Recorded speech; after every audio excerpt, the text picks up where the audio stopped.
Hey everyone, I sincerely appreciate your support. If you enjoy my audiobooks, I would be truly grateful if you could subscribe to the channel. And if you'd like to support even further, you're welcome to become a Patreon member, where you can access audiobooks of novels as long as they are freely available on the internet. Your kindness and support mean so much. Thank you. Was it you who called me here, Your Excellency? Professor Ashford took a few steps towards Ciel and said, the treatment is complete. How much of the potion's impact she can withstand depends on her.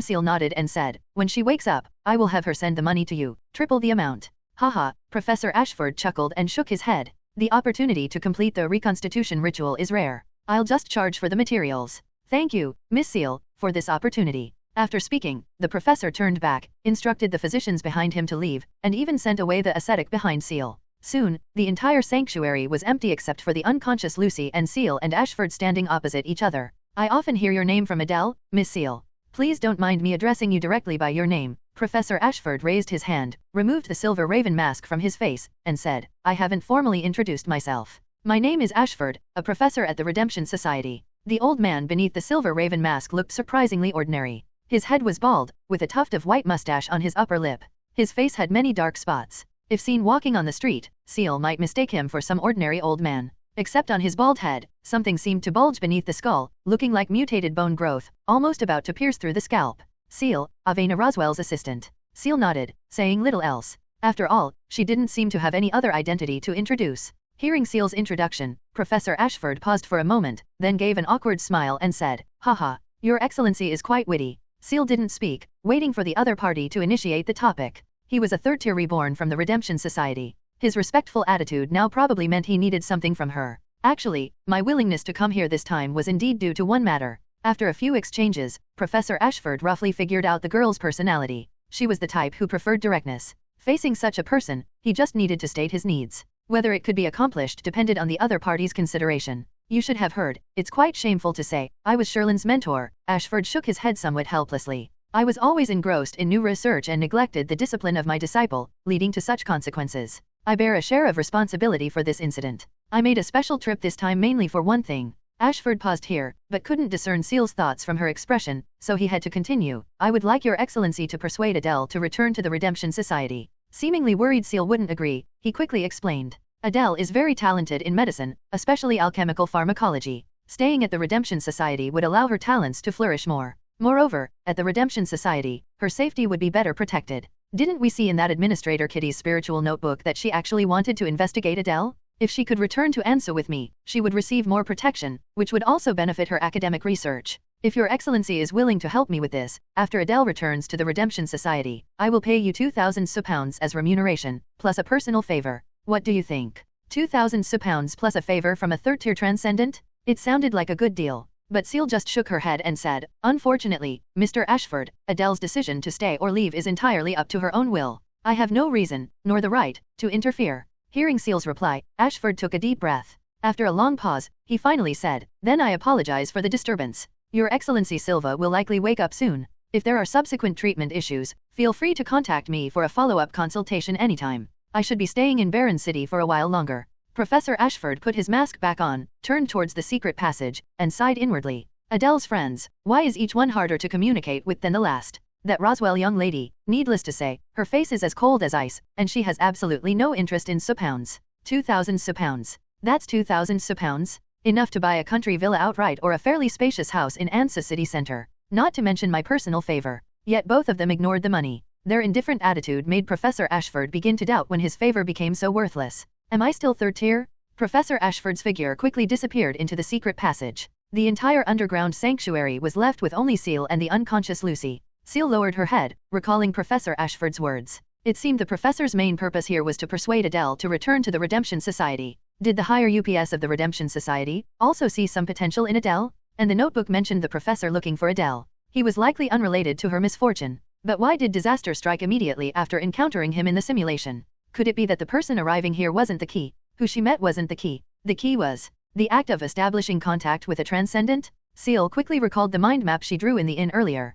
Comparing them point by point, a relatively clear pattern emerged before Ciel's eyes. Almost every instance of misfortune occurred after she had established contact with different transcendents in some way. Contact with Avena and the others only resulted in minor disasters, but contact with higher-tier individuals intensified the disasters. Following this line of thought, more than half the disasters could be accounted for. I encounter misfortune whenever I meet transcendents? Did this happen before? Ciel's thoughts hit a dead end. Just then, a soft cough sounded. Ciel looked down towards where Lucy lay, seeing her slowly open her eyes, then raise her hands painfully to clutch her head. Gurgle, a gurgling sound, like drowning, came from her mouth, as if something was stuck in her throat. Gasp, gasp, gasp. Heavy breathing echoed in the underground sanctuary. On the ground less than 4 meters from Ciel, favored Lucy supported her body and slowly sat up, panting heavily nearby, like a wounded beast. Ciel could sense the complex and volatile negative emotions in her mind. These negative emotions indirectly affected Ciel, forcing her to take 2 steps back, trying to distance herself from Lucy's influence. Click. While retreating, Ciel's boot accidentally stepped on a piece of rubble. This subtle sound immediately affected Lucy, who was in an unknown state at the moment. She abruptly turned her head towards Ciel. At this moment, the wounds on Lucy's face throbbed again and again. Countless indescribable foreign objects continuously burrowed into her cheeks through the cracks on her face. The 3 purple pupils in her yellowish-green right eye trembled constantly, staring straight at Ciel. A sense of crisis surged in Ciel's heart. A faint spiritual alarm also buzzed in her mind. Instantly, 4 black shadows emerged from the shadow beneath her, blocking Ciel's front. Gasp, ha. Lucy forcefully raised her head, her chest heaving violently, but her gasping gradually weakened. The indescribable objects on her face accelerated their burrowing into her cheeks. After 2 minutes, Lucy, drenched in sweat, let out a long sigh and lowered her head again. Lucy's body swayed slightly. Then, she supported herself on the floor with her hands, slowly stood up, and turned towards Ciel. The various anomalies on her face had now disappeared, leaving only several dark cracks that seemed bottomless, and the right eye with 3 pupils. Her left eye was completely bloodshot, the black pupil in the center no longer moving, appearing completely useless. Thank you. Lucy looked towards Ciel and expressed her thanks, but her voice was extremely hoarse. She walked towards Ciel step by step. Ciel warily moved aside. Judging by Lucy's direction, she was heading towards the sealed artifact coin. Ciel didn't speak to interrupt Lucy's actions. She needed to understand the coin's function and side effects. If necessary, she could kill Lucy while she was extremely weak and take the coin before the simulation ended. The system would tell Ciel the answer. Under Ciel's watch, Lucy staggered to the front of the coin. When she saw the coin's orientation, she finally lost control of her body, knelt before the coin, and laughed miserably. Only after laughing until she lost all strength did Lucy lean back against a large rock, reach out to pick up the coin, look towards Ciel, and weakly ask, "Judicator. Your Excellency, is there anything else you want to ask? I want to know the source of the misfortune upon you," Ciel said directly. "You are a favored, these misfortunes happening to you are unusual." Indeed unusual, Lucy tilted her head back, resting it against the large rock. "But I don't know the specific source of the misfortune either." After a moment of silence, Lucy continued, "I'm accustomed to using various methods to divine my fortune before doing anything, then acting according to the results. Over a month ago, I received the mission to investigate in Barren City. Before starting, I performed divination. The result was extreme danger, and a small probability of immense gain. High risk, high reward. Even after advancing to favored, does one still maintain a gambler's mindset? Or is it just Lucy? But after arriving here, I noticed something wasn't right." Lucy closed her right eye, calmed the dizziness in her head, then reopened her eye and said, "It seems everything I do here is bound to fail. It's even more absurd than when I drank the misfortune bringer potion. But slowly, through fortune divination, I discovered a pattern." "A pattern?" Ciel's interest perked up slightly. Just moments ago, Ciel had also deduced a partial pattern to her own misfortune. A large part stemmed from contacting the transcendent. "This pattern is mission." Lucy raised her hand, patted the stone floor beside her, and said, "My mission here was to investigate the case of the cultists in this manner. But whenever I do anything that deviates from the investigation, diverging from the mission objective, misfortune arrives as expected. Even leaving Detton Manor doesn't work." So, this was why Lucy stayed at Detton Manor investigating repeatedly? This pattern, or rather, this rule of not being able to leave Detton Manor, who said it? What kind of existence could impose such a rule on a third-tier favored? "Can this rule explain the source of all the misfortune upon you?" Ciel asked, pressing further. Hearing Ciel's question, Lucy looked up in astonishment, gazing towards Ciel's position, murmuring, "How did this red-haired girl before her know instantly that the misfortune rule upon her wasn't just one? Even a missionary or a radiance bishop couldn't possibly deduce that there was more than one misfortune rule just from these few words and her emotions, right? Because every sentence she spoke was the truth." Lucy propped herself up with her hands, sitting slightly straighter, looking somewhat more formal. She looked towards Ciel and said, "Your Excellency Judicator, allow me to reintroduce myself. My name is Lucy Silva, third-tier favored, senior dispatched commissioner of the Detton Group. May I know your name? Why do all these third-tier transcendents like adding such long prefixes when introducing themselves?" Ciel. Ciel spoke, but the next moment, she suddenly realized something and closed her mouth. This simulation, she had already revealed her name to 2 transcendents of 3rd tier or higher, meaning, she had already made substantial contact with 2 3rd tier transcendents, even letting them know her. This definitely counted as contacting the transcendent. Was the misfortune rule inherited by her simulated judicator save file? Cannot contact transcendents was a rule Ciel deduced not long ago as potentially causing her misfortune. But before deducing this, Ciel had already contacted 2 3rd tier transcendents. If the simulated misfortune rule was inherited by her judicator save file, did that mean a greater misfortune was currently brewing? Ciel, Lucy, still unaware, nodded slowly and said, "Good name. May I call you Miss Ciel directly?" Lucy, Ciel interrupted Lucy's words, looked at her, and said, "The misfortune rule on you seems to be on me as well." Lucy's mind didn't process it immediately. She looked confusedly towards Ciel. After quite a while, she finally understood. No wonder. Ciel knew instantly that the misfortune rule wasn't just one. Wasn't she the only one suffering interference from the misfortune rule? "Miss Ciel, your misfortune rule, what is it?" Lucy asked cautiously. "Cannot contact transcendents," Ciel stated calmly. "Contacting transcendents of 3rd tier or higher will result in life-threatening misfortune." Lucy carefully recalled. She herself seemed to be 3rd tier. In Denton Manor, there seemed to be 10 or 20 transcendents.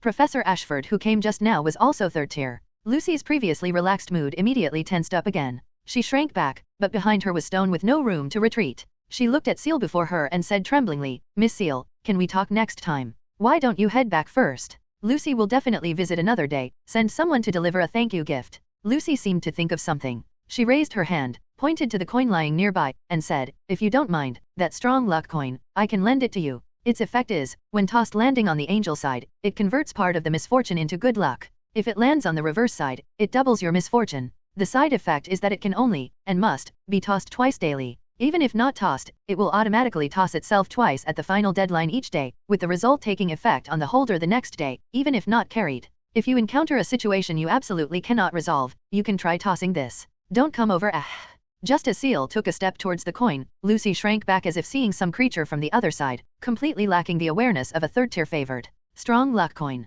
Did Lucy name it herself? The effect didn't sound very lucky. A finger made of black shadow emerged from the coin's shadow, grasped the coin, and dragged it directly into the shadow. The next moment, a black shadow emerged from behind Ciel, handing the coin to her. Holding the warm coin, which felt as if a heart was beating within it, Ciel looked towards Lucy and said, "If there's a chance, I will come find you again for more information. Thank you for the sealed artifact." After speaking, Ciel turned and left. If what Lucy said was true, then her simulated self could only stay for 24 hours, making it possible not to use this coin at all. If misfortune truly struck suddenly, having this coin would give Ciel an additional countermeasure against misfortune. As for why Lucy lent this coin to Ciel so easily, she could guess some reasons. Besides fearing her own misfortune might affect Lucy, it was also possible that, in Lucy's view, Ciel wouldn't survive the day. Perhaps Lucy could retrieve the coin after Ciel died, possibly even before the day was over. Ciel tucked the coin into her pocket, glanced back at Lucy behind her, then walked straight towards the secret passage, leaving Denton Manor. She wasn't the only one troubled by a misfortune rule. Favored Lucy was also bound by some misfortune rule, restricting her to Denton Manor. What Ciel wanted to know most now was when this misfortune rule locked onto her. What were the specific contents of her own rule? If all rules were understood, what would happen if she acted strictly according to the rules? Besides herself and Lucy, who else encountered this misfortune rule? If so, were they still alive? Ciel had to find answers to all these questions, especially the first one, when did the rule lock onto her? If she hadn't been locked onto in reality yet, Ciel could find a way to avoid the lock, solving the problem at its root. Late at night, walking on the path down Creek Hill, Ciel moved cautiously, observing her surroundings for potential misfortune while contemplating the contents of the rule upon her. Lucy's misfortune rule required her to be engaged in her mission. Even if the mission was completed, she had to remain at Denton Manor to investigate according to the mission's content. Currently, that seemed to be the only rule Lucy knew. As for Ciel's rules, one was likely cannot contact transcendents, and another might be not being allowed to leave Barren City beyond a certain distance. Perhaps coming to Creek Hill already counted as violating the rules. Misfortune didn't strike immediately. If she was still bound by the rules, the next misfortune might be more severe than she imagined. Ciel had to be fully prepared. There was still plenty of time left in the simulation. She didn't want to die prematurely before knowing the truth. Moreover, she had to return to Barren City because Ciel didn't know if the misfortune would continuously stack if she remained outside Barren City. Ciel hurried towards Barren City. Barren City, Sursbridge District Number 15, Avena's residence. In Avena's room on the 3rd floor, Avena was currently tossing and turning in bed, unable to sleep. It was already approaching 1 in the morning. Normally, Avena would have fallen asleep around 10 or 11, but today something seemed to be troubling her, making her restless in bed. Perhaps it was the thought that she would never see Ciel in Barren City again, only able to communicate through letters, that caused Avena's distress. But sending Ciel to ensues was already the last resort. As for Avena returning to ensues as well, she wasn't ready to face her family yet. Avena's chest felt heavy all day. This feeling might persist until she received a letter from Ciel confirming her safety. Avena sighed, got out of bed, put on soft slippers, and walked towards the desk. Since she couldn't sleep anyway, she might as well write some more letters to acquaintances in ensues, asking them to look after Ciel. After some thought, several names quickly came to mind. She picked up her pen and began writing on the letter paper. Click. In the room, the door to the maid's quarters opened. Crown Guard Nia walked out and headed straight for the main door. This movement made Avena stop writing. She looked back towards Nia and asked curiously, "What is it?" "A transcendent is approaching, milady." Nia opened the door and said, "I'll go check." Hearing it was a transcendent, Avena lost interest. It couldn't possibly be Ciel. Now, she somewhat missed the Ciel from a month ago, who often came to her with big news. But who would visit her so late? Adele? No, she should have been asleep long ago. Anything major would have to wait until tomorrow. Everyone who should have visited her had already visited. For some reason, Avena felt a faint sense of foreboding, which made her mood even more troubled. Her hand holding the pen couldn't descend again. Adele had already advanced to second tier relying on the antidote and her own talent, but Avena was still stuck at first tier listener, unable to complete the psychiatrist reconstitution ritual. She previously held no strong attachment to advancing, but now she worried about being left far behind by her friends, returning to a state of solitude. Click. The door opened again. Avena collected her thoughts, resumed writing on the letter paper, asking as she wrote, "Who is it?" "It's someone from the police investigation department, milady." The metallic buzzing sound came from within the armor, but Nia's tone held noticeable hesitation. Avena keenly sensed this, stopped her pen, tidied her nightgown, stood up, looked towards Nia, and said, "A transcendent case? They can't solve it themselves." Recently, many people from different organizations had gathered in Barren City, even attracting a batch of transcendents drawn by rumors seeking opportunities, leading to frequent transcendent cases within the city, making the entire city much more chaotic than before. So Avena subconsciously assumed another transcendent incident had occurred, requiring her assistance in the investigation. Avena had no intention of sleeping now, finding a case to solve might just induce some drowsiness. When Avena had almost reached the dressing room without receiving Nia's reply, she looked back puzzledly, only to see Nia standing still, looking at her. "No milady," Nia's voice came through the metal slits. It's. Nia fell silent. After quite a while, she continued, "Barren and Southeast Railway Company, steam train number 3472, experienced an unexplained explosion and derailment en route to Oaks.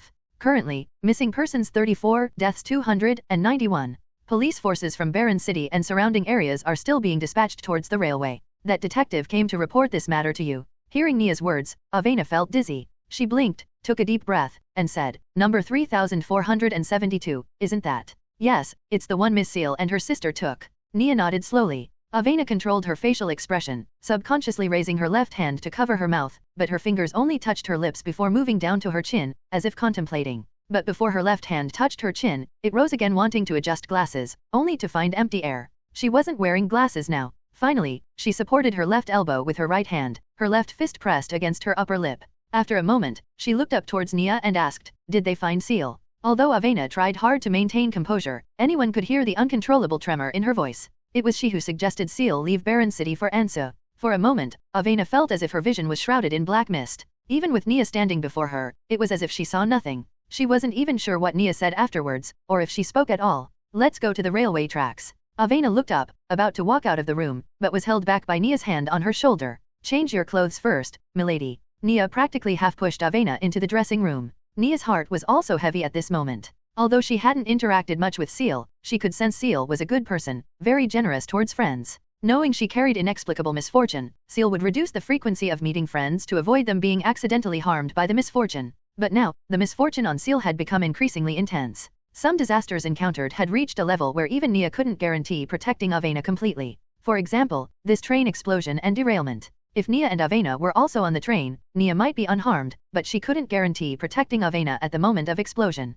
Ciel was extremely dangerous now. Even if she survived the steam train incident, the danger upon her remained. The danger brought by this misfortune could even greatly affect Avena. She knew telling Milady Avena about this would make her rush to find Ciel regardless of everything, but Nia still revealed the matter. Sometimes, concealment causes greater harm and leads to broken trust between herself and Milady. Having chosen to reveal the truth now, she could only brace herself fully to deal with this matter. Unlike Avena, Ciel, having already entered Barren City, had already found her target for causing trouble. Barren City, Gem District, Opal Street number 132 entrance. A red-haired girl stopped at the entrance of this residential building and raised her hand to knock on the door. After knocking, Ciel took 2 steps back, waiting for a response from inside, her thoughts wandering. If her deduced misfortune rule was true, she had consecutively met 2 third-tier individuals today and stayed outside the city at Creek Hill for some time. Under these circumstances, if the misfortune was still locked onto her, she was almost certainly dead. The only means of survival was the strong luck coin in her hand. Still locked on, then she must toss the strong luck coin. If the lock disappeared due to the save file, the investigation must continue.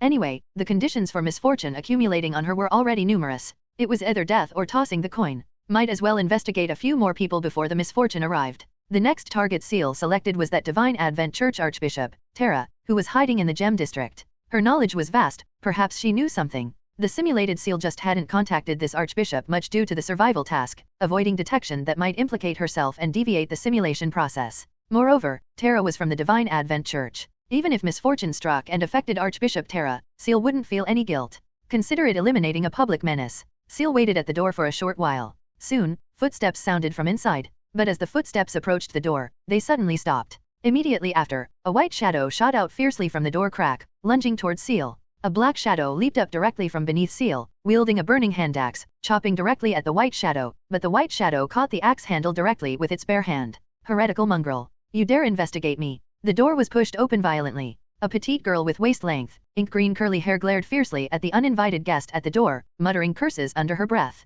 Die, just as she raised her hand towards Ciel, and the 3 white shadows behind her were about to charge. Aided by the moonlight, the ink-green-haired girl saw the visitor at the door clearly. That person, although wearing the damned Judicator's court long robes, but before Ciel, the white shadow that caught the axe flickered instantly. The next second, the ink-green-haired girl's figure solidified before Ciel, knelt down with a thud, and directly hugged Ciel's thigh. Mother, the girl was about to shout something, but her mouth was quickly covered by a black shadow. Ciel raised her hand, grabbed the collar of the girl's pajamas, dragged her into the house, and a black shadow closed the wooden door. Ciel held the girl like a chick, put her down in the living room, looked down at her, and said, "Quiet." Only after seeing the girl nod did Ciel control the black shadow to remove its fist from her mouth. Divine Advent Church, Archbishop Tara, divine rank higher than Bishop Brock, yet acted extremely erratically, completely clueless about hiding herself. She seemed to have always been doing research within the secret holy see of the Divine Advent Church. When going out, she was always accompanied by numerous plainclothes guards, almost never considering any concealment matters. Ciel had learned previously that this Archbishop Tara,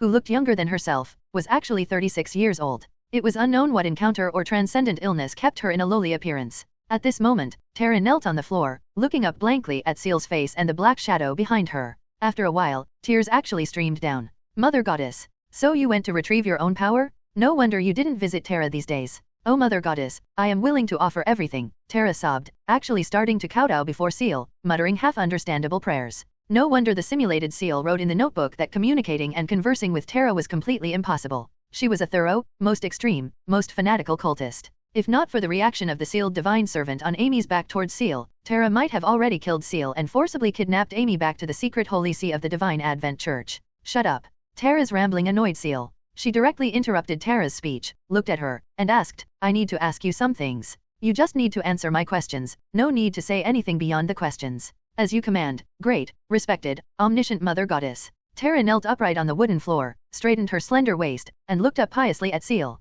Ciel was about to ask her question directly, but upon hearing Tara's final omniscient Mother Goddess, Ciel closed her mouth. If she really asked questions, even with Tara's fanaticism and piety, she would likely notice some issues. Fanaticism and piety could cover some irrationality, but Ciel couldn't let Tara become suspicious, otherwise, she would lose an asset and an intelligence network from within the Divine Advent Church. Ciel changed her line of questioning. You said you became an archbishop with the strength of a missionary relying on knowledge. Ciel looked at Tara and asked. Yes, beloved Mother Goddess. Tara lowered her eyes and said, but compared to your knowledge reserves, vast as the starry ocean, the knowledge in my mind is merely half a grain of sand in the sea. Thank you, Mother Goddess, for speaking to this lowly servant in a language your humble servant can understand.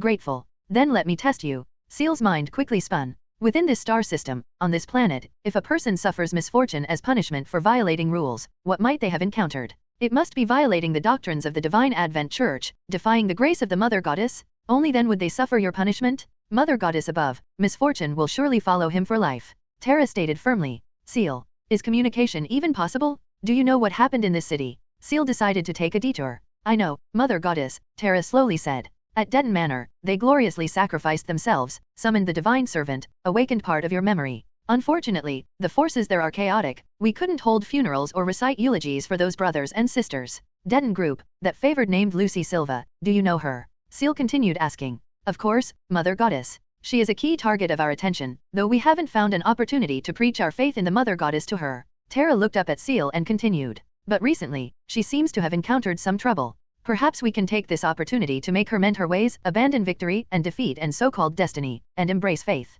Tara actually seems to know something? Ciel didn't ask a question, just nodded slightly, indicating for Tara to continue speaking. There has always been a dark nail beside Lucy. Her recent behavior is strange, much like she encountered something special. But this also led to several followers being discovered during infiltration and captured by the heretics. Not long before you arrived, the Dark Nail reported that Lucy Silva suffered heavy injuries, likely not long for this world. We can take this opportunity to guide her onto the right path. Speaking up to here, Tara paused slightly, then said, if you agree, the Dark Nail will act before dawn. There were cultists planted beside Lucy too? Hadn't the Deton Group headquarters in Ensues already started internal cleansing? How did that Dark Nail evade the search? Or did they luckily evade investigation by always following Lucy on external assignments? It seemed Tara could also sense something wrong with Lucy but didn't know the specifics of what happened. No rush for now, Ciel said slowly. If you are to act, you must first investigate the source of the misfortune. This is a test for you. Ciel didn't care if Lucy became a cultist in the simulation. She only cared about finding the truth, even if it meant using any means necessary.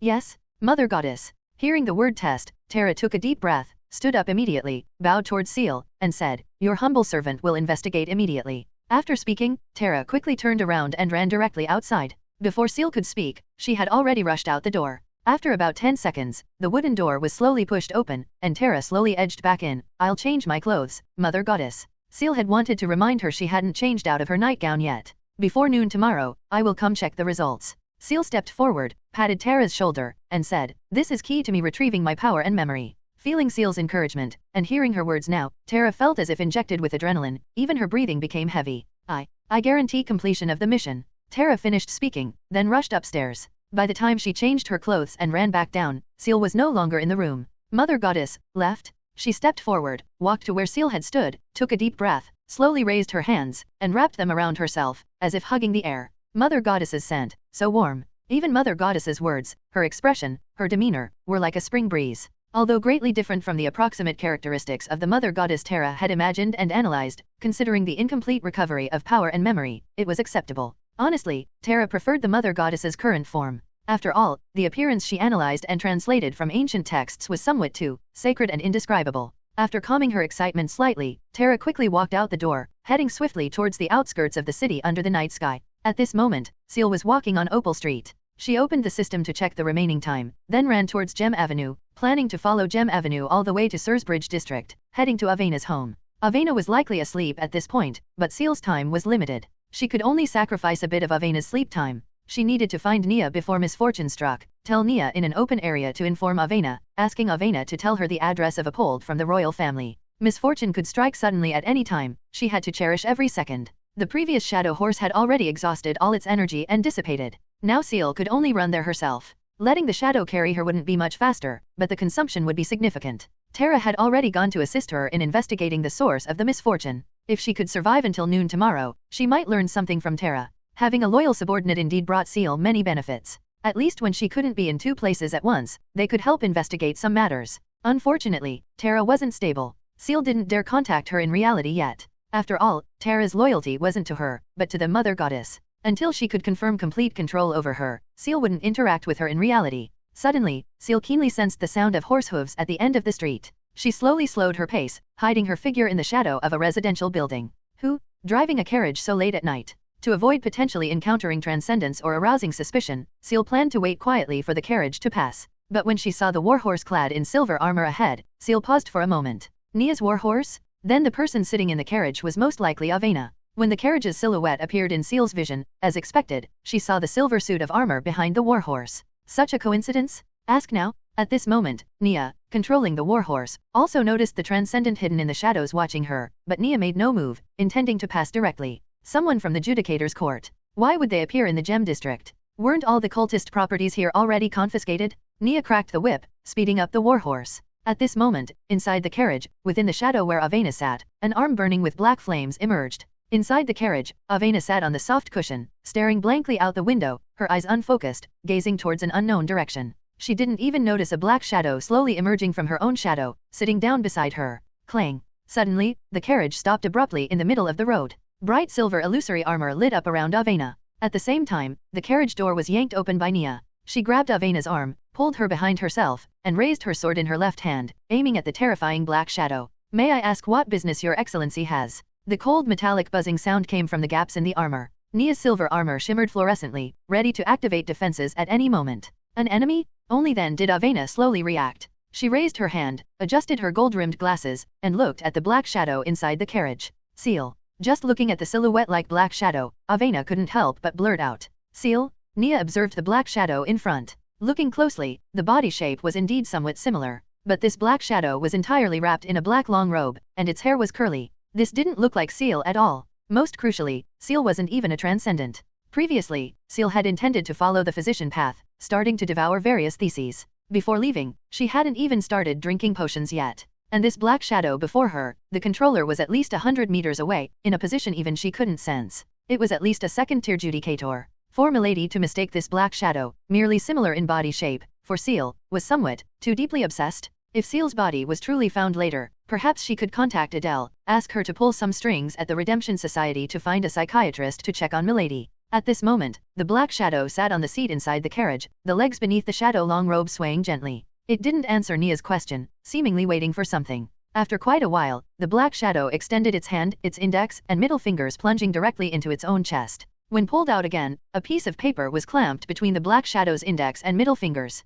It casually folded the paper several times and tossed it towards Avena. Nia intercepted the paper, unfolded it, glanced at it, and was immediately stunned. Confirming no special transcendent effects were attached to the paper, she handed it to Avena. "Milady, take a look, this." While Avena read the paper, Nia looked up again towards Ciel. Just this morning, she had accompanied Miss Avena to the station to see Ciel off. At that time, she was still not a transcendent. How did she return in the blink of an eye, already able to use second-tier transcendent abilities? Was this really Ciel? Nia recalled the transcendent wearing Judicator's court clothes she saw passing by earlier. Was she Ciel? Or someone from the organization behind Ciel, helping Ciel deliver information? At this moment, Avena was looking at the note in her hand. Her previously tense heart began to waver after seeing the handwriting and content. "Avena, I am currently investigating the truth of the misfortune with people from the organization. Can you tell me some information about Apold Thaddius and his address? This will reduce some of my workload. The misfortune on me may have accumulated to a terrifying level now, so I cannot contact you directly. Ciel." She reached out, gently smudged the words on the letter paper. The not yet dry ink was wiped away slightly, blackening her thumb and other parts of the paper. It was just written. At this moment, Avena's heart finally relaxed completely. She didn't even notice her own eyes had turned red. Avena fumbled around her person frantically, took out a dip pen, unscrewed the finger-sized small portable crystal inkwell, and directly dropped the bottle. She placed the paper directly against Nia's back armor and began writing on it. About 3 minutes passed. The back of the paper was already filled with Avena's short essay of at least 300 words. She checked it once, confirmed there were no issues, folded the paper, and tossed it towards the black shadow. The black shadow raised its hand, easily caught the paper, waved towards Avena, stuffed the paper into its mouth, and slipped into the shadow. Only after the black shadow completely disappeared did Nia turn her head towards Avena and ask, "Milady, are we still going to the railway tracks now?" Avena looked up at Nia, then shook her head and said, "No need, let's go back." Only after Avena boarded the carriage and the carriage turned around again did Avena take off her glasses, cover her face with a handkerchief, and calm her wildly fluctuating emotions. Clock Tower Alley. At this moment, Ciel, having received the letter paper handed over by the Black Shadow, looked somewhat puzzledly at the address Avena left her. Son of Prince Thaddius, Knight Commander of the Queen's Sword. This background was quite significant. Why would he choose to temporarily reside in Clock Tower Alley, and live there alone, without bringing any guards? Although the information Avena provided was somewhat unbelievable, Ciel decided to trust Avena's words. Watching the carriage returning from before her, Ciel saw it off, then stuffed the paper into her pocket, turned around, and hurried towards Clock Tower Alley. Such a noble person, yet residing in Clock Tower Alley for no reason. And according to Avena's description, this person was also a third-tier crown guard. This path seemed very popular among nobles. Compared to other paths, detective was easier for nobles skilled in utilizing intelligence, especially major nobles, to digest. The subsequent law official potion also didn't hinder their positional advancement and potion digestion. Moreover, upon completing the reconstitution ritual to the Crown Guard stage, they would possess extremely strong life-preserving abilities. For nobles, this path was indeed very beneficial. If the other party was just a Crown Guard, the threat level to Ciel was also much smaller. Unclear if this stereotype stemmed from Nia's influence. Ciel was very familiar with the way back to Clock Tower Alley, and she knew many shortcuts that didn't require taking the main road. Soon, following the address Avena left, she arrived before a row of small terraced houses. These houses were very uniform in style. The interiors were often divided by landlords into different rooms for rent, a housing choice for many working-class families. The place Ciel and her sister previously lived was similar to this, except the kind landlord hadn't divided the two-story small building into 3 or 4 narrower rooms, just rented it cheaply to them. Gray Street, number 21. Ciel stood in front of this building, confirmed the house number was correct, then glanced to the right. Less than 400 meters to the right was the Clock Tower Church. Knock, knock, knock. Ciel raised her hand and knocked on the door. Soon, Ciel heard footsteps. Someone stood behind the door and asked, "Who is it?" "Open up, Judicator's Court." The fake identity of the Judicator's Court was proving excessively useful. Moreover, with the Clock Tower Church right next door, no one would imagine someone daring to impersonate the Judicator's Court right under the Church of the Savior Goddess's nose. Sure enough, after Ciel announced her identity, the wooden door was slowly pushed open. Clang? Damn it. Barren City, Clock Tower Alley, Gray Street, number 21. A gaunt man with short blonde hair sat by the dilapidated dining table inside the house. Before him was the half-collapsed table, and spilled stew and hard rye bread scattered all over the floor. He reached up and grabbed his hair, his right hand, encased in a black armguard, almost tearing the hair out. Redness and blood could be faintly seen at the roots. It seemed only through this method could he alleviate his stress somewhat. He grabbed a bottle of cheap gin from the table, a popular alcoholic beverage among workers. He took a large gulp forcefully. The taste of various impurities and additives in the alcohol filled his mouth. The faint turpentine smell was almost nauseating. Damn it! Damn it! The man violently threw the bottle in his hand. It shattered near the fireplace, glass scattering everywhere, the cheap alcohol seeping into the moldy wooden floor. He sat there, clutching his head in agony, his heart filled with utter frustration and regret. Why, just why, did he have to live a life worse than an animal? He was the youngest son of Prince Thaddius, born with a silver spoon in his mouth. Although there was no hope of inheriting the prince title, nor could he achieve merits deserving special authorization from the queen, just based on his status and family wealth, he could live a life admired by thousands. Everything changed because he chose to come to Barren City. Everything he possessed was stripped away, bit by bit. He had to endure this feeling of gradually falling to the bottom, yet unable to mount any effective resistance. Initially, he insisted on taking this mission simply because its destination was Barren City, and his, Apold Thaddius's, initial purpose was merely to use this mission to get closer to his cousin, Avena Roswell. Who could have imagined that after arriving in Barren City, misfortune would follow him relentlessly? The hardships endured this past month were several times greater than all the hardships he had suffered from birth until now combined. The result was, he barely saw Avena a few times, their relationship didn't improve at all, and he had to continue suffering in Barren City. The moment he stepped outside Clock Tower Alley, misfortune would follow him like a shadow. Even the letters he sent out vanished without a trace. Even those meant to be forwarded to Avena received no reply. Clearly within the city, he felt stranded on a deserted island, unable to move, even survival became a problem. And most crucially, he couldn't let those guards or servants find him, otherwise, it would trigger even more severe consequences. To this day, Apold's guards still believed their master was just having too much fun in Barren City and lost track of time, completely unaware that Apold had been hiding in Clock Tower Alley for nearly half a month now. Damn it, Apold's third curse was clearly somewhat weaker. He reached for the cloth pouch at his waist, taking out an item and a piece of paper. The item was a blue eyeball, pure like crystal. This was his amulet, the key-sealed artifact that allowed him to survive disaster after disaster. He spread the paper on the shaky table, placed the eyeball in the center, then took out a small knife, cut the skin on his left palm, clenched his fist, and let the blood drip onto the blue eye. Will my actions just now bring any danger? Evil eye? Apold asked aloud. Blood flowed down the blue eyeball continuously, not a single drop sticking to it. Seeing this, Apold slowly let out a sigh of relief. He stood up, walked to the living room, picked up his spiritual notebook, and began recording something. Looking closely, the last page of his spiritual notebook was filled with various rules. 1. Daily expenses cannot exceed 9 pence. 2. Weekly rent for residents cannot exceed 2 shillings. 3. Must work every day, and weekly salary must not exceed 10 shillings. 4. 31. Damaging furniture, price within the weekly salary range, will not incur punishment. After writing down the 31st rule, Apold looked at the page already filled before him and couldn't help but curse again a few times.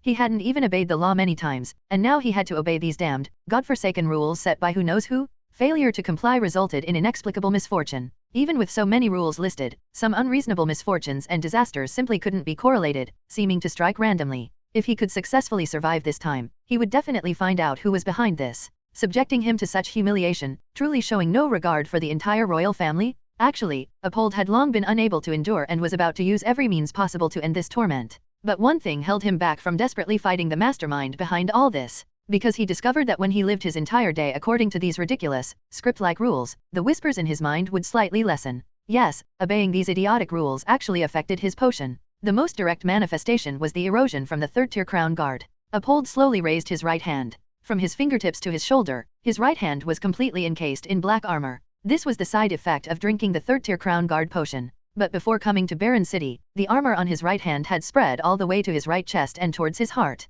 Now, touching his heart with his left hand, he could hear a strong, forceful heartbeat. Although the whispers and buzzing in his mind still persisted, they were much better than before. He originally thought he might be stuck at the crown guard level for life, but now it seemed he could advance further. As long as he could figure out this pattern, and the mastermind behind it, he could use all this to reverse the potion's erosion on himself. This was absolutely unheard of. No transcendent could achieve this. He was also certain that everything he felt and saw was real, not illusory. Capable of achieving all this. Either it was someone further up, someone he had only heard of but never seen, who had completely transformed their life form, referred to as an ascended transcendent. Or, it was some powerful sealed artifact, yet undiscovered, possibly even possessing the ability to alter rules to some extent. Apold didn't know if he was the only one aware of this information, nor did he know if anyone else was restricted by the same misfortune rules as him. But he had to find the truth before anyone else. Gurgle, suddenly, a faint sound caught Apold's attention. He looked up towards the dining table. What happened? He quickly stood up, walked towards the dining table, and saw the evil eye on the table slowly absorbing his blood that had already seeped into the paper.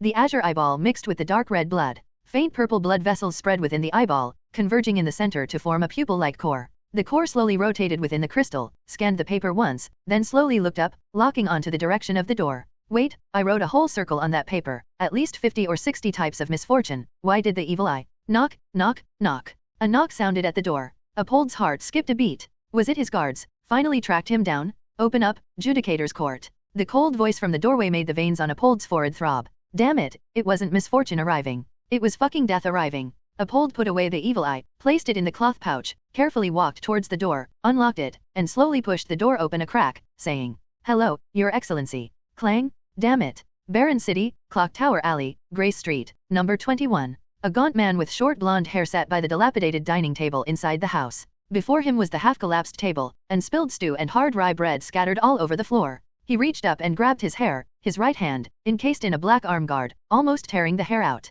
Redness and blood could be faintly seen at the roots. It seemed only through this method could he alleviate his stress somewhat. He grabbed a bottle of cheap gin from the table, a popular alcoholic beverage among workers. He took a large gulp forcefully. The taste of various impurities and additives in the alcohol filled his mouth. The faint turpentine smell was almost nauseating. Damn it! Damn it! The man violently threw the bottle in his hand. It shattered near the fireplace, glass scattering everywhere, the cheap alcohol seeping into the moldy wooden floor. He sat there, clutching his head in agony, his heart filled with utter frustration and regret. Why, just why, did he have to live a life worse than an animal? He was the youngest son of Prince Thaddius, born with a silver spoon in his mouth. Although there was no hope of inheriting the prince title, nor could he achieve merits deserving special authorization from the queen, just based on his status and family wealth, he could live a life admired by thousands. Everything changed because he chose to come to Barren City. Everything he possessed was stripped away, bit by bit. He had to endure this feeling of gradually falling to the bottom, yet unable to mount any effective resistance. Initially, he insisted on taking this mission simply because its destination was Barren City,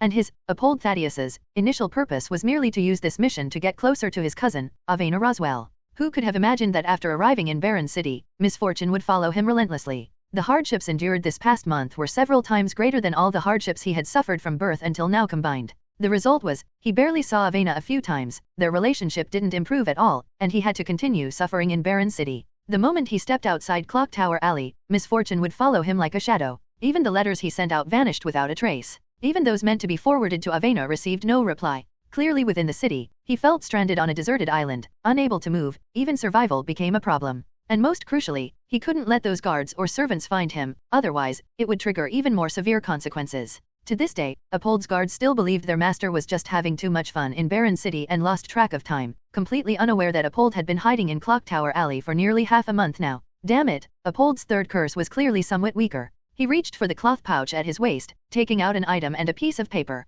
The item was a blue eyeball, pure like crystal. This was his amulet, the key-sealed artifact that allowed him to survive disaster after disaster. He spread the paper on the shaky table, placed the eyeball in the center, then took out a small knife, cut the skin on his left palm, clenched his fist, and let the blood drip onto the blue eye. Will my actions just now bring any danger? Evil eye? Apold asked aloud. Blood flowed down the blue eyeball continuously, not a single drop sticking to it. Seeing this, Apold slowly let out a sigh of relief. He stood up, walked to the living room, picked up his spiritual notebook, and began recording something. Looking closely, the last page of his spiritual notebook was filled with various rules. 1. Daily expenses cannot exceed 9 pence. 2. Weekly rent for residents cannot exceed 2 shillings. 3. Must work every day, and weekly salary must not exceed 10 shillings. 4. 31. Damaging furniture, price within the weekly salary range, will not incur punishment. After writing down the 31st rule, Apold looked at the page already filled before him and couldn't help but curse again a few times. He hadn't even obeyed the law many times, and now he had to obey these damned, godforsaken rules set by who knows who?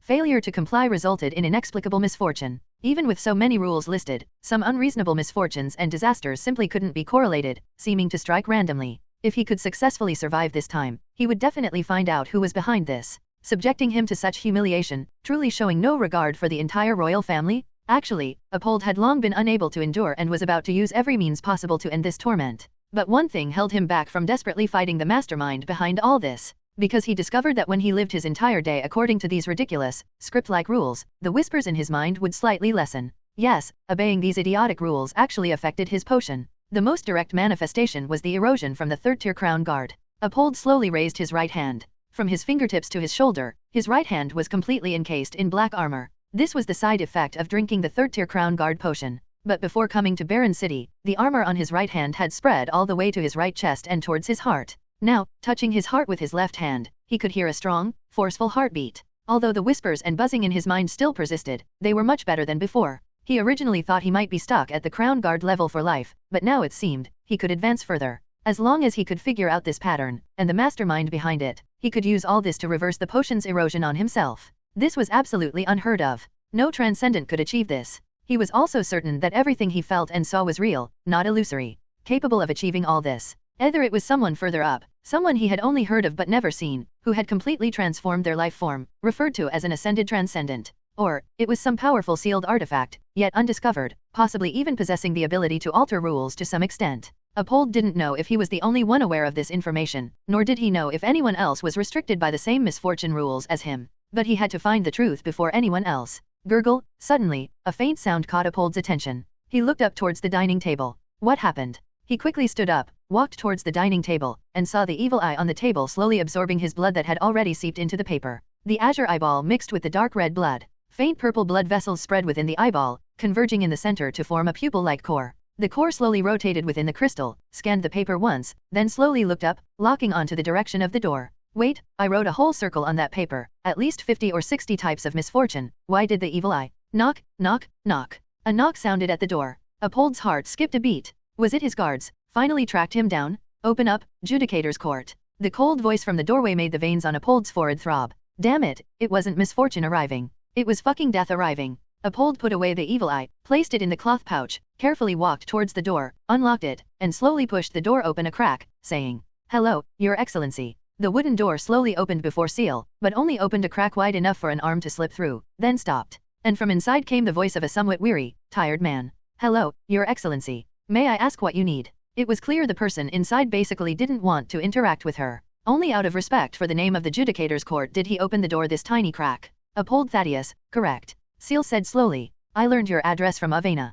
Can we talk? Ciel directly used Avena's name. Since Avena knew his address, they should know each other. Using Avena's name might facilitate communication. Damn it, she clearly received the letter. The man's low curse came from inside the door. After a moment, the door slowly closed, and the man's voice came from within. I have nothing to talk about. This is my private time. If you have any questions, please contact my lawyer first. Before the wooden door could close, a hand made of shadow burning with black flames pressed against it, preventing Apold from closing it completely. Bang! The wooden door was violently pulled open by Apold, slamming against the adjacent wooden frame. His eyes were bloodshot as he stared deadly at Ciel by the door and said, "What the hell do you want?" At that moment, palpable killing intent emanated from Apold. Ciel looked at Apold before her brow slowly furrowing. A dirty, torn white undershirt smelling sour clung to him. His short blonde hair was greasy, looking like it hadn't been washed in half a week. His face was covered in stubble, and the room reeked of cheap alcohol. This person was the prince's son from Ensues, top nobility. He looked exactly like an ordinary alcoholic worker if one ignored his iron-armored right hand.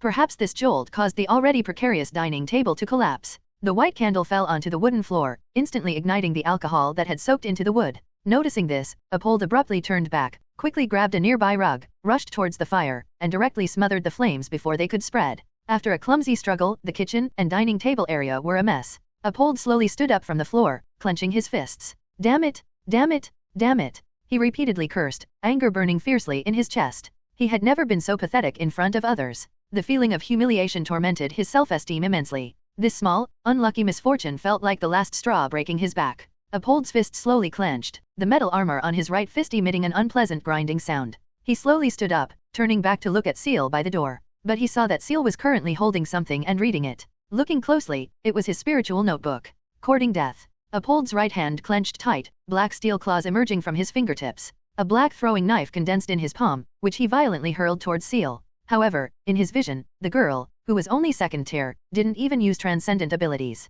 She merely took half a step back, tilted her head slightly back. The throwing knife passed between the girl and the spiritual notebook, embedding itself fiercely into the doorframe. The girl's effortless dodge fueled his rage. The iron armor on his right arm melted as if half-molten, forming a tower shield nearly as tall as a person on his right arm, adorned with molten fire, black plates, and spikes. He held the tower shield horizontally before him. At this moment, he seemed to disregard everything. Even if he had to die, he would use the tower shield in his hand to completely crush the girl before him. You two encountered the misfortune rule. The girl's cold voice was like a bucket of ice water poured over his head, instantly snapping him out of his rage. Apold panted heavily, the tower shield in his hand dissolving like melting metal, reabsorbing into his right arm. How did she know? She was the same as him? Lucy Silva, Apold Thaddius. Ciel closed the spiritual notebook in her hand, tossed it towards the man, and continued. Your rules are different, not even connected, but both involve some random, inexplicable, severe calamitous events. Lucy almost died just now. Be careful in the time ahead. After reading the spiritual notebook, Ciel was convinced Apold wasn't the one causing these calamities. Although Apold seemed easily angered, he meticulously recorded all misfortunes, large and small, and even set over 30 rules for himself, preferring to overcomply rather than err. Considering her own misfortunes, some of which were completely unpredictable, and recalling that shortly after she left Barren City, Lucy suffered a sudden disaster. Their misfortunes were likely linked. One person errs, everyone bears the consequence collectively. Next, she just needed to observe if this Apold would die from misfortune to verify this conjecture. Hey, who the hell are you? You're definitely not from the Judicator's court. What do you mean be careful? Apold watched helplessly as the girl's figure dissolved into black shadow and vanished. When he ran outside to look, the girl was completely gone from the street. Lucy Silva, Apold Thaddius. If one had to point out a commonality, it would be that both are third-tier transcendents. Is there any common ground in their misfortunes? Ciel didn't know Lucy very well. After all, they had only formally met once just now, and Ciel hadn't peeked into her spiritual notebook. As for Apold, the short essay Avena left for her described his personality in detail. Arrogant and domineering. Although he hadn't committed major evil deeds, minor ones were constant. He also persistently pursued Avena, continuing to harass her with letters even after she explicitly expressed no interest. Ciel hadn't read much of Apold's spiritual notebook. Besides the rules, she only schemed the beginning and roughly grasped his personality, which basically matched Avena's description. Such a child of heaven, born with a silver spoon, yet his misfortune rule was to make him live as a pariah. This completely contradicted his experiences and personality. If others' misfortune rules were also like Apold's, forcing them to live lives completely contrary to their usual selves, or lives they absolutely couldn't accept, then why was her misfortune rule not to contact transcendence? Clearly, her long-held thought was just to live a peaceful life. If it were to contradict her imagined life, shouldn't the rule be that not contacting transcendence brings misfortune? No. Ciel suddenly remembered something. Regarding thoughts about transcendence, she had indeed thought about it. Influenced by her subconscious, even she herself had almost forgotten the change in her own thoughts. Her recent thoughts, starting from preparing to deal with the third-tier cultist Brock, had always been quickly collect all first-tier paths, activate old days simulation, gain self-preservation ability. This point was even written in her notebook before the simulation, and her simulated self strictly followed the notebook's instructions. The notebook even mentioned leaving Barren City if things got desperate. Unsurprisingly, her simulated self would also prepare for the worst, planning to leave Barren City from the beginning, so she could leave as quickly as possible if things failed. So that's why she encountered misfortune even when leaving Barren City. If that's the case, it makes sense. She just didn't know how the information in her notebook was obtained, and why she was targeted. And most importantly, what she recorded in her notebook was in Chinese, not Ansa script, nor any language of this world. This feeling of being completely spied upon made Ciel feel a surge of heat. She clenched her fists, suppressing the urge to tear something apart. Without the help of Mind, she probably would have already wanted to find a way to turn the entire city upside down to see what exactly was causing trouble. Based on the patterns of her own and Apold's misfortune rules, Lucy's misfortune rule was likely also the complete opposite of what she wanted to do. Perhaps she didn't want to stay at Denton Manor at all. Her purpose might be something else in Barren City. Even lending the sealed artifact to Ciel might not have been her true inner intention. It was just that, like Apold, she also sensed something and was forced to make the correct choice. A crow's cry interrupted Ciel's thoughts. She looked up and saw a black raven on the rooftop, tilting its head and looking at Ciel, its round eyes seemingly full of curiosity. Suddenly, Ciel's vision was obscured by illusory blood. She could see translucent blood drops flying towards her face. An illusory version of herself slowly fell forward. Misfortune began. Bang bang bang, clang, a gunshot rang out from behind Ciel. A bullet pierced through the glass, heading straight for the back of Ciel's head. But Ciel was already prepared. A black shadow had already raised a black tower shield behind Ciel. The style of the tower shield was clearly copied from Apold's transcendent ability. The bullet shot into the tower shield as if entering a non-Newtonian fluid mud pit, getting stuck in the center. Ciel quickly turned around. Through the illusory black shadow, she saw several flashes of fire and gunshots inside the completely dark house behind her, accompanied by curses. Damn it, I ain't gonna risk my life with you guys. Without Boss Solari, you still think you can sell this batch of arms to the North Ensues Brotherhood? Thump. The wooden door was kicked open. A man wearing a newsboy cap stumbled out, clutching his arm. He was clearly stunned upon seeing Ciel on the street. He visibly made a motion as if to raise his gun, but seemed to think better of it, gritted his teeth, and took advantage of the night cover to run directly down the other side of the street. Clock Tower Alley had no public lighting in the early morning hours. Relying only on the faint moonlight, faces were indistinguishable beyond 10 meters. He clearly chose to flee directly to avoid trouble. Arms. Blackwater Gang? If it was the Blackwater Gang, the arms they mentioned, was it that batch? Siege explosive barrels? The next moment, a black shadow shot out from beside Ciel's feet, darting towards the distance. Ciel's figure gradually distorted. In the instant Ciel's vision was about to disappear, she saw a flash of illusory firelight. Boom! Just as Ciel's figure was replaced by the black shadow, the entire house in front of the shadow exploded violently. The fierce explosion directly blew off the house's roof. That house and several surrounding houses instantly turned into ruins engulfed in fire and smoke. Even the ground shook several times. The originally quiet street gradually erupted into chaos. Cries and screams rose and fell. Ciel, not yet far away, only felt a wave of heat wash over her, followed by tidal waves of weeping and wailing whispers. Those were the cries of people not yet killed by the blast, lamenting before death, now amplified 100-fold, exploding in Ciel's mind. Ciel clutched her hair painfully, as if trying to use the pain of pulling her hair out to cover the desperate wails in her mind. She quickened her pace, rapidly running away from the explosion. No, how could she run straight into a Blackwater Gang internal conflict? After the semi-transcendent Thomas and Blackwater Gang leader Solari were killed by her, Ciel only asked Avena to help eliminate Solari's nephew, Ian. Subsequently, her attention was completely drawn by the dehydration syndrome, and she paid no further attention to the Blackwater Gang matters. In her view, the Blackwater Gang issue was perfectly resolved. Barring accidents, this gang should never have any connection with her again in this lifetime. But Ciel never expected that after reaching rock-bottom luck, this originally insignificant foreshadowing, buried for over a month, almost cost her life. After gradually escaping the range of despair's influence, Ciel's mood sank. Misfortune didn't stop after she intervened in the simulation, even though she arrived here with a new save file completely devoid of cause and effect relationships. This meant she was constantly under surveillance by certain people or certain things. This misfortune, if correlated with Ciel's notes, should be a level 2 misfortune, the kind that would cause minor injuries even if dodged using precognitive sight when she had no transcendent abilities. If Nia, whom she hadn't directly contacted, was excluded, she had already contacted 3 third-tier transcendents today. This didn't match the intensity of the misfortune at all. The real misfortune was still waiting for her later. Ciel gradually slowed her running pace, calming her slightly rapid breathing, warily observing her surroundings. Where? The next misfortune, in what form, how will it descend upon her? In a slum area, a misfortune that even a second-tier judicator couldn't resist. Ciel abruptly looked up towards Clock Tower Alley not far away. The high tower top glowed faintly, as piercing as a lighthouse beacon in the dark night. To avoid the wailing in her head, she had run back to the area closest to the Church of the Savior Goddess. Surely she couldn't be that unlucky. Ciel immediately changed direction, ducked into a small alley, intending to take a long detour to leave Clock Tower Alley directly. But just then, a white light flashed abruptly before her eyes. Damn! 4 black shadows instantly emerged from beneath Ciel, surrounding her in the narrow alley front, back, left, and right. The next moment, a white light slashed towards Ciel's back. Ciel only felt a huge force push her forward from behind. After rolling several times on the ground, she managed to stabilize her form with the help of dexterity and looked behind her. Behind her, the black shadow holding the black flame tower shield had been sliced clean in half and was slowly dissipating. Not far from the black shadow, a familiar white shadow was rotating its wrist, its fist clenched, looking towards Ciel. As if a light had been turned on in the alley, the entire dim alley flickered.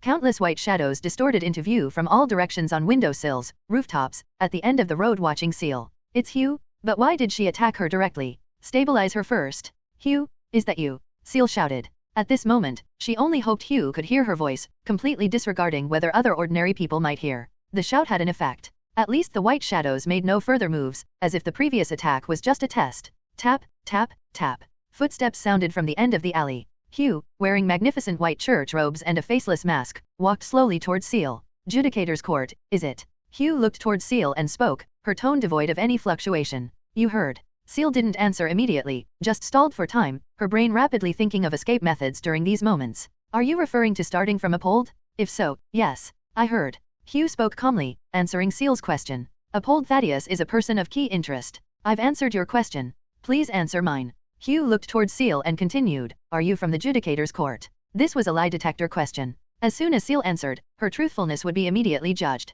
This question, Ciel could absolutely not answer under any circumstances. Previously, Ciel had taken out the echo of the silver-white time binder to free up inventory space. The Radiance Bishop's token had remained inside, finally proving useful now. Hugh, have you forgotten who I am? Do you still remember this? A silver-white light flashed. A letter and an emblem appeared in Ciel's hand. You gave this to me personally. A white shadow leaped down from the rooftop, landing before Ciel, reached out to take the letter and emblem, and stuffed them directly into its mouth. The next moment, the white shadow beside Hugh reached into its abdomen, retrieved the envelope and emblem, and handed them to Hugh. Hugh unfolded the envelope, scanned it, then stared at the emblem in her hand, examining it carefully. It was her handwriting, the ink was also the church's special ink, even the emblem. The white shadow reached into its abdomen again, took out an emblem, and held it next to the one in Hugh's hand. Identical. Even the aura was exactly the same.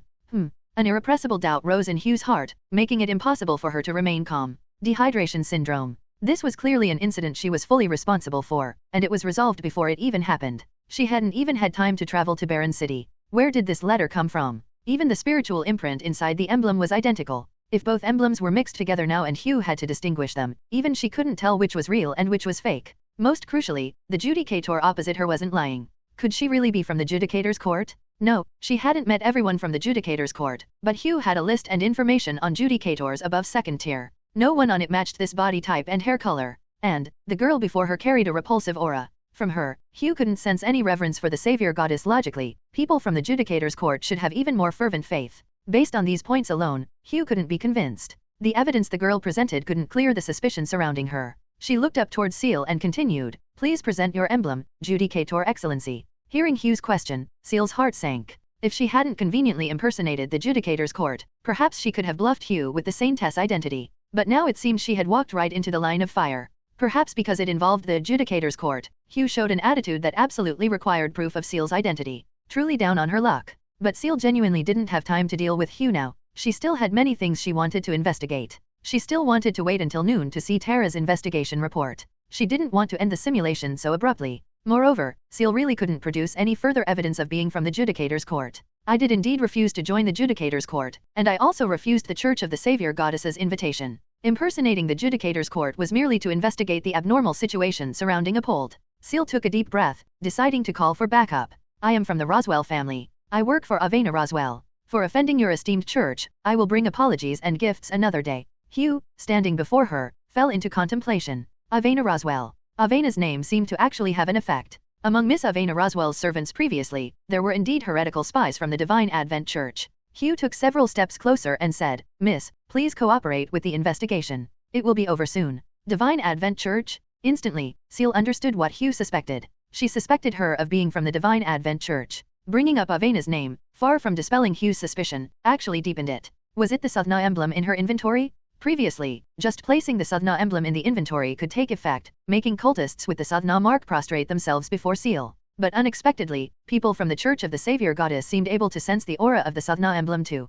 Right now, Ciel wished she could directly destroy the Sadhna emblem in her inventory, but the system inventory didn't have a destroy function. Cooperate with the investigation. Cooperate with what investigation? Ciel's hand slowly lowered, touching the strong luck coin in her pocket. This was the sealed artifact Lucy lent her. Ciel planned to use the coin directly when facing irresistible misfortune, gambling to see if she could turn the misfortune around. Now, it was clearly time to fight for her life. Against Hugh, Ciel had no chance of winning. Even if she directly initiated spiritual summoning now, Hugh, being highly vigilant, could kill her before the blood array formed. Without prior preparation, and with the opponent alerted and resistant, Ciel couldn't kill a third-tier individual through sacrifice. Instead, it would confirm her identity as a cultist. Arrived. Hugh spoke abruptly, then slightly stepped aside, making way. A woman, trembling all over, covered in wounds, holding a dagger, walked stiffly towards Ciel. The woman had no shadow beneath her. Instead, a white shadow on the ground replicated her movements. The woman, somewhat dazed, visibly brightened upon seeing Ciel. Rest assured, it's just a test, madam. Hugh turned sideways towards Ciel and said, if you sustain any wounds, I will bear the pain for you. This is a member of the Divine Advent Church? Previously at Dedon Manor, Ciel used the Judicator's Court identity to obtain internal information from the Church of the Savior Goddess. During their investigation there, they captured cultists trying to infiltrate the investigation team. It was through harsh interrogation of these cultists that they learned the Divine Advent Church was unaware of this sacrificial operation. Ciel instantly understood what test Hugh was talking about. The test Hugh mentioned was using the control and killing intent suppression effect of the Sathna emblem on those holding the Sathna mark to test her. In Ciel's vision, the woman's stiff steps began to accelerate. She held the dagger in a reverse grip and charged directly towards Ciel. The woman's expression was full of resistance, but she quickly reached Ciel, raising the dagger high, about to stab towards Ciel. Just then, the woman's raised right hand began to tremble, as if fighting against something. Ciel, standing right in front, could even hear the cracking sound of the woman's hand bones twisting and breaking. The woman was using immense willpower to forcefully resist Hugh's deliberately weakened control. Before Ciel, the woman wore a painful expression, but her eyes gradually filled with fanaticism. She looked at Ciel, trembling, seemingly trying to explain something for Ciel. You are not Lord Bishop. You are not. I must kill. The woman tried to raise the dagger to stab Ciel's shoulder, some harmless area, but her dagger stopped right before Ciel, unable to make the final thrust no matter what. Instantly, all control over the woman vanished. Her body went limp, collapsing directly before Ciel, sobbing uncontrollably. Long white longbows had already appeared in the hands of the surrounding white shadows. White shadow arrows materialized as they drew their bows, aiming towards Ciel. It's over. Ciel hesitated no longer. A black shadow holding the coin reached out from Ciel's pocket, handed it to Ciel. Ciel took the coin and flicked it directly upwards. Ding! The rust-colored coin emitted a crisp sound as she flicked it into the air. Simultaneously, a silver flash crossed her chest. The next moment, silver light flashed from both her left and right hands. A pocket watch and a flintlock pistol appeared in Ciel's hands. After taking out the Radiance Bishop's token, Ciel's inventory had an empty slot. She used this slot to instantly flash the pocket watch from her chest into her hand. Click. Ciel directly pressed the knob on the side of the pocket watch used for time adjustment. Echo of time activated directly. This was to buy 10 seconds, coordinating with death reversal to ensure Ciel survived until the result of the strong luck coin toss. The moment Ciel tossed the coin-sealed artifact, a strong spiritual alarm also sounded in Hugh's mind. She instinctively realized that once activated, the coin-shaped sealed artifact would bring unimaginable terrifying consequences. The coin must not be allowed to land. A white shadow instantly leaped down from the rooftop, rushing towards the coin like a white lightning bolt sticking close to the wall. A white shadow arm emerged from the wall, grabbing directly at the tumbling coin. The white shadow directly grasped the coin, completely covering it. But the coin, as if existing in a different dimension from the white shadow, passed straight through the palm by several inches, then fell downwards. Rust-red spots spread along the white shadow's hand towards its torso. Even Hugh, not far away, let out a pained grunt, quickly controlling the white shadow to sever its own arm, letting the arm dissipate with the rust-red stain. Clack! The coin landed on the dirty black gravel road. The scarlet-eyed demon stared at the dark sky and the white shadows nearly filling the rooftops, its blood-colored pupil seemingly full of mockery towards fate. No, you call this a strong luck coin? At this moment, Hugh, seeing that triggering this unknown sealed artifact was unavoidable, held back no longer. Countless light arrows shot out from all directions, instantly piercing the girl standing there, blood flowing freely. Pure white light arrows impaled the girl's body, turning her directly into a hedgehog, clearly deader than dead. But just then, the girl's figure flickered again. This time, the girl directly swapped places with the black shadow on the ground. The light arrows, having lost their target, rained down densely onto the ground, slowly dissipating. Cough! A mouthful of blood spewed from the girl's mouth. Covered in bloody holes, almost soaked in blood, the girl trembled, raised her hand, grasped the coin on the ground, used her last strength, and tossed the coin into the air again. Still alive? Looking at the girl before her, whose brain matter was already flowing out from her wounds. Seeing the girl, who bore injuries that would kill anyone else beyond death, still moving, the expression under Hugh's mask could no longer remain calm. Which sealed artifact was it? That pocket watch? That coin? That flintlock pistol? What second tier could carry so many sealed artifacts? Wasn't she afraid of the side effects? Hugh raised her hand again. All the white shadows drew their bowstrings taut again, each longbow holding 3 light arrows. Hugh didn't believe someone blown into pieces could revive again. Ding! The coin sprang from the girl's hand again, the blood-stained coin flipping in the air. The light sound of the coin flicking seemed like a death knell. Hugh's hand swept down following the coin's falling trajectory. All the white shadows shot the light arrows in their hands again. Swish! Countless light arrows streaked across like white meteors, instantly piercing the blood-soaked figure lying on the ground, barely missing an inch of skin. Dense light arrows pierced her entire back, flesh and blood splattering. Looking from above, the ground resembled a human figure composed of light arrows, completely obscuring any body parts besides the arrows. An eyeball was squeezed out and rolled away. The strong luck coin also fell along a trajectory at this moment, striking the eyeball, landing before it, making a clack sound, settling beside the black gravel ground and minced flesh. The demon eye, soaked in blood, the coin's rust helping it curve into a crazed angle, faced the sky, as if laughing maniacally. Ciel's eyeball stared at the coin. Using her last consciousness, she ended this unbearable pain. Death reversal cancelled. A silver, illusory clock face appeared above Ciel's minced remains. The hour hand rapidly spun back 10 seconds. The shattered pieces of corpse, the mush of brain and organs apart from the splattered blood, the other body fragments seemed to gain life at this moment. Like a writhing mass of bloody slime, they swiftly moved towards where Ciel previously stood, completing the reconstruction of flesh and blood in the blink of an eye. Gasp! Ha! After a brief moment of disorientation, Ciel's vision regained color. The intense pain of being unable to die made her breathing rapid, her heart rate soaring. The moment her body's time reversed, she fell into intense panting, accompanied by severe dizziness and discomfort brought by the soaring heart rate. The immense mental drain from death reversal also caused sharp pains to stab at Ciel's brain. How is it reverse again? The moment she regained consciousness, only this thought popped into Ciel's mind. One reverse doubles the misfortune. She consecutively tossed 2 reverses, directly super doubling it, almost making Ciel laugh bitterly. Misfortunes never come singly. Just then, Ciel's figure began to flicker uncontrollably. The side effect temporal disorder activated. Judicator was already Ciel's strongest combat power. With the side effect activated now, switching to any other save file made it even more impossible to reverse this certain death situation. Hugh, standing opposite, took a small step back, still shocked that 2 volleys couldn't take down Ciel, and becoming uncertain about the strange changes happening to Ciel. Once she reacted and launched another volley, Ciel would be completely finished. Within the 1 hour of temporal disorder, she couldn't use Echo of Time again? Ciel had no life-saving trump cards left. I will kill you? The previous suffering made Ciel's eyes almost turn red. She stared deadly at Hugh, making no effort to restrain all her killing intent at this moment. Just give her one chance, she would absolutely tear Hugh limb from limb. But the next moment, Judicator Ciel's figure distorted instantly. The Judicator's court robes vanished, replaced by an expensive dress bearing the Roswell family crest. A silver half-face mask somehow covered Ciel's face, the mask covered with blood-written other side pages. Ciel's lips curled into an abrupt smile, completely different from the previous rage. Hugh, it's just this thing causing trouble. A silver light flashed. The Suvna emblem was pinched between Ciel's fingertips. She casually tossed it towards Hugh, but unexpectedly, Hugh retreated several steps. I was never a member of the Divine Advent Church. Look at me again, how much do I resemble a cultist? Pink light haloed Ciel's pupils, expanding outwards in circles. Inside the pupils, worm-like pink tentacles waved frenziedly, as if trying to break through the eyeballs and surge out. Hugh was terrified internally. Looking directly at the girl now actually triggered sky-shattering spiritual alarms in her brain. It's the other side, the aura of that world? She uncontrollably followed the girl's words, looking down at the emblem on the ground. This is the bishop emblem of the Divine Advent Church. She wasn't lying. After throwing down the emblem, the aura of a cultist mark truly vanished from her body. She really isn't a cultist? At this moment, doubt arose in Hugh's heart regarding her own judgment. I've said it before, but I don't mind repeating. Ciel placed her hands behind her back, slowly stepped forward with her right foot, stepping onto the pool of her own blood on the ground left after the light arrows dissipated. The tip of her foot traced through the blood-stained gravel, slowly drawing a circle on the ground, then stepping onto it. You and Eurus both invited me to be. Ciel lifted her left foot, also stepping forward, lightly tracing another circle, smiling as she said, "What was it?" "Right, invited me to the Holy See to be the saintess."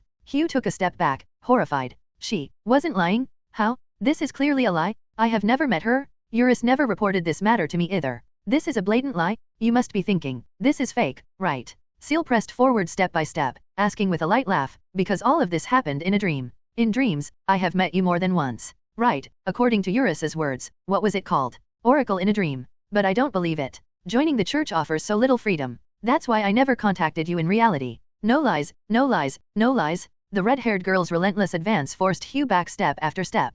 Clearly just a girl from whom she couldn't even sense any transcendent aura, appearing like an ordinary person at this moment, yet she exuded an unprecedented sense of pressure upon Hugh. Right now, she even began doubting her own judgment. She could only strive to find contradictions in the girl's words, attempting to prove through language that everything the girl said was false. Exaggerated sealed artifacts, an unkillable girl, unheard of resurrection, the aura of the other side. Everything bombarded Hugh's mind. Coupled with the girl's step-by-step approach and the non-stop impactful words from her mouth, Hugh found even normal thinking becoming difficult. The girl's relaxed demeanor and tone, her elegant and magnificent steps like stage movements, almost made Hugh think she was the first tier, and the one holding the initiative, the third tier, was the opponent. Suddenly, the girl's steps halted. She spoke with some disappointment. "You still refuse to believe me. I am willing to believe you." Hugh took a deep breath. At this moment, she finally realized she was the one holding the initiative. The girl before her was merely bluffing. On the condition that you must return to the Holy See with me. Hugh stared at the girl's smile and said, they can judge whether what you say is true or false. Her own emblem and letter, the Divine Advent Church's bishop emblem, numerous sealed artifacts, bizarre undying nature and resurrection methods, and shocking words. The girl before her held too many secrets. No matter what, she had to bring her back to the Holy See. I am willing. Ciel smiled. A silver light flashed. The deadly blood Roland beside her foot instantly vanished. The next moment, silver light flashed again, appearing in Ciel's right hand. Translator's note, Deadly Blood Roland, or previously Deadly Blood Laurel. I made a mistake with the previous translation and will use the current name going forward. I have edited the name in the precious chapters, too. Please let me know if I missed anything. But they probably won't agree. Ciel's left hand slammed onto the left wall, her right hand swung the blood Roland. What's the effect this time? Several white shadows darted in front of Hugh. Even though she was third tier, after witnessing the terrifying methods of the girl before her, she dared not underestimate any sealed artifact she used now. Just as Hugh fully assumed a defensive stance, in the reflection of her pupils, the girl raised the gun in her right hand and directly used the blade at the gun's tip to slash at her left hand. 4 fingers, severed at the root, blood flowed down the moss-covered wall. And those 4 fingers, as if drawn by some force, rolled behind the girl, onto the twisted blood array composed of blood and gravel, drawn with the tip of her shoe. Upon the already established rough framework, the blood array instantly took shape.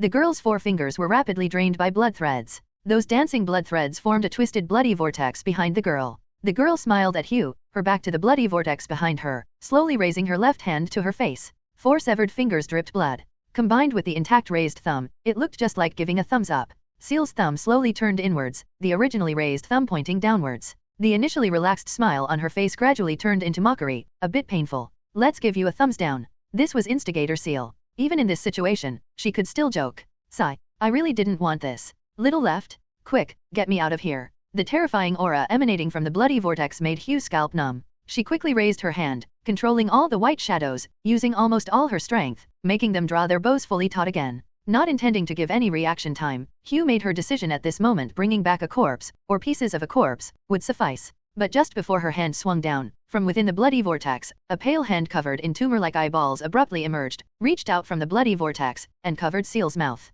Ciel, MMPH? MMPH. Ciel, her mouth covered, was utterly bewildered. No, this is also misfortune? This is such a scam? What's going on? Didn't I tell the fast little left to get me out? Shouldn't dragging me be easy for 4 little lefts? Several hands emerged from the bloody vortex, directly grabbing Ciel's arms and legs. An even larger hand directly grasped Ciel's slender waist, pulling her towards the vortex. Several smaller, spider-like, multi-fingered hands instantaneously picked up Ciel's scattered pocket watch and sadhana emblem from the ground, burrowing towards the bloody vortex. Even the Church of the Savior Goddess Bishop emblem and letter paper Hugh held were snatched away instantly. At this moment, Hugh's raised hand just happened to fall. 10,000 arrows shot forth. Light arrows pierced towards Ciel at unimaginable speed. But Ciel was already struggling, being completely dragged into the bloody vortex. Countless white light arrows densely embedded themselves into the blood array on the ground. And the bloody vortex, after flickering several times, directly shrank until it completely vanished. In the dark alley, only Hugh remained, stunned in place. She completely couldn't comprehend what had just happened before her eyes.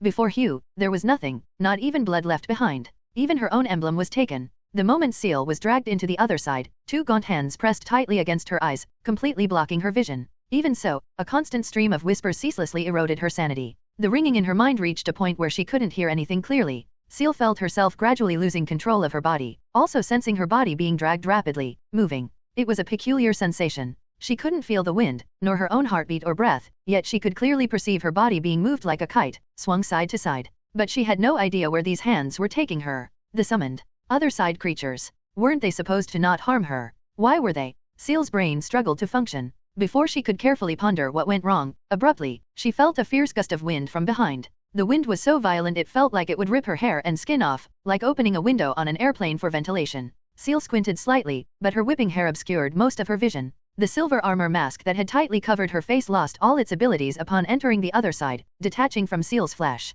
After a dizzying spin, Ciel felt the terrifying hands holding her rapidly dissipate, until they vanished completely. Although intentionally slowed, Ciel's body still shot out like a cannonball, tumbling wildly on the ground.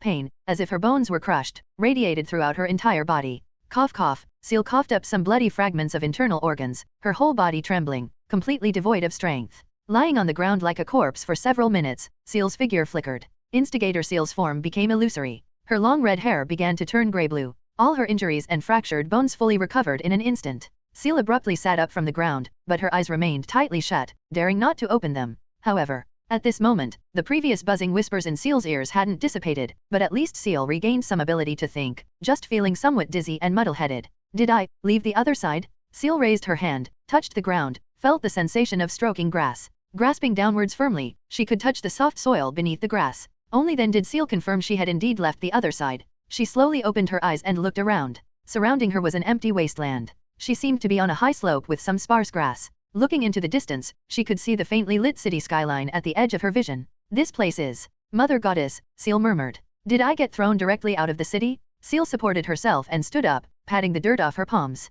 From being dragged into the other side to coming out, it was only a matter of seconds. In just that short time, those hands dragged her directly from inside Barren City to outside. This escape speed was astonishing even to Ciel, almost no different from teleportation. Did those hands use some ability in the other side? Damn it! This is outside the city? Suddenly, Ciel remembered the misfortune rule still active on her. Misfortune had already started exerting its force on her, and she actually left Barren City. Ciel could almost feel the misfortune substantially stacking upon her. No, must return to Barren City immediately. Although the coin landed reverse twice, as long as she returned to Barren City and stopped the misfortune from stacking further, there was still a sliver of hope. She picked up the scattered items beside her, then ran towards the city under the cover of night. Right now, Ciel only regretted randomly getting the gambler save file, which lacked any travel abilities. Moreover, she couldn't enter the city openly. She had to bypass Clock Tower Alley, otherwise, there was still a possibility of being arrested by Hugh. Misfortune could strike again at any time. Ciel could only charge forward blindly. She really wanted to toss a coin to determine her fortune for the next hour, but she didn't have a single ordinary coin on hand to toss. Ciel ran along the familiar road towards Barren City. Only when both her feet stepped onto the black gravel road within Barren City did Ciel's constantly suspended heart fail to settle. She wanted to immediately cross the Gem District to reach Clock Tower Alley, find Amy. Only the Mother Goddess's loyal divine servant on her could help her, a fellow believer of the Mother Goddess. Just as Ciel planned to bypass Clock Tower Alley and enter the city from the Gem Factory area in the Gem District, she suddenly felt a flicker before her eyes. Is temporal disorder starting again? Ciel's pace gradually slowed. Save file switching involved a few seconds of flickering. She was already used to this, preparing to wait for the switch to complete before continuing. As long as it didn't switch to the instigator save file, which was already injured to the point of immobility, it was perfectly acceptable. But soon, Ciel noticed something was wrong. She slowly raised her hand, bringing her palm before her eyes. Ciel's palm faced herself, the lines clearly visible, still bearing faint traces of dirt remnants from grabbing the ground earlier. But, her hand was clearly still solid. What was flickering wasn't Ciel, but the entire street before her. Unknown when, bloody mist had permeated the entire street. The dark street was terrifyingly silent, as if she had stumbled into some deserted area. The bloody mist severely restricted Ciel's vision. As the mist thickened, Ciel could barely distinguish things even a few steps away. The moon, under the bloody mist filter, appeared eerily dark red. Sharp, piercing laughter and fragmented, indistinct whispers, sometimes near, sometimes far, began echoing incessantly in her mind. Who did this? Ciel stopped, looked back. The path she came from was completely obscured by the bloody mist, making it impossible to see what lay beyond. The stabbing pain in her mind began to distort Ciel's expression. She could only continuously chant the Mother Goddess's name inwardly, praying that Mother Goddess Sadhna would protect her. But now, gambler Ciel's mind was completely devoid of any whispers related to Sadhna, as if overwritten by other, more intense whispers. Even the Sadhna mark on gambler Ciel began to gradually crumble and dissipate. Gurgle. A series of faint sounds arose near Ciel's feet. She looked down and saw a fist-sized terrifying creature, a patchwork of flesh and grey fur, crawling towards her feet with twisted limbs. Over a dozen black eyes, like green beans, rotated towards Ciel. Its mouth, filled with jagged teeth and too small to fit even a finger, opened towards Ciel, emitting a hissing roar. A silver light flashed. Deadly blood Roland materialized in Ciel's right hand. She held the gun with both hands, aiming directly at the terrifying creature on the ground. Gurgle. Upon seeing Ciel's action, the terrifying creature let out a strange cry, then turned and fled, disappearing into the bloody mist. Ciel resisted the dizziness and chaotic whispers brought by Blood Roland's side effects, her hand holding the gun trembling slightly. In her vision, thin black tendrils had already wrapped around Blood Roland's barrel, even binding Ciel's hands to it. Blood-red Rolands bloomed along those tendrils. The blood-red petals reflected unfamiliar faces, some angry, some gentle. The only commonality was that those faces looked blown apart, fragmented. Blood dripped down Ciel's hands. The dizziness brought by blood loss also began to wash over Ciel. She took a deep breath, forcing herself to calm down. No, can't stay here any longer. There's a transcendent messing around nearby. It could very well be the mastermind who placed the misfortune rule on her. Ciel hesitated no longer. Gripping Blood Roland, she quickly charged into the bloody mist ahead. At this moment, her figure flickered again. Her grey-blue long hair reverted to long, straight red hair. The clothes she wore changed into a slightly oversized expensive dress. Why now of all times? Temporal disorder shifted Ciel's body to the number 0 pure save file. At this moment, she temporarily lost all transcendent abilities, yet everything before her didn't dissipate due to the save file switch. This wasn't some body-locking ability, nor some hallucinogenic toxin. If it were either of those, everything should have vanished the moment the save file switched. But now, not only did the bloody mist before her not disappear, it actually thickened. Even breathing felt like drinking blood, leaving a sticky, rusty taste in her throat. Most importantly, the whispers in Ciel's mind didn't stop. This was number 0, the pure save file, essentially an ordinary person's form, the save file of the real Ciel who was never plagued by whispers. But at this moment, Ciel, in the pure save file, heard screams and whispers that should have been impossible. Caw. A harsh crow's cry made Ciel instinctively look up. At this moment, her vision seemed to pierce through countless layers of bloody mist, locking onto the creature overhead. It was a massive 3-headed monstrous bird. It vibrated its wings in the air. Its wings lacked feathers, instead covered with black, hair-like filaments. Crow's cry. Before encountering misfortune earlier, she had also seen a black raven. Is it that? With no time to carefully identify it, Ciel directly raised the blood Roland in her hand, aimed at the circling behemoth, and pulled the trigger. Bang! Ciel only felt some of her flesh and blood being violently drained. Blood Roland's muzzle spurted a large amount of blood mist. A deep red projectile shot out, pierced through layers of bloody mist, and directly entered the behemoth's body. However, the bullet passed straight through it. Flying further into the sky, the giant creature seemed to exist on a different plane from Ciel altogether. The bullet had no effect on it whatsoever. Gurgle. Suddenly, a gurgling sound, like that of an abyssal monster, echoed before Ciel. She immediately raised her gun, aiming at the bloody mist in front. In her vision, opposite the dense layers of bloody mist, a terrifying humanoid monster holding a bone club, its body half decayed, raised the bone club and approached Ciel. Dark green liquid, like concentrated sulfuric acid, dripped continuously from the monster's body. It raised the bone club in its right hand towards Ciel, while its left hand placed a rodent skull into its mouth. The next moment, green pus was spat into the small, twisted skull. A piercing, sharp shriek echoed in Ciel's mind, nearly causing her spirit to collapse. Such a strong sealed artifact? Ciel didn't hesitate, pulling the trigger directly. Bang! A bloody Roland bloomed on the monster's chest. The monster lost all resistance and fell backward stiffly. But the fall of one monster attracted more. The sealed artifact in its hand summoned all its companions. Sharp hisses began to rise and fall. More monsters emerged from the bloody mist, waving bone clubs and approaching Ciel. Just then, Ciel's figure distorted again. The expensive dress changed into a black church-long robe. An inexplicable fire began to burn from Ciel's chest. Very lucky, judicator Ciel, at this moment, returned to Ciel's control. The unbearable sounds caused Ciel's head to split. Shrieks and screams echoed in her mind. The more these monsters affected Ciel this way, the more her anger grew limitlessly. Ha! Ciel glared angrily at the monsters, exhaled a long breath. Silver light flashed, the blood Roland in her hand vanished. She raised her right hand, index and middle fingers extended, waved forward slightly. 4 black shadows surged out directly from behind her. The monsters rushing over collapsed under the black shadows in an instant.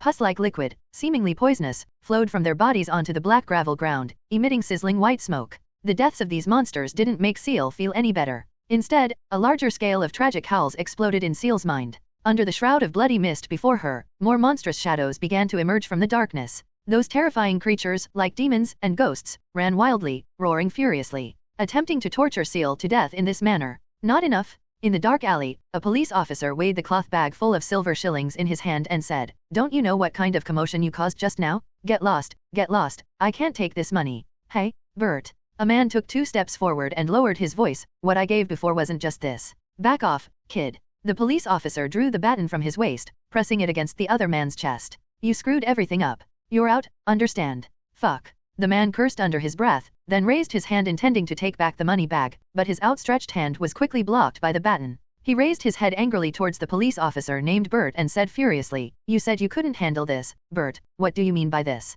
Bert swung the money bag in his hand and said with a smile, "This is just enough for me to pretend I didn't see you, letting go of this chance for merit." Bert's words made the man in front flush with anger, but the man just stared furiously at Bert for several seconds before turning and running into the dark alley. Only after the man's footsteps faded did Bert sneer, take the money bag, and turn towards the street. A thin police officer, who had taken off his helmet and was fanning himself, saw Bert, held his black steel helmet, spat the chewing tobacco from his mouth onto the ground, and said in a low voice, "All clear, sir." Bert glanced left and right, grabbed a handful of silver coins from the money bag, put them directly into the young man's steel helmet, then patted his shoulder. "Continue patrolling, rendezvous later." "Yes, sir." The young man turned and left, while Bert weighed the money bag in his hand again, a smile appearing on his face. Since the Blackwater gang leader Solari died, most of the Blackwater gang's network had fractured. The profits that could be squeezed from them had increased. However, these days were coming to an end soon. The Blackwater gang had started thinking about selling arms, and without Solari's protective umbrella, this gang would likely be completely destroyed and replaced by another gang within a month.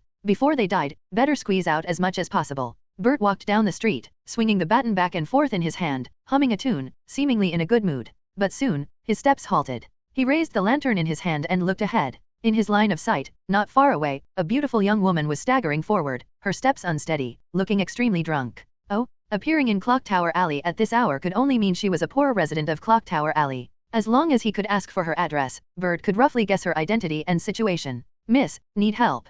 He grinned and quickened his pace forward, but just as he reached the young woman, his smiling expression turned into fear. The young woman slowly looked up, gazing at the empty night sky. The next second, a strange flintlock pistol abruptly appeared in the young woman's hand. She aimed it directly at the sky and pulled the trigger. Bang! The loud gunshot made Bert jump. How does she have a gun? What is she shooting at the sky for? Taking advantage of the flintlock's slow reload, Bert immediately dropped the kerosene lamp in his hand, raised a silver whistle to his lips with his left hand, and raised the baton high with his right. Tweet tweet. The high-pitched police whistle sounded, warning the other party while calling for backup. Simultaneously, he raised the baton high, about to knock the gun from the other party's hand. But the next second, the red-eyed young woman looked towards Bert. Her expression was indifferent. She mechanically raised the firearm in her right hand, aimed it at Bert's chest, and pulled the trigger directly. Bang! A blood-red Roland flower bloomed on Bert's chest. Invisible flames also ignited on the young woman's body. Her dress dissipated, replaced by a black church-long robe. Half her hair was burned away by the invisible flames, becoming slightly curly. The police whistle broke the night's silence. More police officers were rushing towards this direction. Ha, ha. At this moment, Ciel, having returned to the judicator form, was running rapidly through the alleyways. Although the thick bloody mist obscured her vision, by sticking close to the walls, she could still roughly determine her current location based on the building facades and the floor. Ciel now realized something was slightly amiss. The layout and streets closely resembling Clock Tower Alley, the utterly defenseless fleshy monsters, and the desperate cries that echoed in her mind earlier. All of this inevitably led Ciel to a terrifying thought. She was indeed no longer in the other side. The place she was currently in was reality. This wasn't some terrifying barrier created by transcendent abilities. In fact, nothing around her had changed. The only thing that changed might be her own distorted mental state after entering the other side. Meaning, what Ciel killed just now likely wasn't some fleshy monster, just an ordinary person. Fortunately, this was just a simulation. No matter how many she killed, it wouldn't affect reality. But her current mental state deeply worried Ciel. Initially, Ciel only wanted to escape from Hugh, but unexpectedly, Little Left dragged her directly into the other side.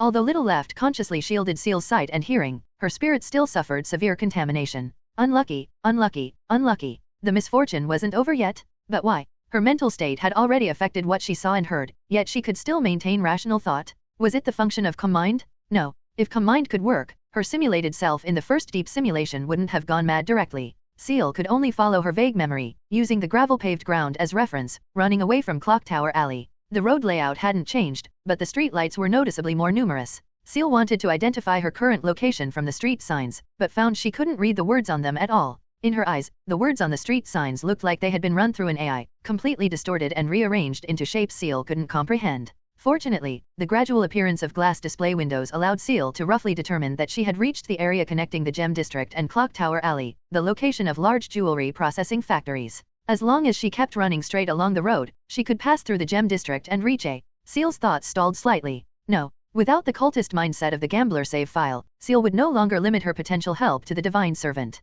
Seeking help from the Divine Servant might not necessarily cure her current state. The most likely outcome was that it would help her kill everyone daring to investigate her. To completely eliminate her current state, Ciel could only think of one person. Avena. Avena's path itself excelled at healing mental and spiritual bodies. Moreover, she possessed many special items made from transcendent characteristics. Perhaps something among them could help her. Unavoidably, seeking Avena might cause her to be affected by the misfortune. But Ciel still decided to find Avena. Because she was unwilling to accept this, she spent 100 fate points. For a normal simulation, that could fund 10 attempts. Such a costly investigation opportunity, and now she had only touched the barest surface of the matter, plus that giant beast circling in the air, likely related to the misfortune. Right now, Ciel had likely killed several patrolling police officers who looked like fleshy monsters. The rodent skulls they held, capable of emitting shrieks, were probably just police whistles. Causing such a huge commotion near Clock Tower Alley, the Church of the Savior Goddess would definitely investigate upon seeing those blooming wounds. In her current state, it was difficult to continue the investigation.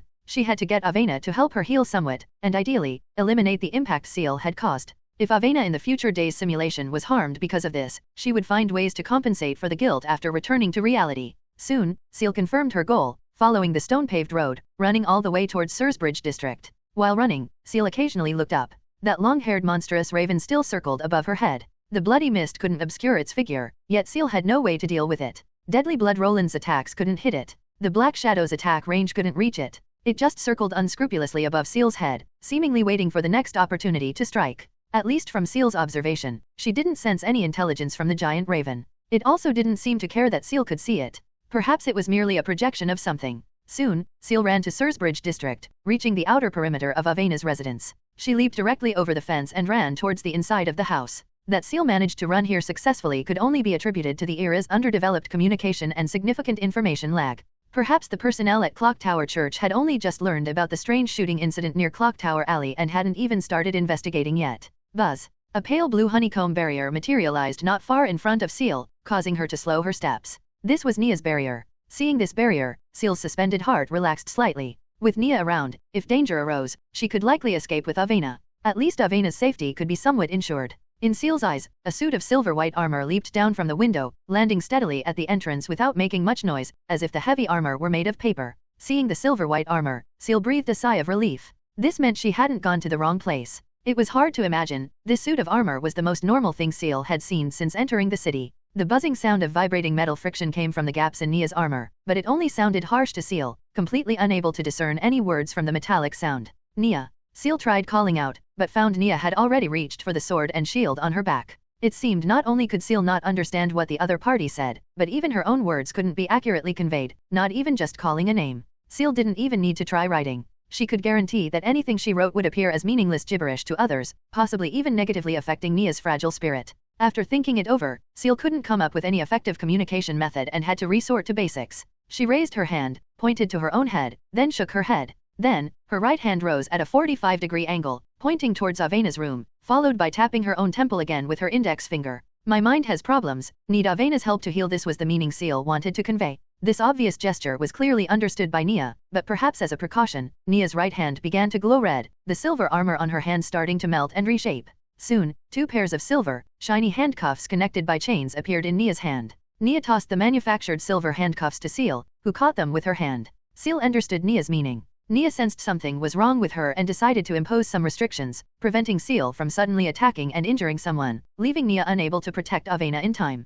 Ciel didn't dawdle. She directly put the handcuffs on her wrists. As for the other pair of silver handcuffs, Ciel thought for a moment, bent down, and locked her own ankles as well. These silver handcuffs were exceptionally hard. Breaking them through brute force wouldn't be easy, but they had no ability to suppress transcendent powers. As long as Ciel wanted, the black shadow could emerge from her reflection. Guarded, but not fully guarded. Nia beckoned to Ciel, leading her directly into the house. The servants were all asleep now. Only a few gas lamps remained lit inside the estate. But Ciel could barely see what was in front of her now. Even the points of light from the gas lamps, under the shroud of bloody mist, looked like scarlet ghost eyes staring at her from the depths of the fog. The mist before Ciel was even thicker now, reaching a point where it somewhat affected her breathing. It might sound unbelievable, but Ciel even felt a sensation akin to drowning, as if blood had completely blocked her lungs. Fortunately, Nia's armor glowed faintly, preventing Ciel from completely losing her direction. Following Nia ahead, Ciel stumbled up the stairs, the chains in her hands clinking crisply against each other. Only when Nia stopped before a dilapidated, decaying wooden door did Ciel realize this was Avena's room.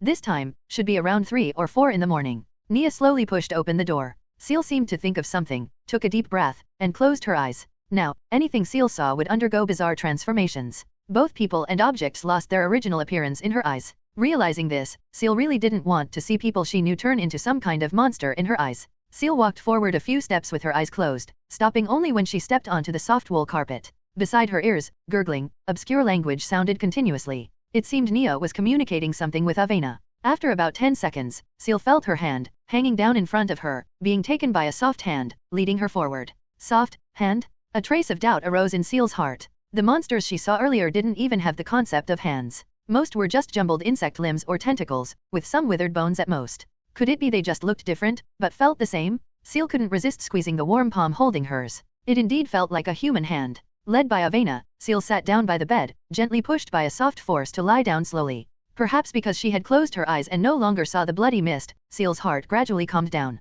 She could feel a pair of hands stroking her eyes. When Ciel felt the warmth before her eyes, a white light tore through the darkness. Ciel. A familiar call finally allowed Ciel to let down her guard. She slowly opened her eyes. Before her was a grey-white world. A naked, pale blue illusory figure stood before Ciel, waving a hand in front of her eyes. This was Avena's phantom image. What happened, Ciel? Avena's calm voice sounded. She looked at Ciel and asked, "Why is your spirit?" "My spirit?" Ciel looked down, slowly raising her hands. In the grey-white world, Ciel saw herself also sitting naked on a ground composed of darkness, but her phantom image wasn't pale blue. Instead, it flickered constantly. With each flicker, the color of Ciel's phantom image changed. Each flicker also caused some mutation in Ciel's body, pink tentacles emerging from under her skin or thin insect wings tearing out from her back. These changes continuously caused stabbing pain in Ciel's spirit. "Can you tell me what exactly happened these days?" Avena looked at Ciel, her voice gradually softening. "And those strange misfortunes?" Unsure if it was due to Avena's transcendent ability or her own fragile mental state at the moment, Ciel couldn't suppress the urge to confide, beginning to tell Avena about the events after the train explosion.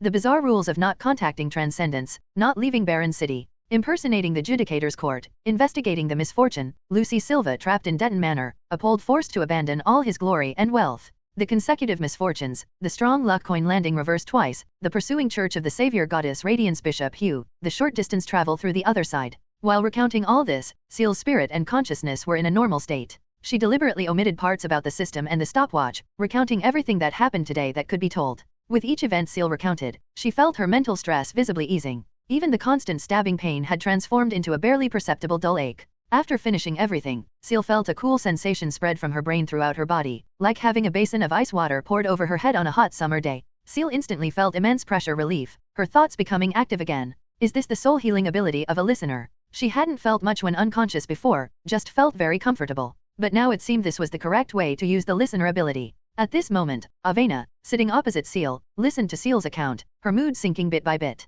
In just one day, Ciel had experienced so much, even becoming a second-tier Judicator without Avena knowing. Regarding this point, Avena wasn't actually too surprised. After all, Ciel's Judicator potion was given to Ciel by Avena herself. The only surprise was how deeply Ciel had hidden it. It was just that what Ciel experienced a few hours ago was too much, making it difficult even for Avena to digest this vast amount of information in a short time. Ciel held too many secrets. Even after revealing so much information, Avena could still sense many secrets hidden within Ciel. But now wasn't the time for Avena to ponder these things. She temporarily set aside the slight doubts in her heart, looked at Ciel before her, slowly approached her, extended her arms, and gently embraced Ciel's shoulders. "You've already done very well. Next, you just need a good sleep. You are lying on the grassland, the cliff is to your right. But you accidentally slipped and fell down, below is a pool of water." You woke up startled. Under the inducement of Avena's ethereal, distant voice, Ciel began to feel an intense sensation of falling, followed by incredibly realistic drowning and suffocation, as if everything she said truly happened. Ciel struggled awake, pushed herself up from the copper bathtub beneath her, breaking the water surface abruptly, panting heavily. She quickly scanned her surroundings, saw Avena watching her nearby, and also noticed where she was currently. This was Avena's bathroom, and she herself had been undressed and placed inside the bathtub. "Spirit, recovered? Are you okay?" Hearing Avena's voice, Ciel gradually regained her senses and looked towards Avena. Although her spirit had recovered significantly, faint red mist still lingered before her eyes, but most things around her no longer mutated. Ciel looked at Avena's dark purple eyes, yet a strange feeling arose inexplicably within her. Clearly, Avena's eyes behind her glasses were looking at her own eyes, but she always felt Avena's gaze wasn't focused on her face, but rather looking at something behind her. Ciel had already observed her surroundings when she looked around earlier, there was nothing behind her. The most unwelcome possibility surfaced in Ciel's mind. Previously, when Avena helped heal her spirit, she seemed to have shouldered part of the spiritual contamination as well, having experienced some of the pain Ciel felt. Did this treatment also let Avena experience the scenes from the other side, thus contaminating her spirit and causing hallucinations? Ciel didn't feel much guilt, because she had already anticipated this possibility before coming. All she could do now was find a way to compensate. Ciel stood up directly from the bathtub, stepped out of the pure copper tub, placed her somewhat wet hands on Avena's shoulders, and asked worriedly, "Are you all right, Avena? What did you see? Can you tell me?" Just now, Avena was trying hard to focus her attention on the water droplets on Ciel's forehead hair, trying her best to avoid direct eye contact with Ciel. She was doing her utmost to maintain her composure, preventing her gaze from sliding down Ciel's perfect face even though she had seen it before. But earlier, Avena was more concerned about Ciel becoming immersed in the false comfort caused by hypnosis, observing Ciel's mental state after falling into the water, having no time to think about other things. At this moment, Ciel's sudden standing up and her somewhat urgent questioning instantly disrupted Avena's meditative state. In her line of sight, the water droplet from Ciel's forehead hair dripped down. Avena subconsciously followed the path of the falling droplet downwards. Instantly, Avena felt her emotions were about to break. A fiery heat rose on her face. I'm fine. I didn't see anything. I was just trying to make you better feel the sensation of falling and hitting the water so. Avena shut her eyes tightly, took several steps back, and stepped onto the puddle of water spilled on the floor from adding water earlier. The soft slippers, designed only for comfortable indoor walking, had no anti-slip function. Stepping onto the puddle with eyes closed, Avena only felt her foot slip, followed by a dizzying spin. It's over. I'm going to make a fool of myself in front of Ciel. Careful. In a daze, she only heard Ciel's cry of alarm, then shut her eyes tightly, waiting for the sharp pain after her back hit the ground. The expected sensation of the hard floor didn't come. She fell backward, almost reaching a lying position. But the back of her head felt a soft touch, like a hand supporting the back of her head. Click. Milady? What happened? Bang. The bathroom door opened for an instant. Before even hearing clearly what Nia said, the bathroom door slammed shut again with a bang. Are you okay? This question, which should have been asked by Avena, now sounded above Avena's head. Avena's glasses had fallen to the side. Feeling the damp strands of hair brushing against her face, she slowly opened her eyes a sliver. Before Avena's eyes, she saw the naked Ciel, currently sitting astride her lower abdomen with her legs slightly parted. Ciel's slender waist was slightly bent, her left hand supporting the ground, while her right hand cradled the back of Avena's head. The soft touch from behind earlier came precisely from Ciel's right hand. At this moment, Ciel looked at Avena, whose eyes were slightly squinted open, and her heart relaxed somewhat. Seeing Avena's unstable state earlier, starting to back away, Ciel already had a slight premonition. When Avena was about to slip, Ciel directly summoned a black shadow from the shadow beneath Avena, supporting Avena's head to prevent impact. But to avoid startling Avena upon opening her eyes with the black shadow, she swapped places with it. Actually, Ciel's heart was also somewhat apprehensive and worried now, because she didn't know if her current self, in Avena's eyes, would transform into the appearance of those fleshy monsters. I'm fine. Avena shook her head gently, the blush on her face completely unconcealable. Sorry. Ciel looked at Avena beneath her and said, I originally didn't want to involve you, but I'm rather selfish. I want to live a little longer. Ciel's words, for some reason, caused a slight pang in Avena's heart. Ciel's personality of shouldering all the bad things alone made Avena feel somewhat distressed, but she couldn't say anything. Her identity was only Ciel's friend. She could only offer help from a friend's perspective, not yet reaching the point of sharing joys and sorrows. If possible, Avena also wanted to face these things together with Ciel. But Ciel always habitually maintained a certain distance from others, her psychological defenses extremely high, and whenever dangerous matters arose, Ciel would exclude others. Just then, Ciel's voice came from above again. Is there anything you want to do, or anything you desire? I can help you to the best of my ability, as compensation for this soul healing. Compensation. Is there anything I can't obtain? Hearing Ciel talk about compensation, Avena's originally somewhat heated mood gradually cooled slightly. Ciel didn't consider her one of her own at all. She pressed her lips together tightly, looked up at Ciel, and said, yes. What is it? Revenge. Before Ciel could react, Avena supported herself on the floor with her elbows into a half-sitting position, took a bite on Ciel's soft neck, showing absolutely no mercy. After taking a bite, the frustration in Avena's heart lessened slightly. She slowly tilted her head back, looked at Ciel on top of her, and calmly said, please move. Ciel got up and moved aside, watching Avena stand up again, slightly adjust her clothes, then turn and leave the bathroom. Revenge? Revenge for biting Avena before? For Ciel, that incident actually happened not long ago, but for Avena in this simulation, it had likely been over 40 days. Ciel raised her hand, touched the bite mark on her neck. A slight pain emanated, leaving her somewhat confused. Judging from Avena's appearance, the impact didn't seem significant. After all, even Ciel wouldn't be able to bite down on a terrifying fleshy monster. But why did she seem somewhat angry? Ciel found she could no longer quite grasp Avena's thoughts. Now wasn't the time to think about these things. She had to leave Avena's side quickly before the next calamity arrived. Constantly contacting Avena and Nia also counted as contacting the transcendent. She looked towards the clean clothes placed aside and began dressing. Meanwhile, outside the bathroom, Avena was walking towards the dressing table. Her glasses were left in the bathroom, but she no longer wanted to go back for them. Nia, who had been guarding nearby, also approached after seeing Avena come out and said, sorry, milady, I didn't know you were. It's fine. Avena put on a new pair of glasses, walked to the window, slightly pulled back the curtain, and looked towards the fountain and garden outside.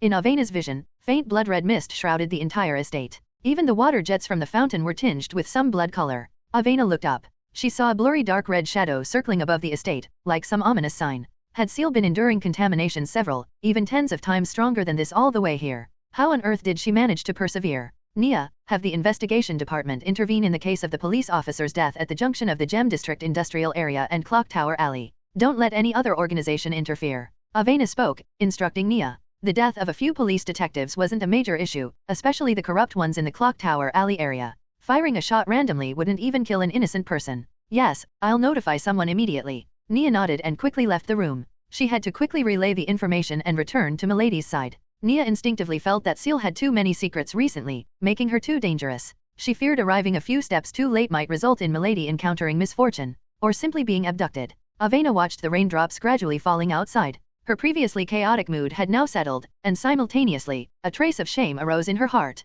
Having calmed down, Avena felt her actions just now were somewhat childish. Ciel chose to face things alone ultimately because she didn't want to involve her. Avena, who couldn't offer much help anyway, had no reason to be angry. Why, though? This conflicted feeling. Like Ciel, Avena was also adept at hiding everything in her heart. But now, she had a premonition that if she didn't speak openly, she and Ciel would only drift apart, walking further and further away from each other. Not long after Nia left, Ciel pushed open the bathroom door and walked out. Ciel was now dressed in the black and white dress Avena had prepared for her. This time, the dress wasn't slightly larger like before, it fit perfectly. It was unknown whether it was Avena's old clothes or specially tailored for Ciel. Ciel, Avena turned to look at Ciel, pointed towards the window, and said, "That shadow in the sky, has it been following you all the way here?" Ciel, who was just preparing to say something she wasn't sure about, now walked to Avena's side after hearing her question. Through the rain-streaked glass, she looked towards the sky outside. A dark red shadow shaped like a monstrous bird circled in the sky. Even without a specific shape, Ciel could still recognize it at a glance.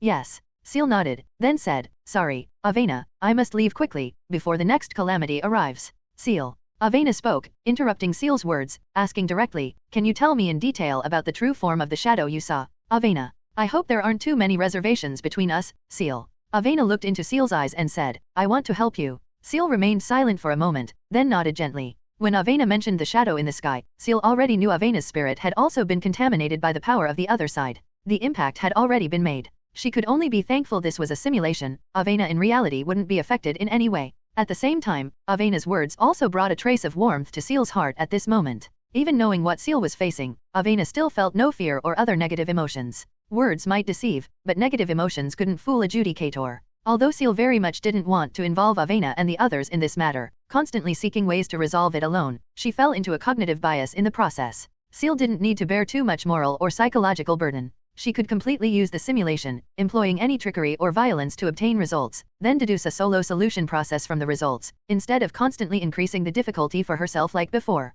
After all, Ciel was just one person. There would inevitably be times when she acted emotionally, unable to maintain absolute rationality and accuracy. If Ciel were to act like a completely cold-blooded demon in the simulation, then upon entering the simulation, Ciel should have abandoned her sister Lychee, who was a waste of time, and returned directly to Baron City. In that case, perhaps she would hear news the next morning about her sister being stabbed to death in the small town inn. This was absolutely unacceptable to Ciel, even in a simulation. It was precisely these interwoven bonds that supported Ciel, allowing her to remain clear-headed and not lose herself after killing so many people. Perhaps, she should also trust and rely more on these friends of hers. Okay. Ciel looked at Avena, nodded gently, then turned and walked to the dressing table, picked up a pen and a piece of paper, and began drawing rapidly. Although Ciel's drawing skills were poor, she still managed to draw the approximate shape of the monstrous raven through precise control of her fingers, then filled its body with messy lines. Avena, who had been watching Ciel draw nearby, looked at the bizarre image drawn with the dip pen, her brow furrowing slightly. Wings. At this moment, Ciel, having finished the drawing, pushed the paper towards Avena, looked at her expression, and asked, "Can you tell what it is?"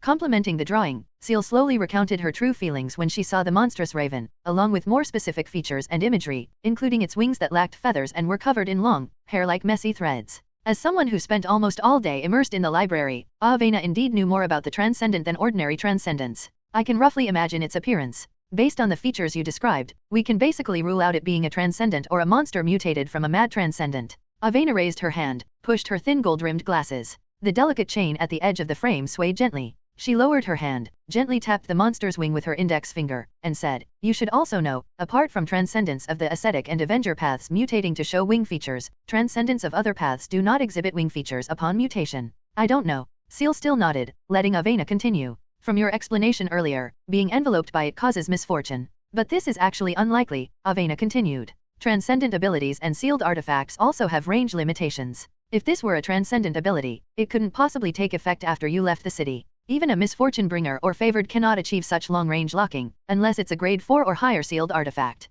Speaking here, Avena shook her head and said, "But this is impossible. Currently known super-tier sealed artifacts don't have such capabilities, unless secretly held by some hidden organization. But these organizations have no need to use a super-tier sealed artifact with immense side effects just to deal with a few third tiers and you." Speaking here, Avena paused slightly, looked at Ciel, and said, "You, or the organization behind you, haven't actually provoked and ascended, have you?" With anyone else, Avena might not believe it, but with Ciel, Avena felt anything was possible. Hearing Avena's words, Ciel recalled slightly. Ciel had heard about Ascended from Eurus before. Below Ascended were 5 tiers. Only those reaching 5th tier or higher qualified to be called Ascended. Ciel in reality was cautious. The only high-tier transcendent she had direct contact with was Nia, and she was an ally. How could she possibly provoke an Ascended beyond 5th tier? Honestly, the abilities of a 3rd tier were already unimaginable to Ciel. She didn't even have the capital for a direct confrontation. How could someone like her possibly catch the eye of an Ascended? Unlikely. Ciel shook her head. According to what you said earlier, the misfortunes didn't descend immediately after violating the rules, but had some delay.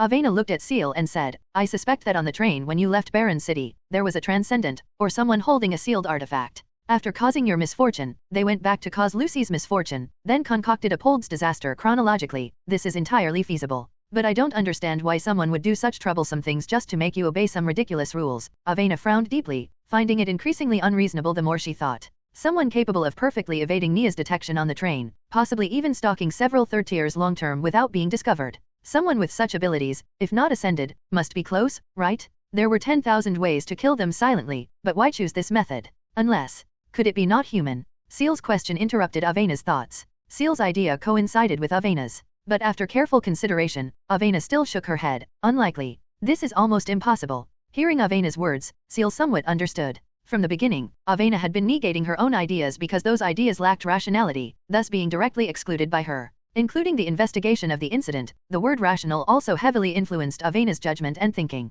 And Ciel's greatest strength was turning the irrational into the rational. Ciel glanced at the current time, 4:30 a.m. It was time to break Avena's fixed mindset of conventional and rational. 8 hours and 15 minutes ago, the train exploded. Ciel looked at Avena and asked seriously, "If I returned to that time and killed everyone on the train, would it be possible to find that person or thing?" Hearing Ciel's words, Avena's high-speed thinking process suddenly stalled. She blinked at Ciel, and after a moment, finally said, "Possible, but unlikely." Ciel's words left Avena momentarily unable to organize her thoughts, because it was simply too absurd. According to Ciel's suggestion, returning to the past, back to that train to kill everyone, might indeed force out the mastermind. But the act of returning to the past itself was impossible. And putting other things aside, just Ciel's thought itself was somewhat terrifying. Regardless of whether returning to the past was possible, just killing everyone on the train was already too cruel. It felt like something the Divine Advent Church or other cults would do. A train held at least 300 or 400 people. Let alone actually doing it, just thinking about it already made Avena feel some physiological discomfort. Helping Ciel cover up a few killings or deal with some scum, Avena had no burden doing so, but this was somewhat too extreme. The usually rational Ciel proposing such unrealistic fantasies made Avena feel a slight sense of unfamiliarity. Just hypothetical, Avena. Ciel looked at Avena before her and said, "No matter how absurd the hypothesis, you can say it. As long as it's a hypothesis that might uncover the truth, even if the premise is traveling to the other side, it's conceivable." Looking at Ciel's somewhat encouraging eyes, Avena felt her thoughts were somewhat chaotic. She took a deep breath, rested her hands on the dressing table, and calmed down slightly. "Forget it." Ciel saying this must have her reasons. "I just need to follow the information Ciel provides and make these assumptions." After mulling it over in her mind, Avena started to feel a bit resigned. She was terrible at making such assumptions devoid of logic. After a moment of silence, she looked at Ciel and said, "If we really have to assume like this, I would choose to return to the past, back to a time before encountering these disasters, avoid the disasters. So there's nothing to assume." Avena silently recited this sentence in her heart, not saying it out loud. "Yes, exactly."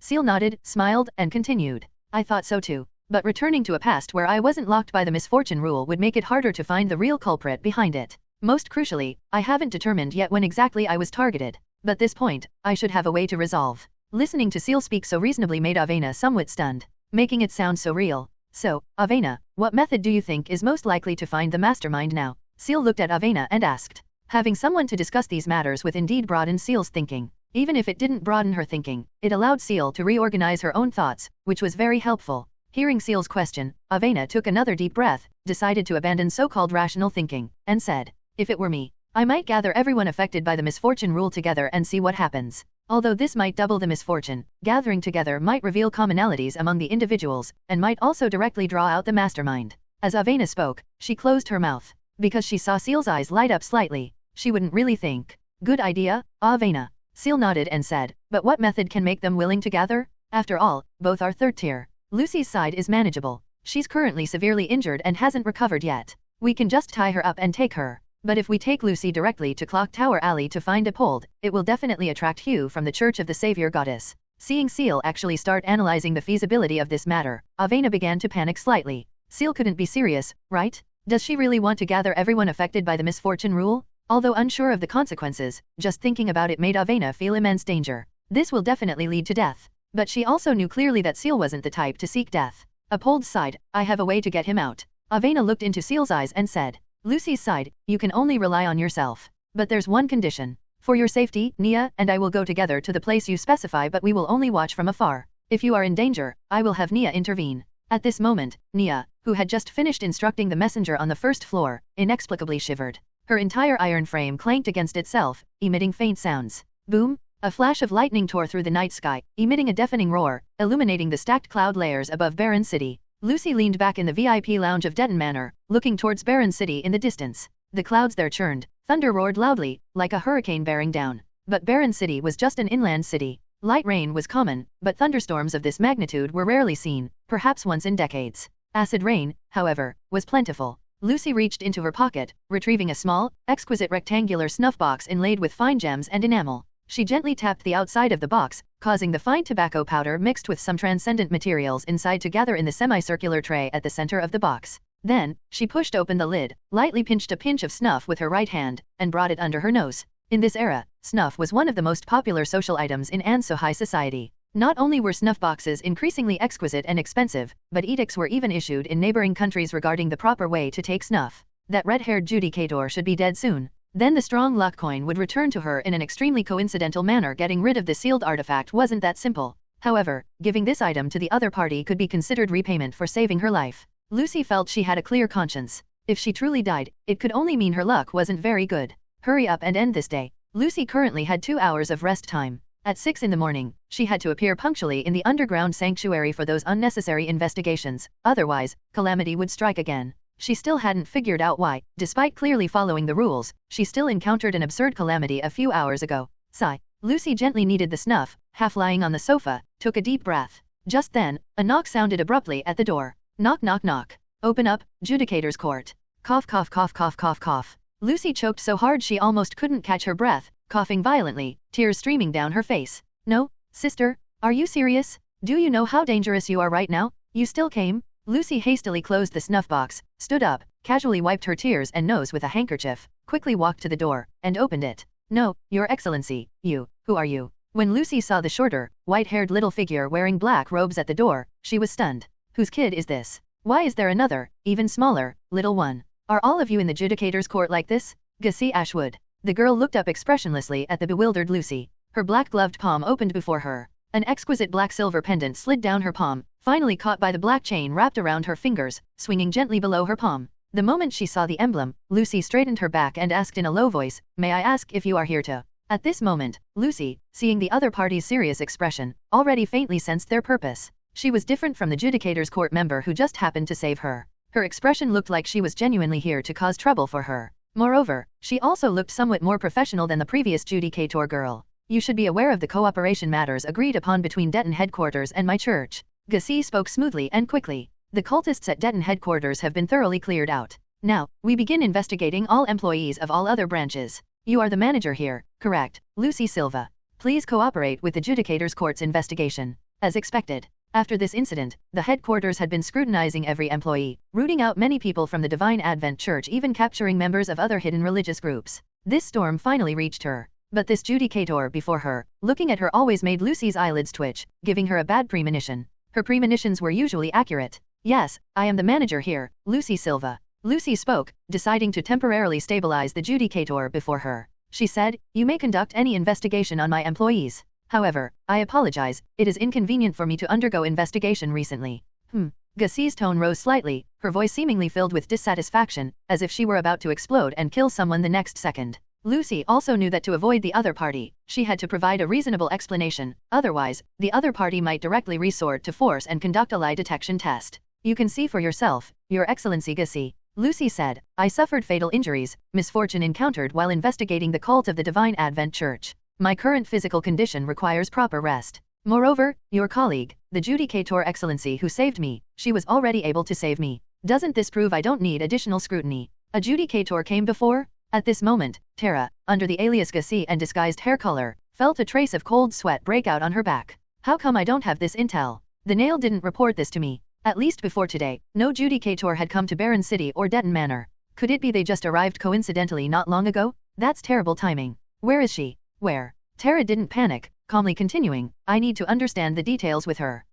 Lucy wanted to say she was likely dead, but after thinking, changed to a more tactful phrasing, you should be able to see news about her by dawn. Lucy's words made Tara keenly sense that she seemed to have some reason for being unable to undergo scrutiny. To complete the Mother Goddess's mission, Tara decided to take a gamble. Tara reached out, took out a simply styled pocket watch from her bosom, glanced at the time, and said, it will be morning soon. Then I'll wait here. Hearing Tara's words, Lucy, already mentally exhausted, felt like the sky was falling. She wouldn't dare sleep while being watched by this judicator. You can try finding that judicator. Aren't you supposed to be acting together? As long as you find her, you'll know I wasn't lying. Lucy sighed and said, I've stayed here for over a month. I'm not going to run away. This is a precaution, Miss Lucy. Tara looked at Lucy and slowly said, my creed is to never let a single cultist slip through. Please understand. Here it comes, the classic creed, classic belief, classic faith, classic obsession. Lucy had heard more than once that people from the Church of the Savior Goddess's Judicator's Court were stubborn as mules. Encountering this situation herself, she still felt somewhat helpless.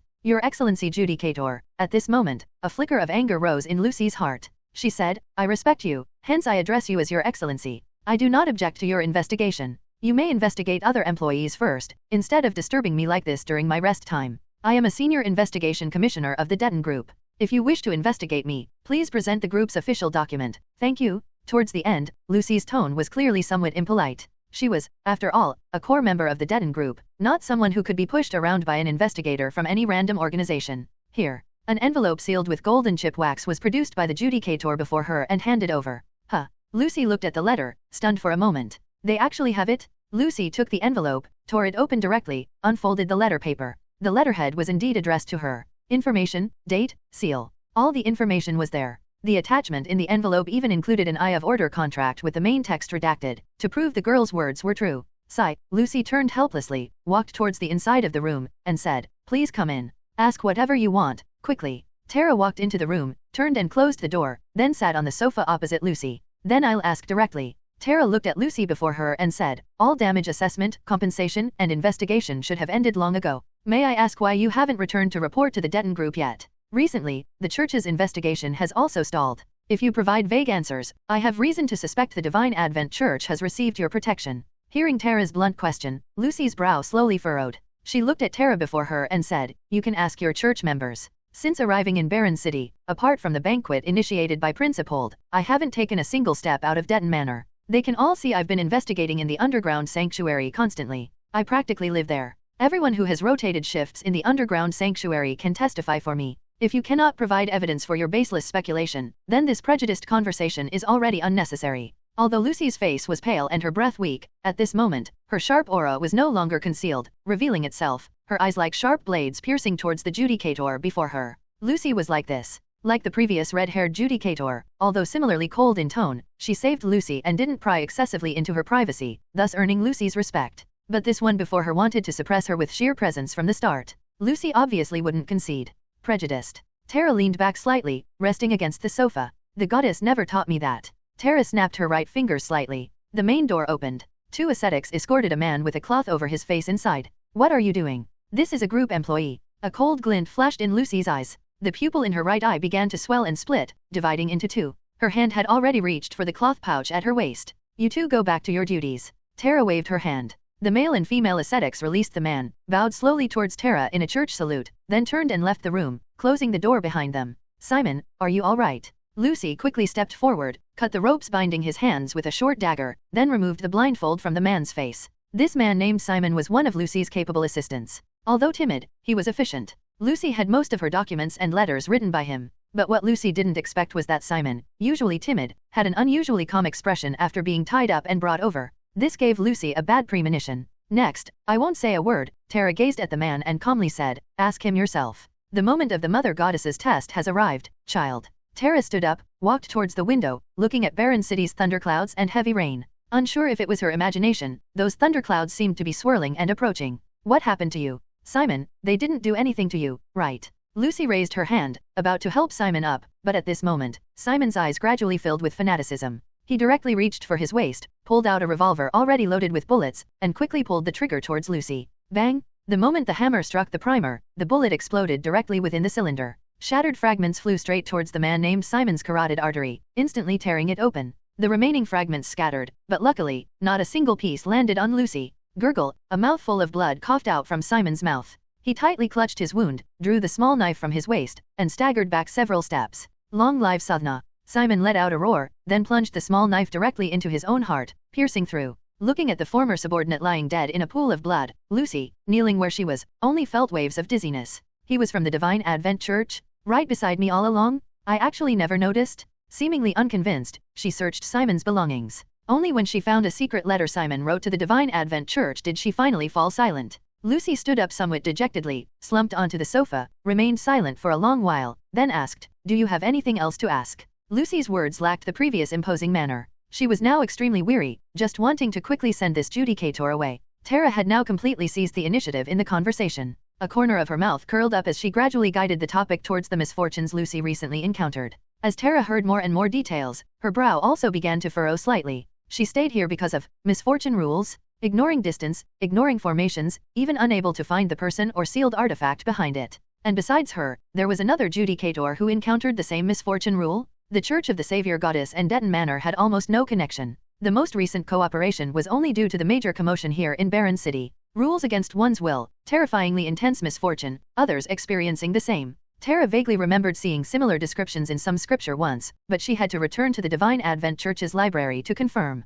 Just as Tara prepared to leave, the wooden door was knocked on again. Knock knock knock. Open up, Judicator's Court. Tara. Lucy. Tara's heart tightened slightly, while Lucy looked at Tara before her, a hint of confusion appearing on her weary expression. Another one? Is there no end to this? At this moment, Ciel, outside the door, frowned slightly. Inside, why is the smell of blood so strong? Could it be that because I violated the misfortune rule, Lucy was killed? Ciel reached out directly, twisted the doorknob. When she pushed the door open, she was instantly stunned. On the floor, a male corpse lay in a pool of blood. Following the bloodstains forward, two people sat opposite each other by the sofa. One, with a weary face, was naturally Lucy. Sitting opposite her was a transcendent wearing the same Judicator's Court robes as herself. Bad, ran into the real Judicator's Court? Ciel's steps retreated slightly. The black shadow behind her surged, becoming alert. But the white-haired lowly wearing Judicator's Court robes, after a brief stunned moment upon seeing Ciel, immediately stood up and ran towards Ciel. Lady Ciel'Gassi missed you so much. Tara directly stepped over the corpse, rushed towards Ciel, and hugged the somewhat caught off guard Ciel's waist.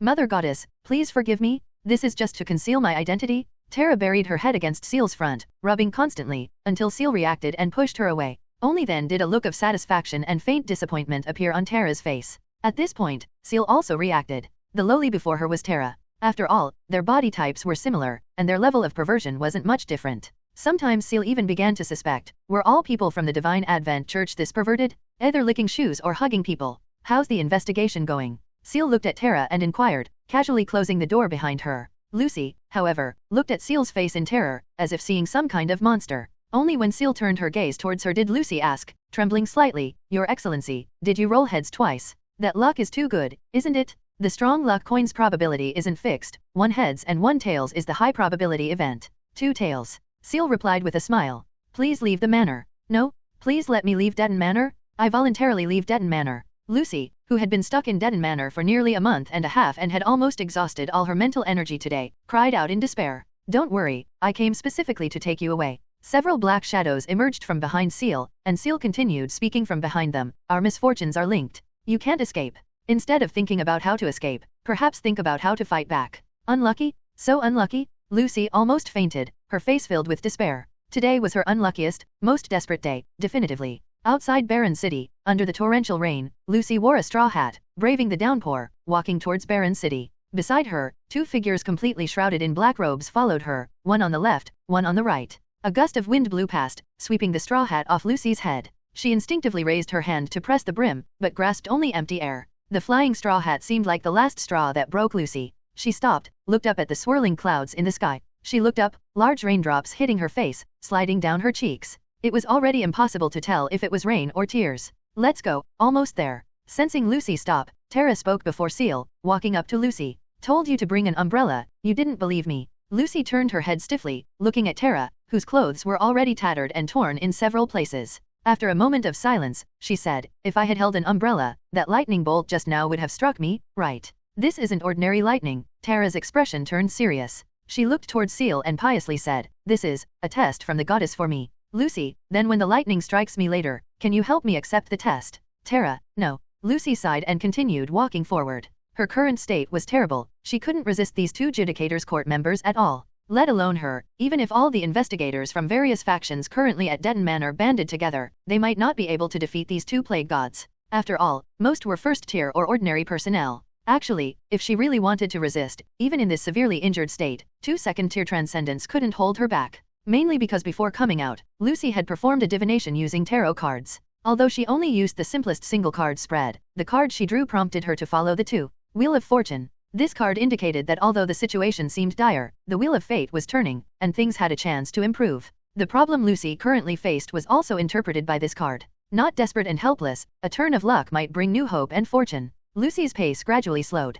Following behind the Judicator named Tara, she kept some distance from the red-haired girl. She lowered her head and began thinking. What exactly could cause her luck to change? The strong luck coin was useless now. She had already used both tossing chances for today. There was still some time before the refresh, so her luck change definitely wasn't due to the strong luck coin. 3 transcendents shrouded by misfortune rules, breaking the rules to gather together. Would her turning point be here? Regardless, she still had to observe carefully. At this moment, Tara, walking ahead of Lucy, gradually moved closer to Ciel's side. Due to the heavy rain, raindrops hitting the hood made pattering sounds. Coupled with the thunder, speaking too far apart made it basically impossible to hear clearly. Yes, this was just to allow Lady Mother Goddess to hear my words more clearly. Speaking to a deity cannot be mumbled. She tiptoed, leaned close to Ciel's cheek, and said, May I call you Lady Ciel directly?" Ciel nodded. The night rain was cold, making Tara's exhaled breath seem exceptionally warm. Unsure if it was Ciel's illusion, she felt Tara's breathing begin to grow heavy. Just as Ciel felt somewhat uncomfortable and wanted to push Tara away, Tara's next words made Ciel's raised hand stop. "Lady Ciel, regarding the misfortune rule Lucy mentioned, after my investigation and confirmation, I do have a slight impression. It seems to have been mentioned in a few lines in some ancient text or scripture, but due to the long time past, I don't remember it clearly." Speaking here, Tara showed apology on her face and said, "I am truly sorry, Lady Ciel, I probably cannot give you an answer before 12 o'clock. Please forgive my shallow knowledge. To make up for my mistake, I am willing to offer everything, including every inch of flesh and bone, wishing only that my soul may go to your divine kingdom." Tara's voice was filled with self-reproach, seemingly hating herself for not remembering the contents of the book at the time, and readily planning to sacrifice herself to Ciel at the drop of a hat. At this moment, Ciel was also slightly surprised after hearing Tara's words. The matter of the misfortune rule was actually recorded in books? Originally, Ciel just intended to let Tara try her luck. Unexpectedly, the knowledgeable Tara actually had some findings. Unfortunately, Tara herself didn't remember the specific content. To really know, she would have to return to the secret monastery of the Divine Advent Church. "Let's talk later," Ciel replied calmly. "Yes, Lady Ciel." Tara retracted her gaze somewhat dejectedly, lowering her tiptoes. Truly worthy of being the Mother Goddess's human vessel. Besides the warm aura emanating from her, even her scent was so pleasant. Lucy, following not far behind, watched the two whispering, really wanting to quicken her pace to hear what torturous plan they were discussing, but dared not get too close to the red-haired girl. But soon, Lucy saw a tall, thin figure holding a horse lantern, standing on the road not far ahead. The figure seemed to have noticed the three heading this way, fixing its gaze upon them. He wore tattered clothes, standing directly in the heavy rain, his damp pale golden long hair plastered to his face. His desolate appearance bore some resemblance to Lucy's current state. Why him? Isn't this Apold? Why is he dressed like a beggar? Lucy frowned slightly. She really hadn't seen him in such a miserable state before. At this moment, Apold's eyes swept across the faces of the three, then he clenched his fists and said, "Where is Avena? Where is she? Why is it you?" Finally, Apold's eyes locked onto the face of the girl with dark red pupils. Black armor plates began to spread and cover his hands. "It's you?" Clang. A giant black tower shield, almost the size of a door panel, was grasped by Apold's right arm. He placed the tower shield on the ground, emitting a dull thud. "You better give me an explanation." Apold's heart burned with anger. He glared at the three before him, grinding his teeth as he said, "She said there was a way for me to return to ensues safely." Seeing the miserable prince before her, Lucy roughly understood. So the other one entangled by the misfortune rule was this prince's son. But judging by his current appearance, his temper didn't seem too pleasant. Lucy took several steps to the right, distancing herself from the two Judicators, then slightly raised her hands and said, "Good evening, Count Thaddius. I was merely forcibly brought here by these two Judicator excellencies.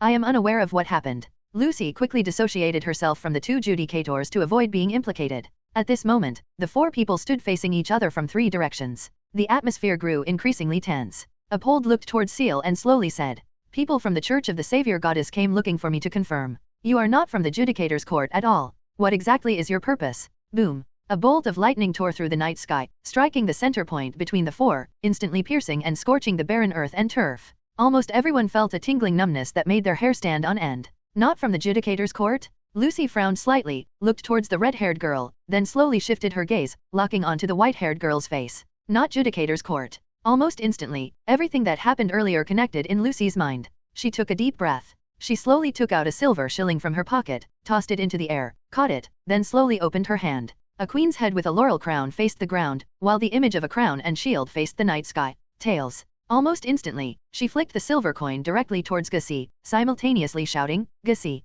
The moment the silver coin landed near Gussie's feet, a white flash struck down directly from high above, hitting the silver coin squarely. A white shadow emerged almost instantly from behind Gussie, shielding her. Boom. The delayed thunder roared. Lucy's expression gradually turned cold, her eyes filled with killing intent. Damn it! Freaks from the Divine Advent Church. They were from the Divine Advent Church? Simon didn't betray me at all. He was forcibly brainwashed. That Gussie is a fucking missionary. Instantly, the scene became extremely volatile. Two third tiers stared menacingly at the two girls who were only second tier. Far away on the road, about 2 kilometers away, Nia stood aside holding a huge umbrella, while Avena stood before her, holding a monocular telescope, watching the commotion in the distance. This was a professional nautical telescope, allowing Avena to roughly see what was happening over there.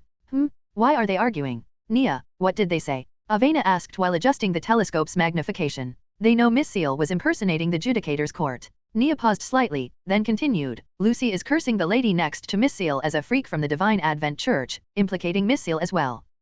Avena looked back at Nia somewhat puzzledly, then continued observing with the telescope. She really couldn't understand how the other party connected Ciel with the Divine Advent Church. Ciel and the organization behind her had directly massacred an entire Divine Advent Church stronghold. "Milady, I think we need to retreat several more kilometers." Nia looked into the distance and slowly said. "Why? It's raining so hard, any further and we won't see anything." Avena seemed unwilling to just listen to Nia narrate what was happening, wanting to see it with her own eyes. At least it felt somewhat like participating. "Look at the sky, milady." Nia reached out, pointing towards the sky above the three people. Avena slowly looked up following Nia's finger, her small mouth gradually widening. Facing the two third tiers before her, Tara felt panicked internally. If she were alone, she definitely would have chosen to flee. Neither favored nor crown guard excelled at pursuit. As long as she scattered her white shadows to run in different directions, she could definitely escape. But it wasn't just her here now. The Mother Goddess's human vessel was also present. She couldn't allow the Mother Goddess's human vessel to suffer any harm. Compared to the somewhat flustered Tara, Ciel's heart was surprisingly calm. If the two third tiers really attacked, the worst consequence was just death. In a simulation, death wasn't frightening. What was frightening was dying without obtaining any useful information. Now, three people suffering from the misfortune rule stood together. Terrifying misfortune had already accumulated on her. The others had also broken the rules to meet here. What exactly would happen? Ciel slowly looked up towards the sky. Thunderclouds churned in the sky. Besides the thunderclouds, a terrifying shadow with a wingspan of nearly 100 meters stirred the clouds. This apocalyptic scene caused even Ciel's heart to feel slightly astonished. It's here. In Ciel's vision, the terrifying shadow swooped down, rushing towards the three below. Such speed, such enormous size, unavoidable. After judging this point, Ciel made no move to escape. She took out the stopwatch from her pocket. What she didn't notice was that the strong luck coin also fell out when she took the stopwatch, rolling against common sense on the uneven ground towards Lucy. The sky-obscuring shadow smashed towards the ground, completely enveloping the four within its darkness. At this moment, Lucy and Apold seemed to suddenly realize the shadow's existence, but it was too late. Lines of bizarre characters composed of shadows appeared before the eyes of the four, as if written directly onto their eyeballs. These characters didn't cause any spiritual contamination to Ciel, but Ciel similarly couldn't understand these words. This is Old Ansa script. Tara, beside Ciel, murmured. Fate Calamity 3. Vessel. Change. Rules perhaps, unclear. Dire consequences, irreversible. First. Tribulation. Fragmented phrases of Old Ansa, spoken here and there, made Ciel frown slightly. She couldn't currently understand the full text before her. She could only rapidly record the characters as images in her mind. Suddenly, illusory purplish-black threads emanated from Ciel, Lucy, and Apold. These threads uncontrollably surged towards the shadow above. Among them, the shadow threads emerging from Ciel were the most numerous, looking like bundles of messy illusory optical cables being drawn towards the sky. What is this? Ciel faintly sensed that these things emerging from her body, yet having no side effects nor draining any power, seemed like the materialization of misfortune. Lucy was the first to notice something was wrong. She turned around almost without hesitation, running towards Denton Manor at top speed. But just then, her foot tripped over a simple stone. She fell face first onto the ground. Boom! A lightning bolt, almost 2 or 3 meters thick, struck down from high above, exploding right in front of Lucy. That lightning bolt was just over a meter away from Lucy's head. It was exactly that fall that allowed her to avoid fatal injury. The electric current spread outwards through the rainwater. Contact voltage caused the current to surge directly into Lucy's body, nearly stopping her heart instantly, even damaging her nerves. If she hadn't fallen, she would have run right into the center of the lightning strike just now. Boom! Almost without pause, a second lightning bolt struck directly towards Apold's location. Almost the instant the spiritual alarm sounded, Apold's entire body was covered in black armor, honeycomb-like illusory plates materializing above his head. A white light enveloped him. At this very moment, Ciel acted swiftly. Black shadows emerged from beneath her, rushing rapidly in 4 different directions. Buzz! A violent buzzing sounded in Ciel's mind. She felt a slight numbing sensation from underground. Even her hair felt like it was about to fly up in the rainy weather due to the tingling sensation. She quickly selected a black shadow furthest from the others. Ciel's figure gradually became illusory, but the transformation speed was too slow. It was too late. A flash of white light had already completely enveloped Ciel. 100 meters away, Ciel's figure gradually solidified. She looked down at her hands in confusion. Why wasn't I attacked? Ciel looked back towards where she originally stood. Terra, who was standing beside her, had vanished without a trace. Only some undamaged transcendent characteristics and items remained where she stood. Not even bones were left. In that split-second decision just now, Terra had already realized Ciel couldn't escape this lightning strike. Almost without hesitation, she used the ascetic's ability to transfer this attack for Ciel. The calamity was far from over. The previously suppressed calamities, after the 3 gathered together, seemed to erupt suddenly, beginning a fierce and terrifying onslaught. The thunderclouds in the sky illuminated almost the entire sky like daylight. The roaring sound made the earth tremble. Ciel didn't hesitate, turned, and ran. But after running just a few steps, she bumped headfirst into something soft. It was a shadow, the shadow that had been circling in the air earlier. Ciel abruptly turned back, looking into the distance. The 3 seemed trapped in a beast cage. Within this definitely not spacious area, they were left at the mercy of the calamity raging upon them. As if to determine a winner, rolling pillars of thunder roared in the distance. The apocalyptic vibrations shook the entire city of Baron. "Milady, you cannot go over there. Let go of me." 4 kilometers away from the thunder's epicenter, Nia firmly held Avena back, dragging her continuously backward. The roaring thunder ahead made even the earth tremble. This was definitely not a commotion 2 third-tier transcendence could create. Even Nia didn't dare say how many waves of lightning strikes she could withstand inside. She absolutely could not let Milady Avena go into danger. Meanwhile, in Baron City's Clock Tower Alley, atop the Clock Tower Church Tower, a figure wearing magnificent white church robes stood beside the giant bell on the tower roof, watching the apocalyptic scene in the distance. The expression under the mask rarely showed a hint of panic. She couldn't imagine the terrifying casualties if such thunder pillars struck within Baron City. A white shadow materialized behind Hugh. After some distortion, Eurys's figure appeared behind Hugh. "Lord Bishop, what on earth happened?" Eurys asked urgently. She could feel the spiritual alarm in her brain constantly ringing. In her pitch-black vision, the enormous grey-white figure in the distance was clearly visible, but this was obviously not something the Divine Advent Church could produce. "I don't know." Hugh slowly raised her hand, supporting her head, her breathing becoming rapid. "Quick, have the brothers and sisters evacuate the believers in Clock Tower Alley, get them away from that area, the farther the better."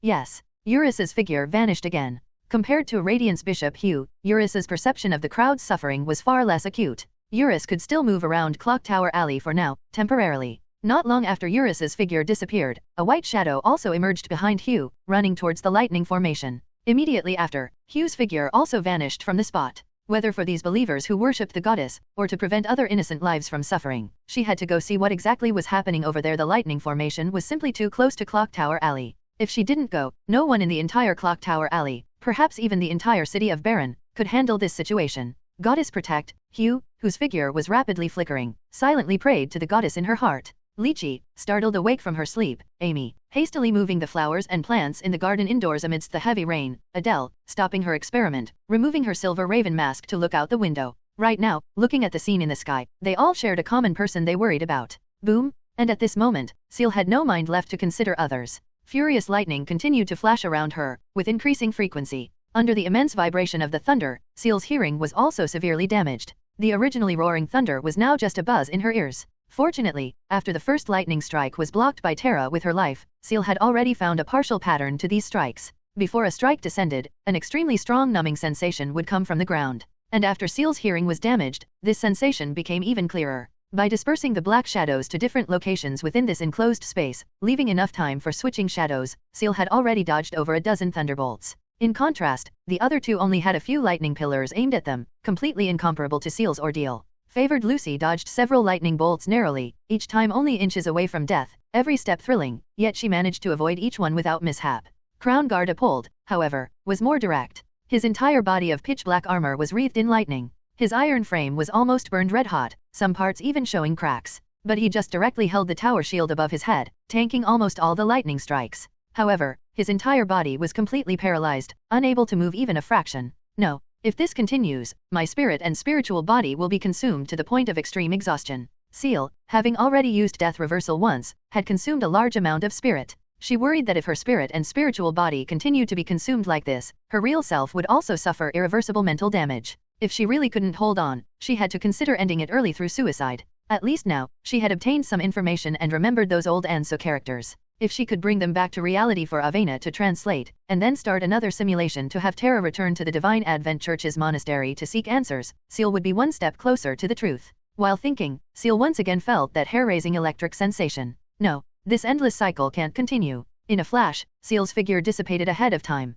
Distorting simultaneously with her figure was a black shadow standing atop the tower shield. The next moment, Ciel's figure stood atop Apold's tower shield. An even more intense numbing sensation came from under her feet. This was the residual current on Apold's body. At this moment, blood had begun to seep out from within Apold's armor. Although his senses were dulled and slowed by paralysis, he could still feel the sudden increase in weight on the tower shield, and the abruptly piercing spiritual alarm in his mind. Who's up there? Apold's roar came through the armor. He felt a strong sense of foreboding, but his legs were already completely paralyzed. Having tanked several thunderbolts, he was already severely injured, unable to even feel his lips when speaking. He used almost all his strength, placing his left hand on his right fist, using all his might to swing the tower shield to the right, trying to throw off the person standing on his shield. The second before he swung the shield away, the weight on it vanished. He looked up and saw, in the sky, above the clouds, an azure lightning stream stretching for over 10 kilometers. A desperate, beautiful sight he had never seen before almost left him stunned for a moment. The next second, a red lightning bolt shot straight down.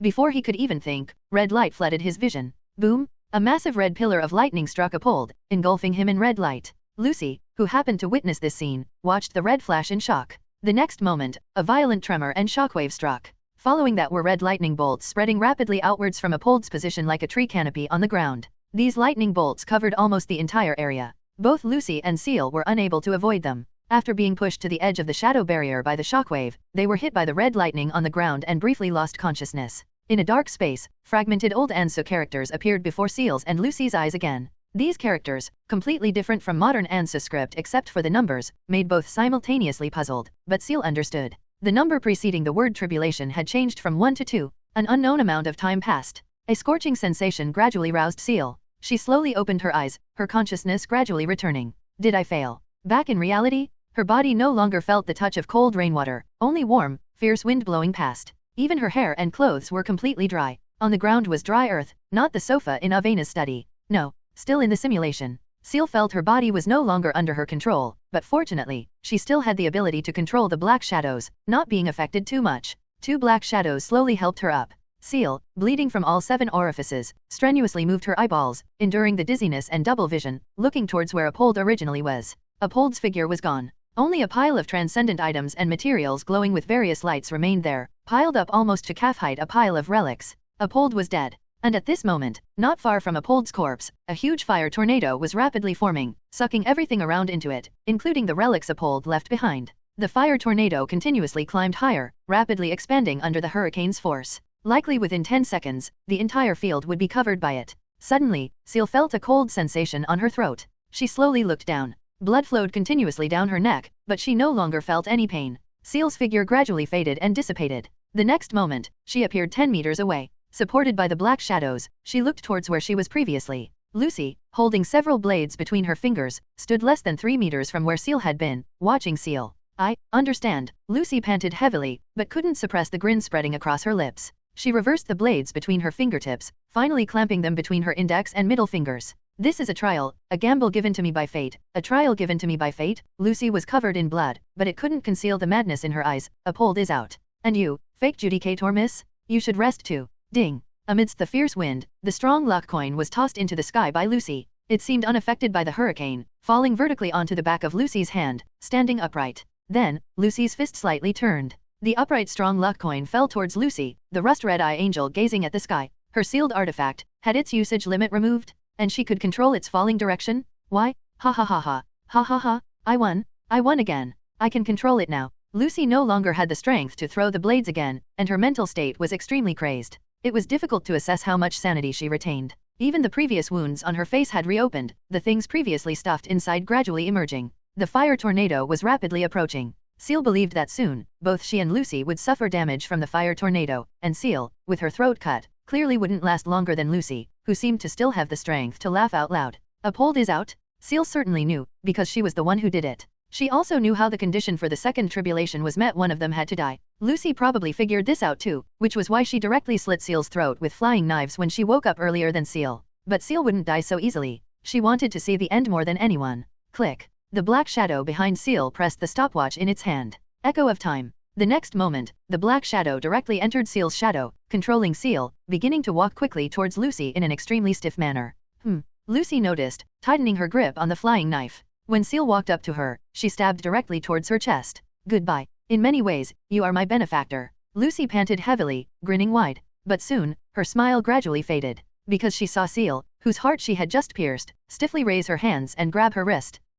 Immense force came from the girl before her. Caught off guard, Lucy was directly dragged and thrown to the ground. What are you doing? Let go of me? Let go of me quickly, you lunatic. Lucy frantically stabbed Ciel's calves and arms with the flying knife, but the terrifying red-haired girl seemed completely unaffected by the pain, dragging her towards the fire tornado that had already approached right before their faces. Let go of me quickly? No. No no no no no. The figures of the two were instantly swallowed by the fire tornado. Almost instantly, the two were swept up directly by the fierce wind. Their clothes, hair, and skin were rapidly carbonized by the flames. Even their eyeballs melted. Lucy's screams were completely drowned out by the fierce wind. Even Ciel passed out due to intense mental exhaustion. 6 seconds after being drawn into the fire tornado, Lucy and Ciel had completely turned into a pile of ashes. Only scattered transcendent materials, items, and sealed artifacts circled in the sky. 8 seconds after being drawn into the fire tornado, the pile of ashes symbolizing Ciel rapidly reformed against the direction of the fire tornado. In the blink of an eye, it returned to its original spot, kneeling on the ground, clutching the slit throat.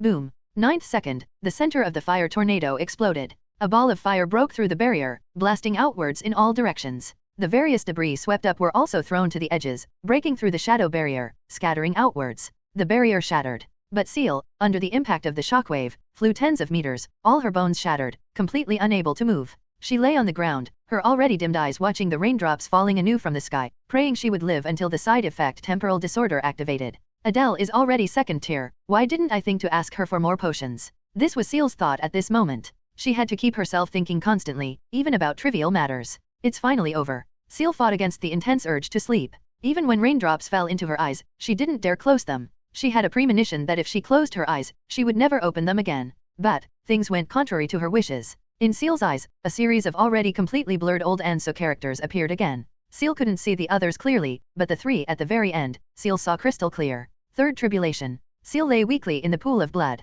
After several seconds, her figure began to flicker. A silver wolf half-mask appeared on her face. The pain in her body instantly dissipated, though her spirit remained depleted. Damn, a Chinese curse escaped Ciel's lips. She ripped off the silver wolf mask from her face, stood up unsteadily, muttering curses. Ciel looked up. The lightning streams in the sky had dissipated, but layers upon layers of dark clouds still hung overhead, seemingly close enough to touch. She quickly scanned her surroundings. Those transcendent items had long been blasted away by the shockwave to unknown locations. The idea of dying while hugging a pile of treasures was also dashed. Slowly, she turned her gaze towards Barren City, 3 or 4 kilometers away. Ciel raised her hand, pinched her chin, and murmured, in the reconstitution ritual, does this count as an assist? As she spoke, her feet had already started moving towards Barren City. But after walking only a few hundred meters, she was stopped by a voice. Stop, you cannot take another step forward. Ciel looked up. Standing in the distance was Hugh, dressed in her white robes. Countless white shadows stood before her, almost forming a human wall, completely blocking Ciel's path. Hey, don't be nervous. Ciel raised her hands high, smiling weakly. I advise you to run towards Detton Manor. The farther from Barren City the better. Maybe you can save your life. By the way, do you understand Old ensues script? Help me translate. Suddenly, Ciel noticed Hugh's gaze was no longer on her, but looking somewhere behind Ciel. Ciel turned around. Her suspended heart finally died completely. A scorching bright, massive iron meteorite, almost illuminating the entire night sky, with a diameter exceeding 150 meters, was hurtling towards Ciel at an extremely low angle. Awesome. As if the fire giant Surtur from mythology swung his burning giant sword, the burning meteorite filled Ciel's entire vision in the blink of an eye. Buzz. No pain, no loud noise. Ciel only felt a ringing in her ears, and her entire body was already torn apart. Her head flew up, her vision gradually rising. She saw the iron meteorite carrying terrifying energy crash diagonally towards Barren City. The massive shockwave and firestorm swallowed almost half of Barren City, like overturning pieces on a chessboard. Reality. Holy Year 741, June 23, 18:30. Evaluation. Congratulations to Barren City for thoroughly eliminating the trash and evil forces from the streets in this round of civic improvement and eliminating crime activities. It has been selected as a civilized city. Comrade Ciel is now officially awarded the title Light of the City. Thank you for your great contribution to Barren City. Pepe Papa. Congratulations host for obtaining the Assist King achievement in this simulation. KDA reached an astonishing 012333157. Take it, this is deserved based on your performance. Reward, Fate Points times 38, Death Reversal LV.2, Points Mall Unlocked Basic Disciplines Store. Fate Points, 99. Ciel. What's wrong with you? Wake up. Amidst a wave of dizziness, Ciel slowly awakened, opened her eyes. Besides the system prompt panel before her, there was also Adele's big face, which occupied almost her entire vision due to being extremely close. Ciel's sudden eye-opening startled Adele, who was about to use her finger to pry Ciel's eyelids open, causing her to sit down directly on the carpet with a thump. Ciel turned her head. Besides Adele sitting on the floor, Avena and Amy were also standing there, along with Nia guarding the door. Having woken up, Ciel felt a sense of emptiness from excessive mental consumption, as well as a very strong hunger. Sorry, fell asleep. Ciel supported herself on the sofa, wanting to sit up, but her arms felt somewhat weak. Adele knelt up and helped Ciel sit up. Thank you. Adele, do you have any medicine that can restore spirit? Ciel showed a somewhat forced smile, looking at Adele and asking. But Adele hesitated and shook her head. Ciel, the spirit recovery potions I make now only have temporary effects, and all have side effects. If you really feel mentally fatigued, I still recommend you get some sleep. The sudden shift from the scene resembling Zeus's doomsday battle to the study, surrounded by her living friends, this stark contrast made it somewhat difficult for Ciel to adapt immediately. But fortunately, her adjustment speed was decent. After sitting for a while, Ciel felt her body had recovered quite a bit. She fought off the drowsiness, looked at the notebook placed on the table, picked it up directly, flipped straight to the end, and began writing. Ciel didn't hide it. Others could see what she was writing. Soon, Avena noticed something and muttered to herself, Old Ansa script. Even Avena found it daunting, a language she hadn't fully mastered yet. Ciel could actually write it? And the square characters on the notebook earlier when Ciel hadn't closed it. Just how vast was Ciel's knowledge? Only after Ciel had written down all the characters she vaguely remembered from her mind did she let out a long sigh and put down the pen. Ciel, this is, Avena asked only after seeing Ciel stop writing. It's nothing. No need to worry about it for now. Ciel shook her head. She currently lacked the energy to think about these things anymore. She just wanted to fill her stomach. She looked up at Avena and asked, have you guys finished dinner already? No, we were waiting for you, but didn't see you come out, so we came looking for you. Adele answered first. Then we saw you asleep. Let's go eat, hungry. Ciel placed her hand on Adele's shoulder, using the support to stand up directly. Barren City, Sursbridge District number 15, inside the dining room of Avena's residence. The original large table had been disassembled into a small square table, around which 4 young women sat. Due to important matters needing discussion, the exquisite dishes that were supposed to be served one by one were brought out all at once, filling the entire table. After Avena dismissed the other maids and servants, leaving only Nia guarding the door, tonight's private dinner began. The dishes laid out all at once made the already famished Ciel's appetite surge. She joined Adele in diligently working, devouring the delicacies before them at the fastest speed. Meanwhile, Avena and Amy watched Ciel's appearance, as if she hadn't eaten in days, with curiosity. For some reason, just watching Ciel eat seemed to stimulate one's appetite. Avena, who originally had something to say, didn't rush to talk business and ate some of the dishes before her as well. Amy, on the other hand, finished all the desserts first and had no room left for anything else. Avena waited until Ciel and Adele were full before getting up and leading everyone to the study. Inside, 4 sofas and 4 cups of black tea, along with some refreshments, had already been arranged. Nia also followed closely behind everyone, entered the study, and closed the door behind her. Sitting on the sofa, Ciel leaned her head back against the sofa behind her, closed her eyes, and gently patted her slightly protruding belly, letting out a long sigh. It had been a long time since she had eaten such a hearty meal. The gradually rising blood sugar from being full, coupled with her already somewhat weak spirit, made Ciel start to feel drowsy. Perhaps noticing Ciel's drowsiness, Avena glanced towards Nia. Nia understood the signal, took a step forward, and said, since Miss Amy has decided to embark on a transcendent path, I will briefly introduce the different paths to Miss Amy, and their approximate reconstitution rituals. Amy nodded repeatedly at Nia.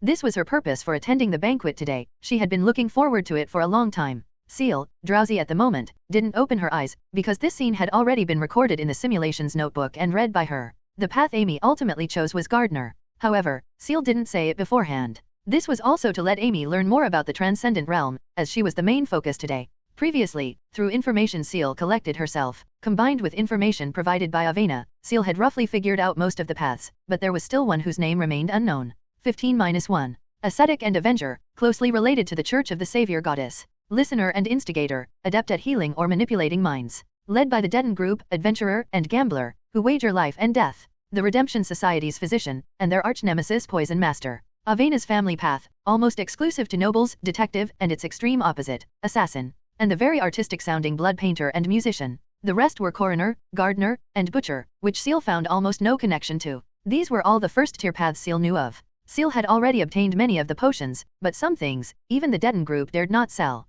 Ciel could even buy potions like blood painter, butcher, and coroner, which required human lives for their reconstitution rituals, yet couldn't buy others. Perhaps this was related to whether they caused significant social impact. After all, even the butcher path, which involved the most killing, only required killing 10 people in its reconstitution ritual. Finally, while Ciel was thinking with her eyes closed, the conversation progressed to the gardener potion. Ciel opened her eyes. At this moment, she saw Avena sitting directly opposite her, her face seemingly somewhat conflicted. Is there a problem with gardener, Avena? Ciel asked. Not a major problem. I should be able to get the potion, just. Avena hesitated for a moment, then said, I'm not very familiar with this path. I might not be able to provide much help later on. But Amy isn't very interested in the other paths. Adele, who had been listening on the side, chimed in. When we went to Amy's house before, those flowers and plants, were they all planted by Amy herself? I usually enjoy growing some flowers and plants. I really like the fragrance of flowers and grass. Amy nodded. Currently, it seemed only the gardener path was truly suitable for Amy.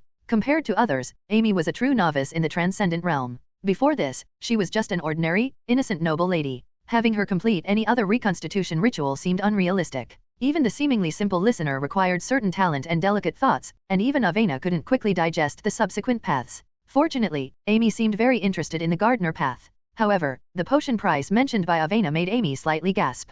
Compared to ordinary people, Amy was considered very wealthy. Despite constantly spending lavishly, she still managed to save over 100 pounds. But the gardener potion, Avena estimated, required 900 or even 1,000 pounds. Compared to the potion's price, Amy's pocket money seemed somewhat insufficient. However, there was no need to worry too much about this point. Avena would still help Amy gather the potion first. As for the pounds, Amy just needed to pay it back slowly. After all, Amy was Ciel's friend. For Ciel's sake, Avena could afford to lend this amount of money. It was getting late. After confirming the path and chatting a bit longer, Amy bid farewell to everyone. Although she still seemed somewhat reluctant, as if she hadn't chatted enough, if she didn't go back soon, her parents would likely send someone to find her. Everyone saw Amy off at the door. Amy's home was also in Sursbridge district, not too far. Amy planned to walk back alone. But this idea was vetoed by Ciel. Adele was heading back to Gem Avenue anyway, and her route passed by Amy's house, so Ciel asked Adele to escort Amy. This wasn't out of concern for Amy's safety. With the divine servant present, likely no one in Barren City could threaten her currently. She was worried that if someone came looking for trouble with Amy, the divine servant might rashly counterattack, exposing the secret about Amy. After Adele left with Amy, Avena looked towards Ciel and said, Ciel, are you okay? Me. Ciel glanced at Avena and nodded. Quite well. Since just now, you've been looking at the sky. Is there something in the sky? Avena asked somewhat curiously. Hearing Avena's words, Ciel, who was about to look up, stopped the urge, remained silent for a moment, then said, I don't know either. Ciel didn't know if that shadow was still above her head now. Unless she dared to pass through the other side gate directly in reality, she couldn't see that raven shadow. Seeing Ciel's expression, Avena also realized something. Something must have happened to Ciel. Since Ciel went out to rent the house and came back, she had seemed somewhat tense. Ciel's routine was normal. Even last night at Deaden Manor, filled with cultists, didn't affect Ciel's sleep, allowing her to sleep soundly until this morning. Logically, she shouldn't have fallen into that semi-conscious state just now, and Ciel's spirit was very weak. Are you planning to go back? Avena asked. The house is rented, everything inside is quite complete. Ciel nodded. She didn't know if she was affected by the misfortune rule. After this dinner, she still had to stay away from anything related to the transcendent as much as possible, including these friends of hers. Avena spoke, the old ensues script you wrote earlier, it should be something important, right? Yes, I plan to find some time to translate all the text on it. Ciel nodded, not hiding it. Ciel doesn't understand old ensues script? Avena was slightly stunned upon hearing this. Then how could she write it? After thinking for a moment, Avena said, how about, just sleep at my place tonight? You look very tired, and your spirit is very weak. I can help you heal for the night. Tomorrow morning, I can help you translate these old ensues texts together. If it's just the general meaning, referring to books, I should be able to translate the original meaning. It had to be said, Avena's suggestion was really good and perfectly matched Ciel's current needs. What she needed was spiritual comfort and the translation of old ensues script, both of which Avena could help with. If Ciel didn't know about the misfortune rule, she might have agreed directly. But now, knowing about the misfortune rule and having witnessed the terrifying consequences, Ciel no longer dared to stay overnight at Avena's house. She worried the misfortune would affect those around her. Even though the house she rented was intended for her and her sister to live together, she didn't plan to call her sister over anymore. It's fine, I'll just go back and sleep it off myself. Ciel shook her head and said, "Thank you, Avena." Upon hearing Ciel's refusal, although Avena showed no expression, there seemed to be a hint of disappointment in her eyes, which Ciel also noticed. She thought of the help Avena gave her in the simulation. Rejecting Avena's kindness like this in reality indeed made Ciel feel somewhat bad. Suddenly, she remembered something Avena did to her in the simulation, something Avena held a grudge about, and after doing it, Avena's mood seemed to improve significantly. So, Ciel thought for a moment, took a few steps towards Avena, reached out, pulled her collar down slightly, and lowered her head slightly. Ciel. Avena looked at Ciel's actions, nervously took half a step back, completely bewildered.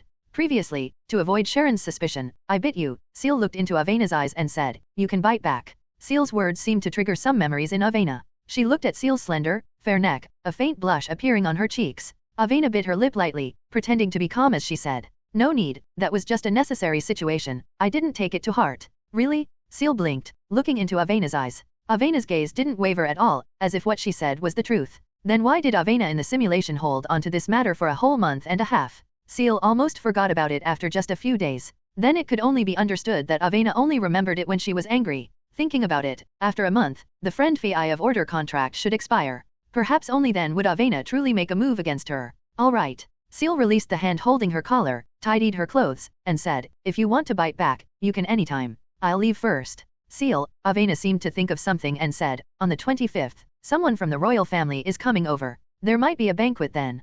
Can you accompany me?" "Banquet? Go see Apold and Lucy?" Previously, Apold and Lucy had met at the banquet, but it didn't trigger the raven shadow circling overhead. But if she went, that might not be the case. Ciel remembered, in the simulation diary, she didn't attend the banquet because her calf bone was fractured from being hit by a carriage. Unexpectedly, that also counted as avoiding a disaster. "Sorry, I can't go." Ciel looked at Avena and said, "Also, these few days, I'm afraid I can't go to your clinic anymore. I need a long vacation. During this time, it's best we don't meet again." Ciel felt her own words sounded somewhat strange, so she added, "People from the organization will come to Barren City to confirm action details with me. This affects my evaluation and year-end performance review from above. It will be fine after this period passes." Evaluation? Performance review? Avena was somewhat puzzled. Why did this organization sound so much like a company? However, Avena didn't pursue this matter further. This was Ciel's privacy. If Ciel didn't want to say it, she wouldn't ask. "Okay, I understand. Good luck." Avena nodded, then suddenly thought of something and asked, "Is writing letters okay?"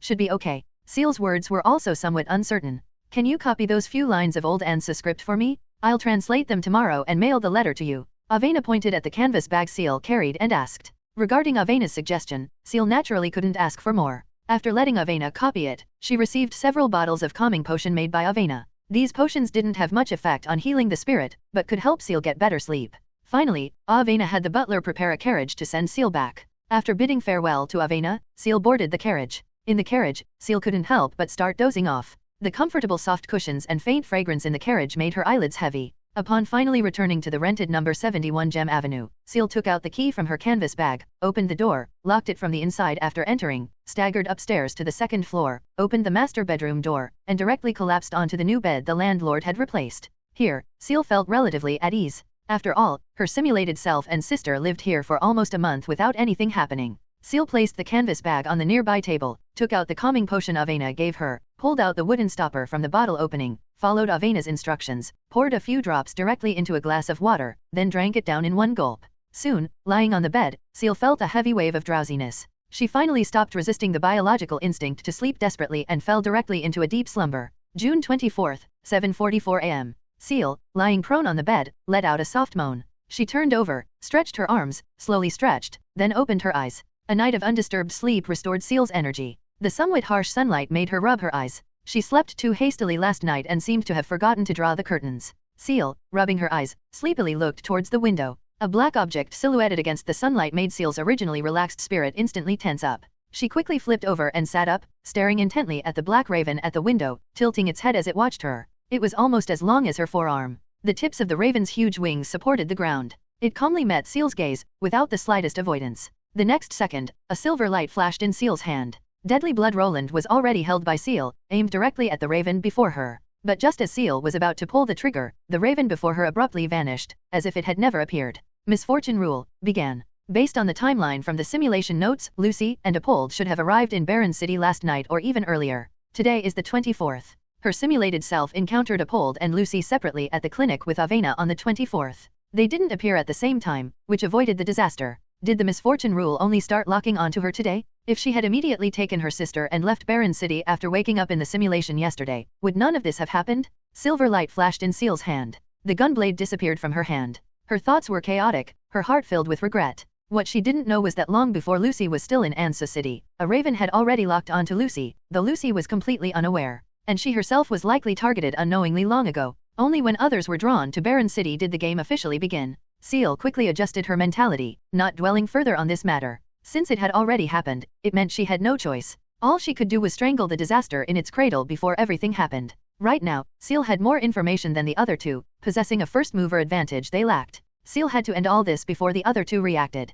But attacking directly or launching a sneak attack now was unlikely. Those two were third tiers at their peak, currently uninjured, both mentally and physically at their peak. Ciel facing Lucy and Apold meant certain death. Moreover, even if she had the possibility of killing them, even if she really killed them, Ciel wasn't sure if it would trigger the final tribulation. The first wave of lightning pillars, the second wave of fire tornado Ciel could barely survive relying on her own strong life-preserving abilities. If she added some potions, she could even get through with minor injuries. But the third wave meteorite was purely flipping the table, capable of overturning the entire city of Baron. Ciel had absolutely no confidence in surviving that kind of impact. Even Nia likely couldn't escape. Ciel didn't think she was tougher than dinosaurs against impacts. After drawing the curtains, Ciel sat on the edge of the bed and directly opened the system panel. Yesterday's mental consumption was too great. Ciel found it hard to concentrate. Now she could carefully review the gains from the last simulation. Fate points 38, this was indeed understandable. Ciel hadn't personally killed anyone in the simulation. Even the system's evaluation of Ciel was just assist king. She merely indirectly facilitated the occurrence of everything.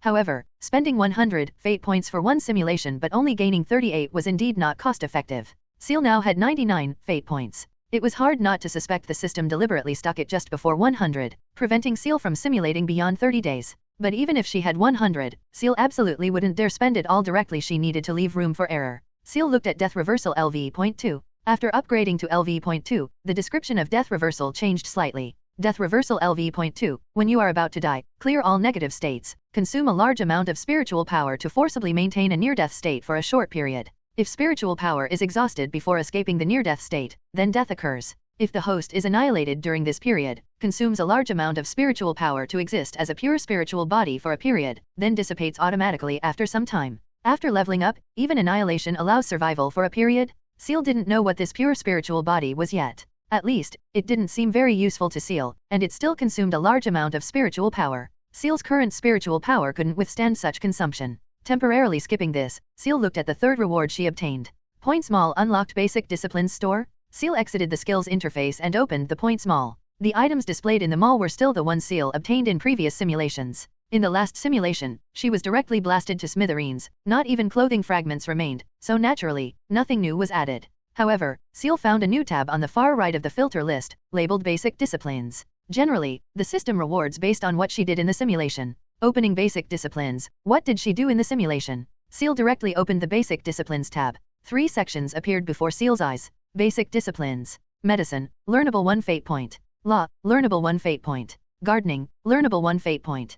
Cooking, learnable 1 fate point. Medicine, law, and gardening? Law, Ciel could understand. She herself planned to study law at Ansu United University. Where did medicine come from? And where did gardening come from? Subconsciously, Ciel indeed had no impression, but after recalling her simulation diary, Ciel understood. Ciel in the simulation had written in her notes that she planned to try the physician path, so she was learning medical knowledge from Adele, but later gave up due to misfortune. And gardening, naturally, was learned through osmosis while spending time with Amy. As for cooking, Ciel already knew how. So, things done by her simulated self would be recorded? System, what's the use of spending points on these? Ciel asked the system inwardly. Every fate point was precious. Without clarifying the specific effects, Ciel wouldn't waste these points casually. Soon, the system's dialogue interface appeared before Ciel. Within basic disciplines are all basic subjects related to the transcendent, but not transcendent themselves, that the host has initially encountered. After purchasing, the host automatically obtains LV.1 in that subject and can spend points to upgrade. Upgrading the subject level in basic disciplines does not directly grant knowledge, but each level increase enhances the host's aptitude and inspiration for that subject, helping the host learn the subject quickly. Looking at the system's explanation, Ciel understood the function of the basic disciplines points.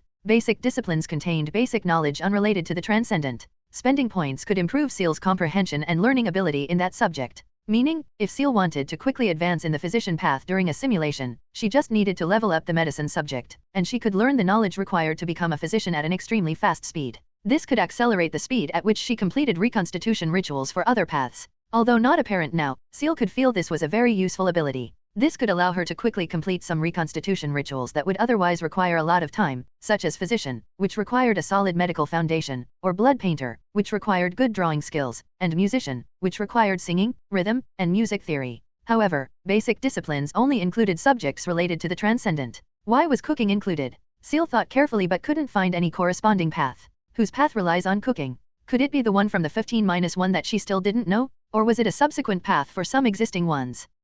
Surely not butcher or coroner, right? Somehow, Ciel connected these two paths related to corpses and killing with cooking. Ciel shook her head, temporarily abandoning these thoughts. She hadn't decided which path to take next, so she didn't make a choice for now. She currently had potions for blood painter, adventurer, detective, butcher, and coroner. She didn't need the current basic disciplines yet. The most likely option now was to spend points on medicine, then find Adele in the simulation to exchange for a physician potion. Ciel closed the point small page and opened the simulation interface. The simulation times for past days and future days were the main factors determining Ciel's next actions. A screen unfolded before Ciel. Future days, 5 days, Holy Year 741, June 29th, 1258, cost, 10 fate points.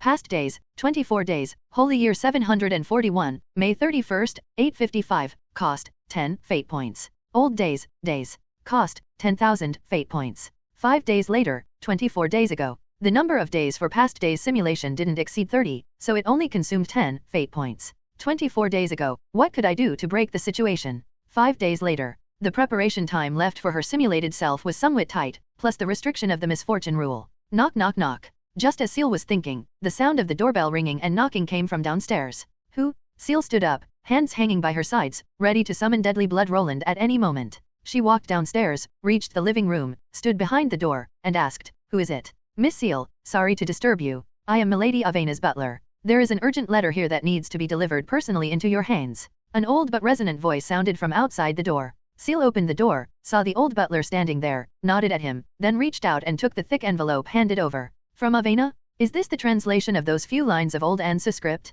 Ciel thanked the butler for his trouble, took the envelope, closed the door, then walked upstairs. She sat down at the wooden table, broke the wax seal on the envelope, took out the several sheets of fully written letter paper inside, along with a large stack of 5 £5 banknotes. 5 £5 was a relatively common highest denomination banknote in Ansu, and because the denomination was relatively low, it wasn't easily targeted by ill-intentioned people when used. Ciel put down the £5, picked up the letter paper, and began reading. "Dear Ciel, hope this letter finds you well. No time for pleasantries. The old Ansu script I copied yesterday has been translated. Details attached." Translated? So quickly? Did she stay up all night translating after we parted? Ciel continued reading. Baron, United Kingdom of Ansu, Roswell Manor, June 24th, 741. Baron, United Kingdom of Ansu, No 71 Gem Avenue. Miss Ciel, dear Ciel, it took a little time, but I've translated all the text I copied. Honestly, it's not that easy to understand, which is due to my skill level. It's just that the latter 2 copies have too many errors, making a detailed translation impossible.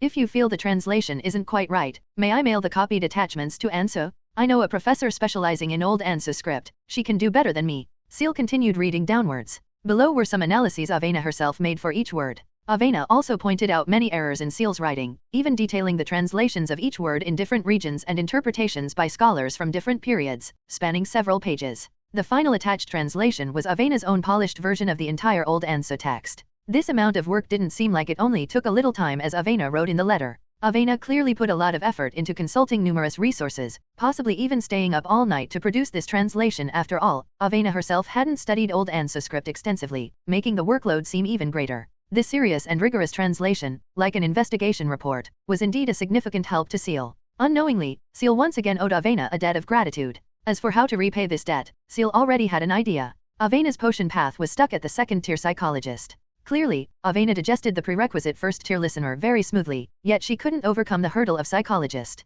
Avena in the previous simulation held a grudge about this, remaining upset for a long time. Ciel decided that in the next simulation, after completing the reconstitution ritual for her new potion, if she had free time, she would help Avena find the reason and then help her resolve this matter in reality. Ciel could naturally sense Avena's affection for her. Whenever it concerned her matters, Avena was exceptionally attentive and serious. But in Ciel's own heart, there was always a barrier, making her somewhat ashamed to face Avena's affection. That was the friend fee, the Eye of Order contract. Even with the existence of the substitute death relic on Avena, it inevitably made Ciel wonder how much of Avena's affection was genuine, and how much was due to the contract. Translator's note, substitute death relic, or previously sacrificial saint's relic. I made a mistake with the previous translation, so I'll use the current name from now on. I have edited the name in the precious chapters, too. Please let me know if I missed anything. However, Ciel decided not to dwell on this matter anymore. If she was uncertain, she just needed to confess once in the simulation. Regardless of the outcome, at least it wouldn't leave Ciel's heart conflicted again. Ciel took out the attachment from the envelope and unfolded the paper on top. Fate calamity arrives, punishing the 3 fate vessels. The chosen ones are fickle, unwilling to follow the fated guidance. Rules remain chaotic and unclear. Twisting fate only invites dire punishment. Dire consequences will follow like shadows, irreversible, irretrievable. The first tribulation has descended, the remaining calamities will follow one after another. The first piece of old ensues script, polished by Avena, was presented before Ciel's eyes. The places Avena marked with red ink and question marks were where Avena herself wasn't sure if the translation was correct. After all, Avena couldn't understand the meaning. But Ciel could understand. Most likely, Avena hadn't translated incorrectly. Fate calamity, fate vessel, fated. Ciel was all too familiar with this term. When the system was first activated, the first lesson the system taught her was fated death. Overcoming fated death would bring Ciel bountiful rewards, and the original meaning of fated death was a calamity that was destined to cause death in the original fate. System, someone stole your line. Ciel called out to the system in her mind, wanting to see if she could get anything out of it. Soon, a silver-white screen appeared before Ciel. I am open source. Oh awesome, there's a source god here too. Do you know who did it? Ciel was still trying, but the system's reply screen never appeared again. Just as Ciel was preparing to further interpret these sentences, a flash of inspiration crossed Ciel's mind, and she promptly caught this fleeting insight. Open source? The system seemed to say nothing, but it did reveal some information to Ciel. It was the phrase open source used by the system. This proved the term was indeed created by the system itself. Moreover, the system didn't deny Ciel's statement someone stole your line. This proved that the person or thing who left this message likely had intricate connections with the system. This wasn't Ciel overthinking. At a time like this with no clues, any possible idea should not be dismissed. First, grasp a potential breakthrough point, think deeply, and perhaps there will be unexpected gains. Sometimes, the truth lies hidden in the details. Even if there were no gains, it would count as eliminating one wrong answer. Ciel tentatively followed this train of thought, continuing to deduce, to see if her reasoning could be self-consistent in the end. Fate calamity, fate vessel, fated. The chosen ones. Ciel wrote these 4 terms on a blank sheet of paper, her dip pen gently tapping on the chosen ones. Ciel slowly drew an arc with the pen, connecting the chosen ones and fate vessel. The chosen ones most likely referred to the 3 of them, Ciel, Lucy, and Apold. Then what was fate vessel? Fate vessel, fate vessel, fate vessel, vessel. Ciel opened the letter Avena wrote her earlier, flipped to the latter 2 pages, and started searching. Soon, she found the term. There were indeed different translations, even words formed with different prefixes under the same root. Avena's work was indeed very meticulous. Vessel in modern ensues script could be translated as tool or container, handicraft, all related to items of use. But in old ensues script, this term had different connotations in different places or organizations, even in different contexts. Ciel copied all the words with the same root that Avena helped her collect onto her notebook in ensues script. Relic, chalice, amulet, tool. The roots of these words were the same. It couldn't be ruled out that Ciel copied them wrong. Any of these words could potentially be the original text. After all, memorizing several large paragraphs of unfamiliar words purely by imagination was indeed too difficult. Ciel could only barely remember the first few paragraphs by imagining them as images.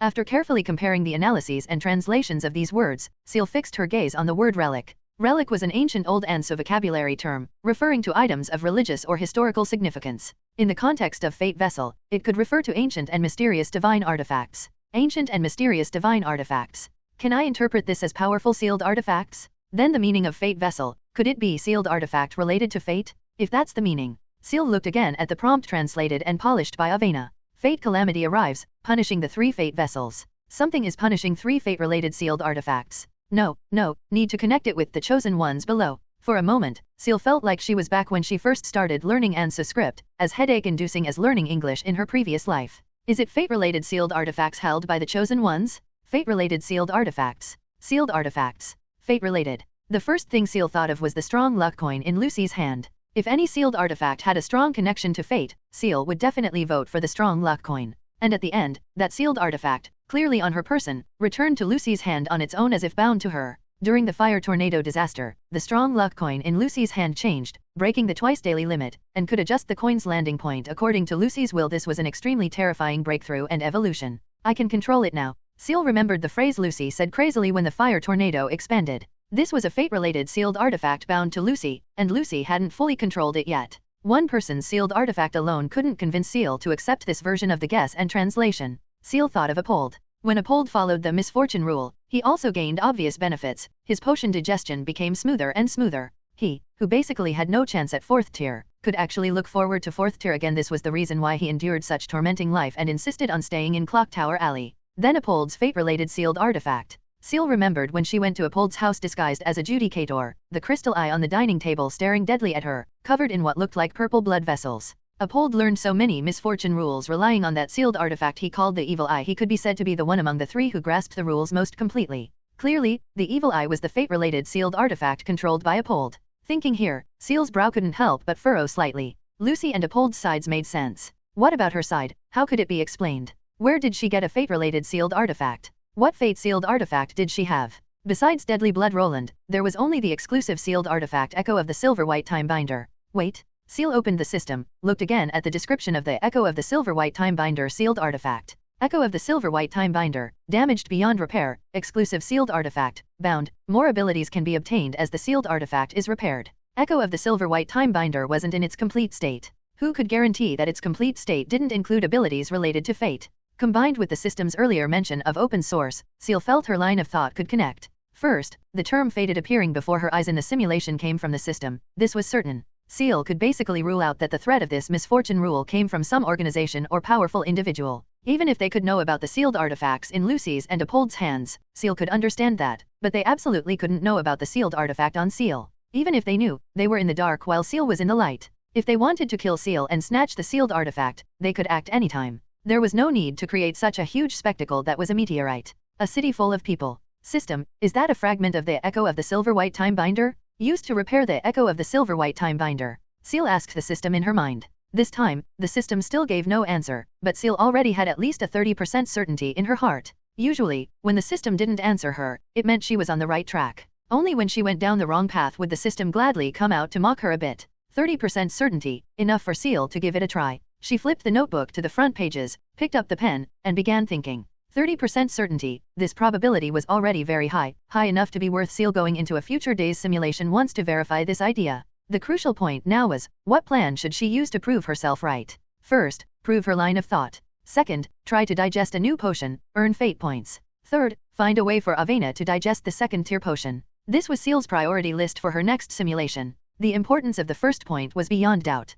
The purpose of this investigation was to survive. If she could survive, everything else could be discussed. The second point was also crucial. The more fate points, the more security Ciel had. She could even start another simulation further into the future. The time span of this crisis was very large. Simulating only within 30 days might not be enough. Ciel reached out, dipped the pen in the ink bottle, and began writing. Try living completely according to the rules of the misfortune pattern for a few days, see if there are any changes. Temporarily don't try to find Lucy and Apold. Write the misfortune rules into letters, mail them to Avena, have her forward them to Lucy and Apold in an untraceable manner. Let them know the misfortune rules in advance, but you need to add some fabricated rules for easier control. If they don't follow your instructions, secretly break the rules yourself, make them think it's punishment from you. Let's see whose life is harder. Contact Tara in advance, give her the misfortune rules and that passage of old ensues script, have her return to the secret monastery of the Divine Advent Church to investigate. This way, by the time I arrive, I should be able to receive Tara's reply. Incidentally, I can try to get some information about the reconstitution rituals for first-tier potions from Tara, see if there's an optimal reconstitution plan.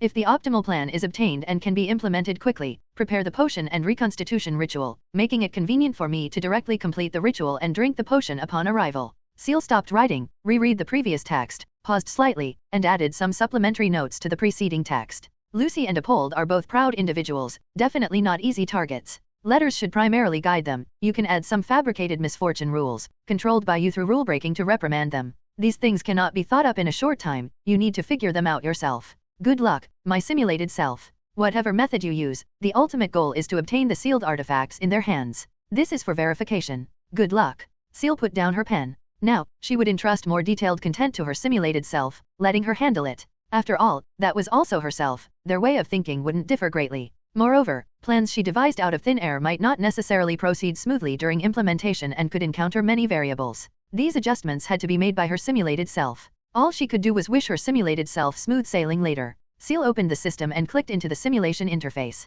The current system time was 8:01 a.m. Her simulated self only had 5 days. This amount of time was clearly insufficient. Those were 2 third tiers, not just any random cats or dogs on the street that could be easily manipulated. It remained to be seen what her simulated self could achieve. Even if she couldn't obtain the sealed artifacts from those 2, completing 1 reconstitution ritual to earn fate points would suffice. After drinking the potion, she could use spiritual summoning to summon little left near them and steal their sealed artifacts. As long as she could last until the end of the simulation, she could use the system descriptions to figure out what those 2 sealed artifacts really were. Having determined the general plan, Ciel no longer hesitated and directly started the simulation. Future days. No 0. Dazzling silver light flashed before Ciel's eyes, completely enveloping her vision. She gradually lost control of her body. Future days. Holy Year 741, June 29th, 12:58.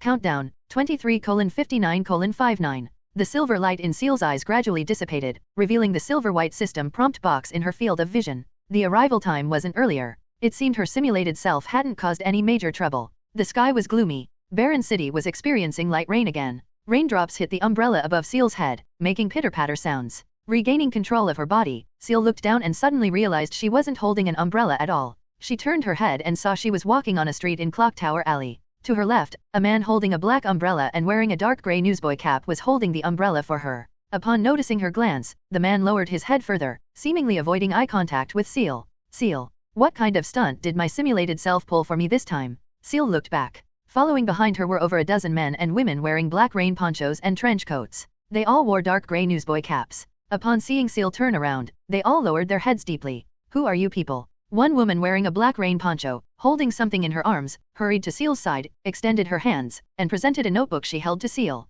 Boss, for you? This notebook. Ciel didn't say much, just reached out, took the notebook, and opened it directly in the rain. She noticed her own attire had also changed, a black trench coat with a shoulder cape and black gloves, plus a black bowler hat. This elaborate outfit gave Ciel a strong sense of déjà vu. Ciel scanned the information left for her in the notebook, written in Chinese, and gradually felt relieved. Holy Year 741, June 24th, 12 o'clock p.m. 4 hours have passed, I still haven't thought of a particularly good plan. The main reason is that I cannot contact Transcendence now, even contacting Terra will bring misfortune upon myself.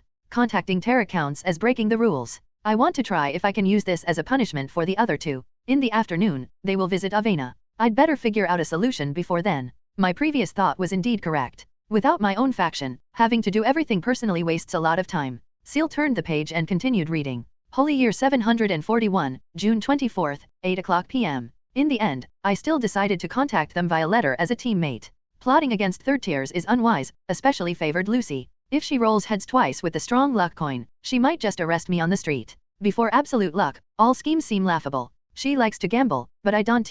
Anyway, if worse comes to worst, you'll have little left steal the sealed artifacts, won't you? The letters have been secretly delivered through Avena. Now just waiting for their reaction. Turned the page. Holy Year 741, June 25th, 11 o'clock p.m. They did receive the letters, but I cannot observe their reactions. Fortunately, Avena attended the banquet and brought back information about the 2. Both Lucy and Apold learned about each other's misfortune rules through the letters I wrote. But they both seemed to think the other sent the letter and almost fought at the banquet. Naturally, they don't quite believe the rules and benefits mentioned in the letters. This brought me great misfortune. I must do something to make them believe. By this time, Terra should have arrived in Barren City. Tonight, I will seek out Terra, contact the Transcendent, and escalate the calamity. I can use transforming save files to shield myself from disaster, but they will suffer greatly. Holy Year 741, June 26th, 4 o'clock m. Although there were some incidents, after Terra saw the divine servant at Amy's place, she still regards me as the so-called mother goddess. She can still be used. Now, Terra has returned to the Divine Advent Church. Perhaps by the time you arrive, Terra will have just returned with news. Regarding the reconstitution ritual, Terra does have a complete, high success rate Coroner reconstitution ritual, just this. Forget it, it's a simulation anyway, you should be able to accept it, right? As expected. The idea was good, using information asymmetry to control two third tiers, but the actual implementation encountered many obstacles. Neither Lucy nor Apold were fervent believers, they wouldn't revere her as a god just because of spiritual summoning and other information. Their long lives in high positions prevented them from easily bowing to others, unless faced with a terrorist organization like the Adjudicator's Court that could overpower them, making them cooperate slightly, but even that was limited.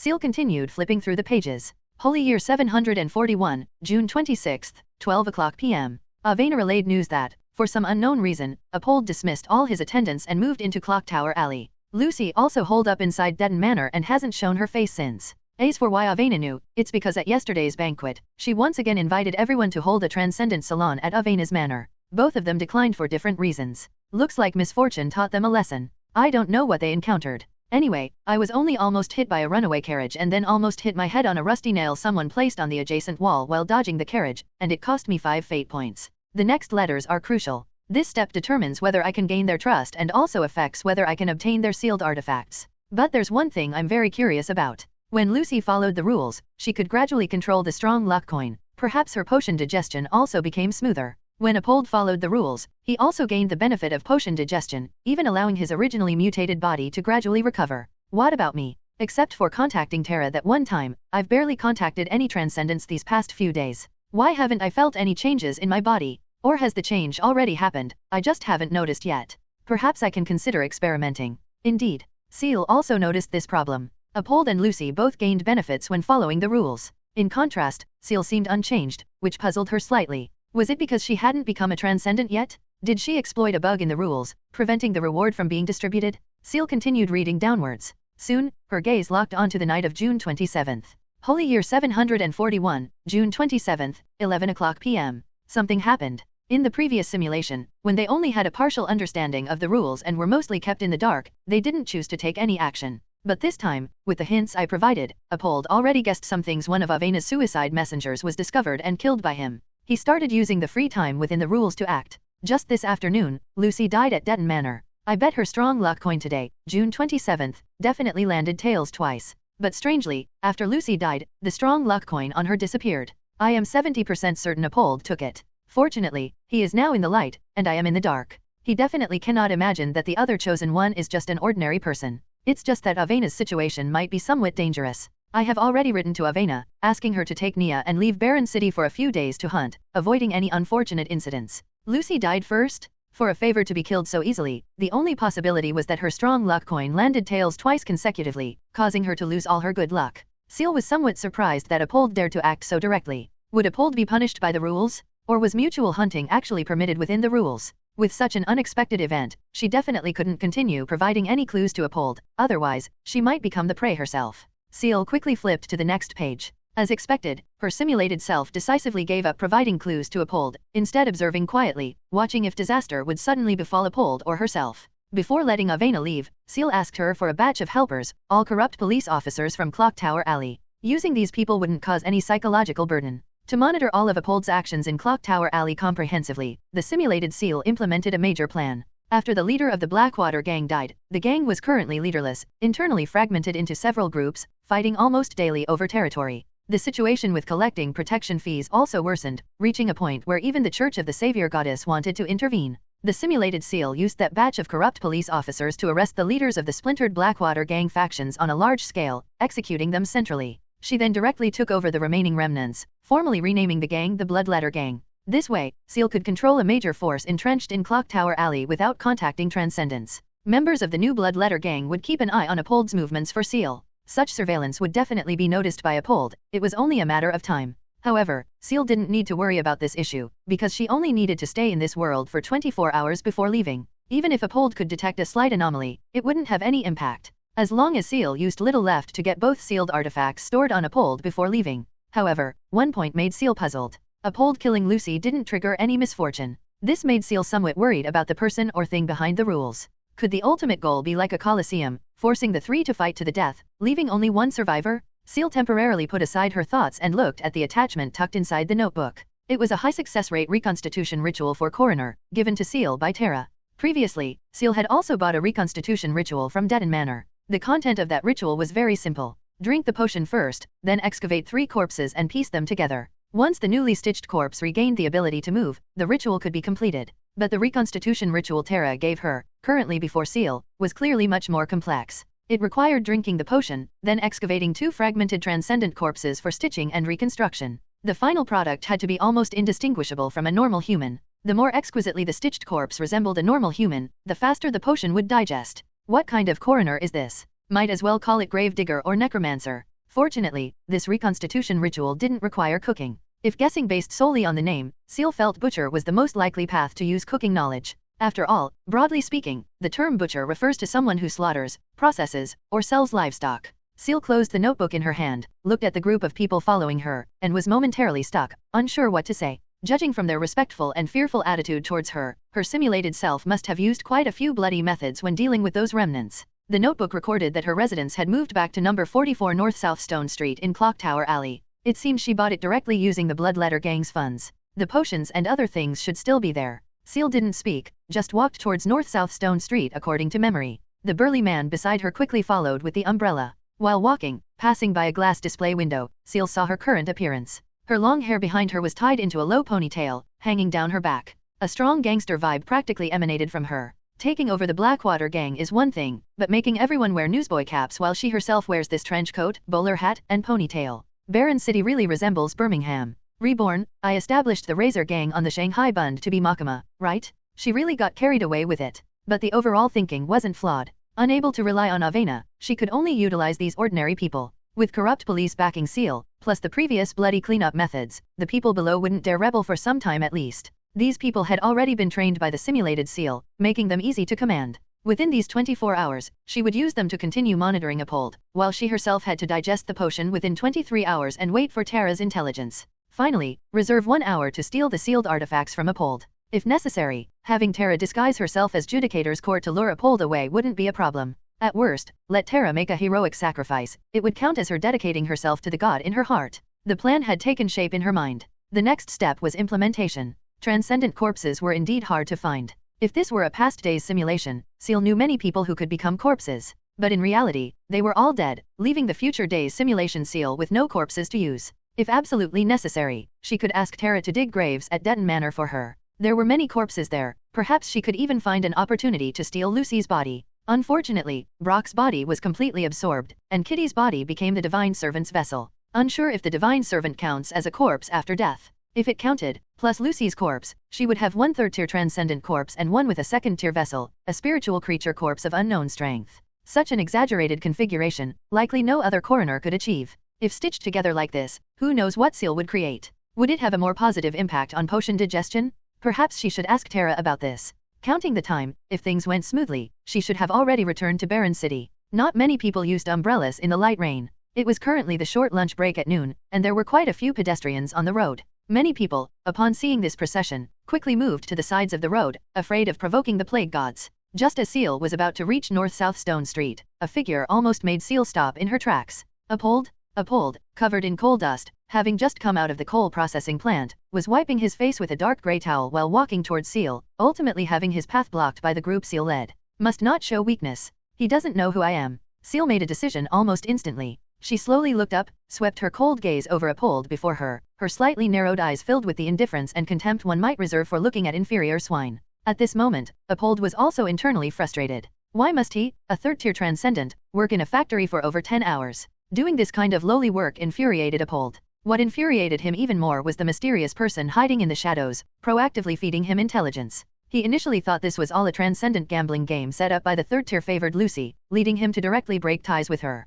Only later, after killing Lucy, when the letters continued to arrive, did Apold realize the sender was someone else. But he had already discovered the secret within this conspiracy. The secret lay in the sealed artifacts. As long as he could gather the sealed artifacts, something better would surely happen, and he would seize this opportunity. He was more than 70% certain that the mysterious sender's strength was inferior to his own, otherwise, they wouldn't need to rely on suicide messengers to deliver letters, the mysterious person could just inform him directly. Moreover, after he killed the messenger, he faced no retaliation, further solidifying his internal speculation. Although he was currently in the light while the enemy was in the dark, give him some time, and he would definitely investigate thoroughly and drag out the person hiding in the shadows. He looked at his right hand, completely indistinguishable from an ordinary person's, a faint smile appearing on his face. Just 2 sealed artifacts brought such significant change. What if all 3 were gathered? Just then, he stopped his steps and looked at the group of people before him. These bottom-feeding dregs again. According to the misfortune rule, Apold had to save up enough shillings each week, no more, no less, obtained entirely through work.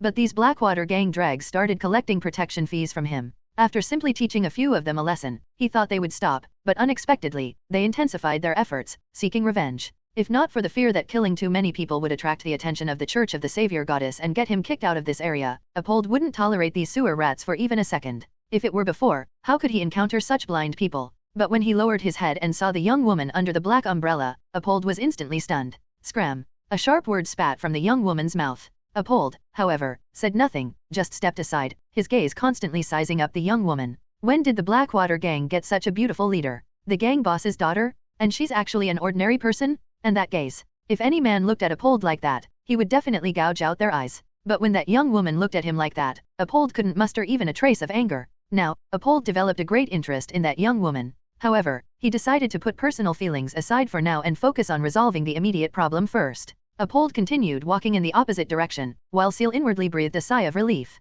Fortunately, it wasn't her who directly killed him in the simulation. Otherwise, if Nemesis activated, everyone would know Ciel wasn't simple, definitely raising Apold's suspicion. At the same time, Ciel's vigilance increased significantly. Barren City's heavy industry had only just begun developing. The city scale wasn't very large yet, let alone shrinking it down to the scope of Clock Tower Alley. Running into acquaintances was simply too easy. Ciel had to remain constantly vigilant, trying her best not to meet Apold personally. Otherwise, she likely wouldn't be able to win at all, unless she could set up a spiritual summoning formation in advance. But even if she could, she didn't have enough people with transcendent characteristics to sacrifice. Unless she sacrificed those investigators inside Detton Manor again. Although sacrificing transcendence from Orthodox churches was somewhat extreme, this was a simulation, not reality. If necessary, Ciel would implement it. Soon, Ciel returned to her residence at number 44 North South Stone Street. On the street by the door, 2 figures wearing newsboy caps were already pacing. Upon seeing Ciel's group, the 2 young men quickly stood at attention, heads bowed. Ciel stood before the door, opened it.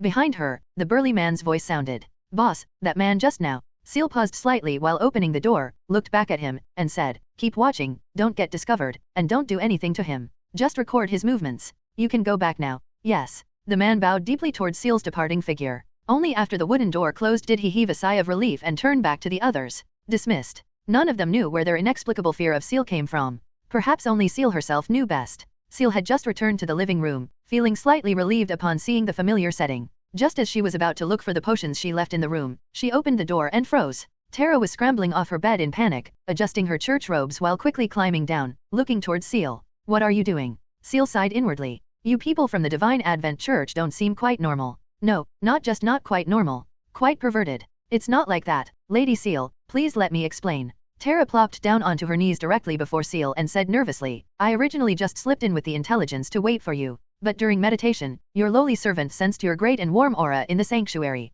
I felt my thoughts open up, my thinking speed accelerated significantly, many previous doubts were resolved easily, and I entered a state of enlightenment. Then when I came back to my senses, it became like this." The further Tara spoke, the more nervous she became, even accidentally biting her tongue several times. Only after finishing did she lower her head somewhat guiltily. "Oh." Ciel nodded expressionlessly. Translation. "She slipped into my room, smelled my scent on the bed, and then rolled around in it. Previously, Kitty had an unusual obsession with her legs and feet. And Tara, thin and small before her, actually felt something towards her scent." Sigh. Ciel sighed silently in her heart. If she didn't still have use for Tara, she would want to dismember this pervert right now, making her stitching material for her coroner reconstitution ritual. "The intelligence?" Ciel asked. "Here, Lady Ciel. I went back and checked, this matter is indeed recorded in the books." Tara handed a letter towards Ciel, continuing, "Sorry, I couldn't bring the book out, but I recorded everything that should be recorded. This is a compiled translation of texts related to the ancient era, recording many deeds related to the Mother Goddess and the Church from the ancient era.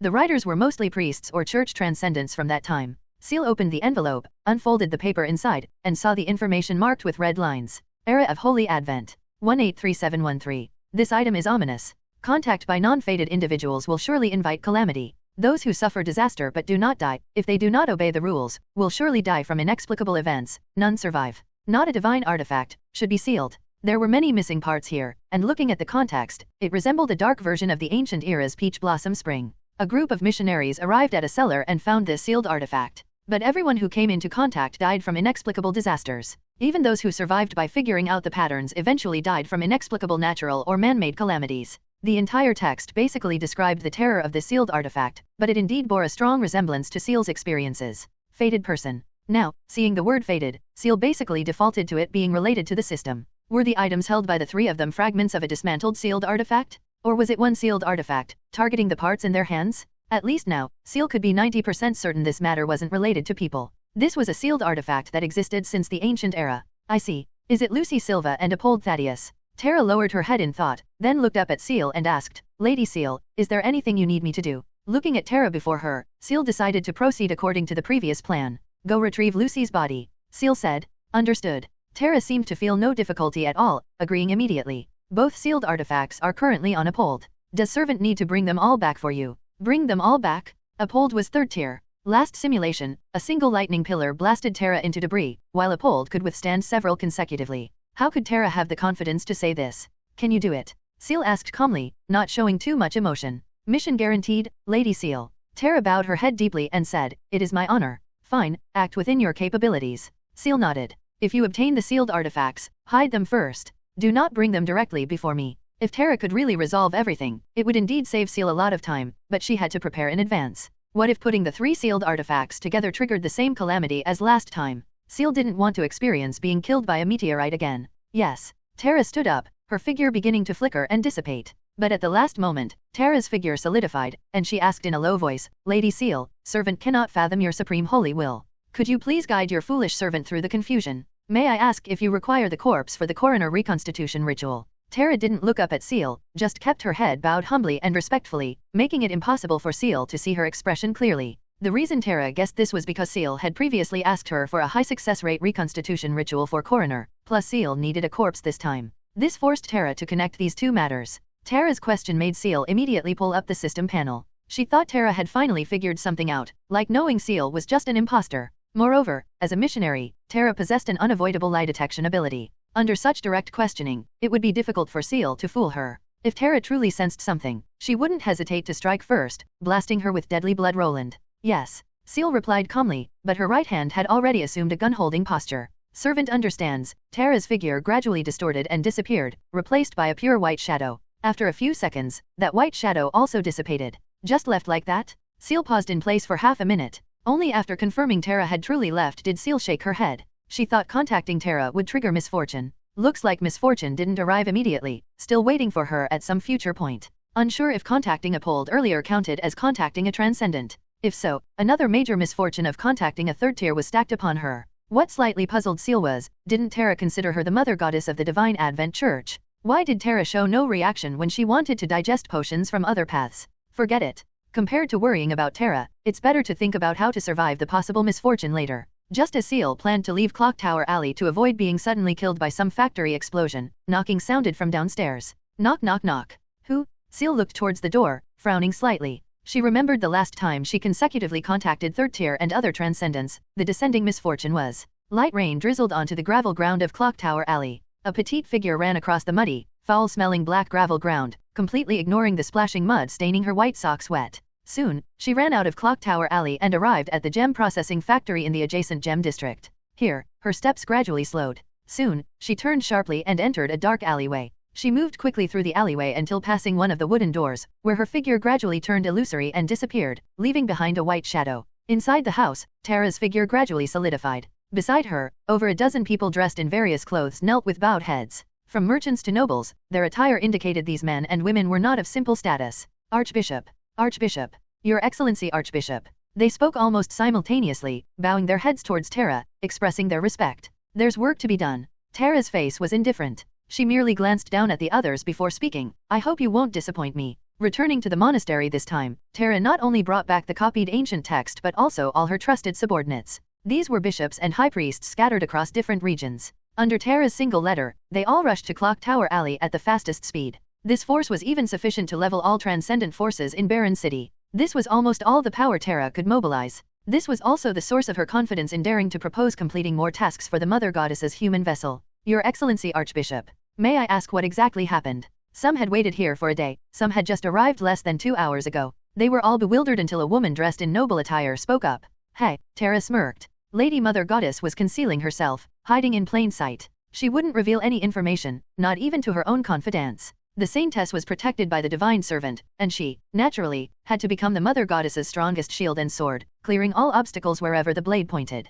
From the reply Lady Mother Goddess gave just now, Tara understood everything. As the first awakened deity, descending into the world in mortal form, Lady Mother Goddess didn't let that human vessel follow her own path, but took another. This was stealing the authority of other deities. No, not stealing. Taking back. All power rightfully belonged to the Supreme Mother Goddess. This was the new holy war. Following the ancient era, another new holy war, and this time, the Divine Advent Church, whose goddess was awakened first, held an absolute advantage. Previously, when studying ancient era literature, seeing the church collapse during the holy war under the leadership of the weak savior church, Tara would never forget that feeling of resentment towards their incompetence. Now, with the new holy war about to begin, she had to consider if this was the only chance in her life. Rebuilding the Mother Goddess's glory, Tara was duty-bound. The new holy war is coming. Tara swept her gaze across the kneeling bishops and high priests, slowly spreading her arms. Prepare to sacrifice yourselves for the Mother Goddess, everyone. Just a simple sentence, yet it felt like a bomb detonated in everyone's mind. Many, after the initial shock, showed ecstatic expressions. The high priests might not clearly understand what happened, but many well-informed bishops already knew what occurred in Barren City. The great sacrificial event of the Divine Advent Church. Could it be Lady Tara orchestrated this? The sacrifice succeeded? What was summoned? Saint? Divine servant? Offspring? Or angel? Unbeknownst to Ciel, a fervent religious holy war, sparked by her, began to brew. Who is it? Ciel stood before the wooden door on the first floor and asked. At this time, who would come looking for her? Avena had already heeded advice and left Barren City. Adele didn't know her current address. Amy was also obediently planting flowers at home as Ciel suggested. People from the Bloodletter Gang? New intelligence on Apold? While Ciel speculated who was outside, a familiar yet unfamiliar voice sounded from the doorway. Church of the Savior Goddess, a somewhat muffled voice sounded from the door. We need to talk, Miss Ciel. Church of the Savior Goddess? The thing Ciel least wanted to happen still occurred. Previously, under the stacked misfortune, the first to find her was Hugh from the Church of the Savior Goddess. Although Ciel used Hugh in the simulation and even obtained her Radiance Bishop emblem from her, bluffing for quite some time, in the current timeline, they were complete strangers. A third tier blocking the door, Ciel had no way to escape.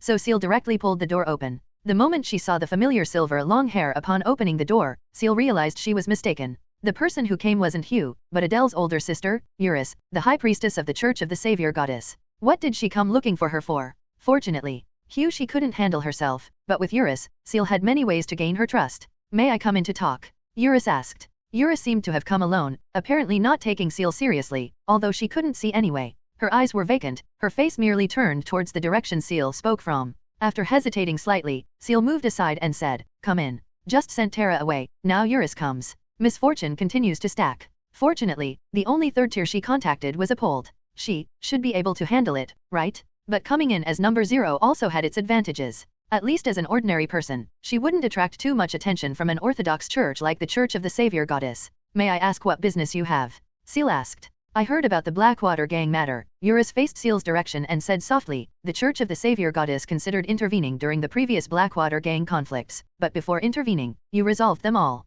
An unstable gang only causes more believers to suffer. So I came this time as a warning. Gangs were a problem even the Church of the Savior Goddess couldn't eradicate. They couldn't outlaw gangster organizations because they couldn't truly fill the roles of real gangsters, like brewing moonshine or selling herbal drugs. If these niches were left empty, someone would always fill them. Not to mention, gangs like the Blackwater gang had connections within the nobility. As long as grey profits existed, gangs would proliferate like filthy mold in damp corners. All the Clock Tower Church could do was make agreements with the largest gang leaders to at least protect ordinary believers within the parish. Drugs, kidnapping, protection fees. None of these things can appear in Clock Tower Alley. You can continue the Blackwater gang's moonshine and horse betting businesses, but if you violate the matters prohibited by the church. Ciel looked at Eurus before her, her vigilance not lessening much. If it was just a warning, sending an ascetic would suffice. Why did the high priestess need to come personally? She definitely had other business here. Whether in reality or this simulation, Ciel had no interaction with Eurus. If there had to be a point of contact, there was only one. Adele. Just say what you want to say.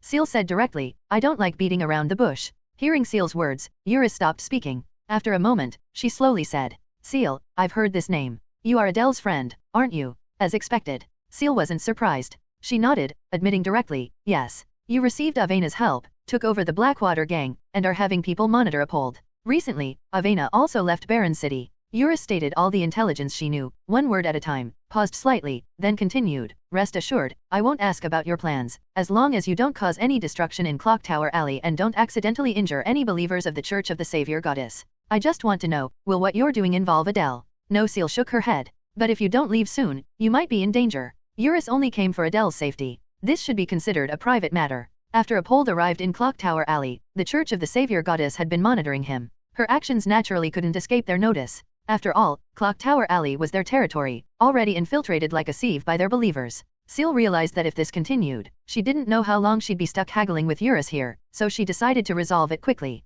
Although Ciel wasn't familiar with the third-tier Radiance Bishop Hugh, she was very familiar with Eurus. In multiple simulations, she not only learned about Eurus's character and background but even knew some of the most important events in Eurus's life. Although Eurus in reality had never met Ciel, she could basically be manipulated at will by Ciel. And typically, Eurus was a reliable teammate as long as she was willing to return to the Holy See with her. Holy Year 739, January 17th. Ciel spoke directly, stating a date. The moment she heard this date, Eurus's expression changed drastically. She took 2 steps back slightly, looking at Ciel's direction in disbelief. "You said, if I mentioned this date, you would believe me unconditionally." Ciel looked at Eurus and continued, "We've met more than once, Eurus. You are. Go back, Eurus. Don't investigate my affairs anymore." Ciel repeated her earlier words. "Staying here will be dangerous for you." Eurus stood rooted to the spot, her expression uncontrollably shifting. After a long while, she slowly exhaled and said, "What you said is true." Before her was just an ordinary person. Third-tier Bishop Hugh had also been at the church recently.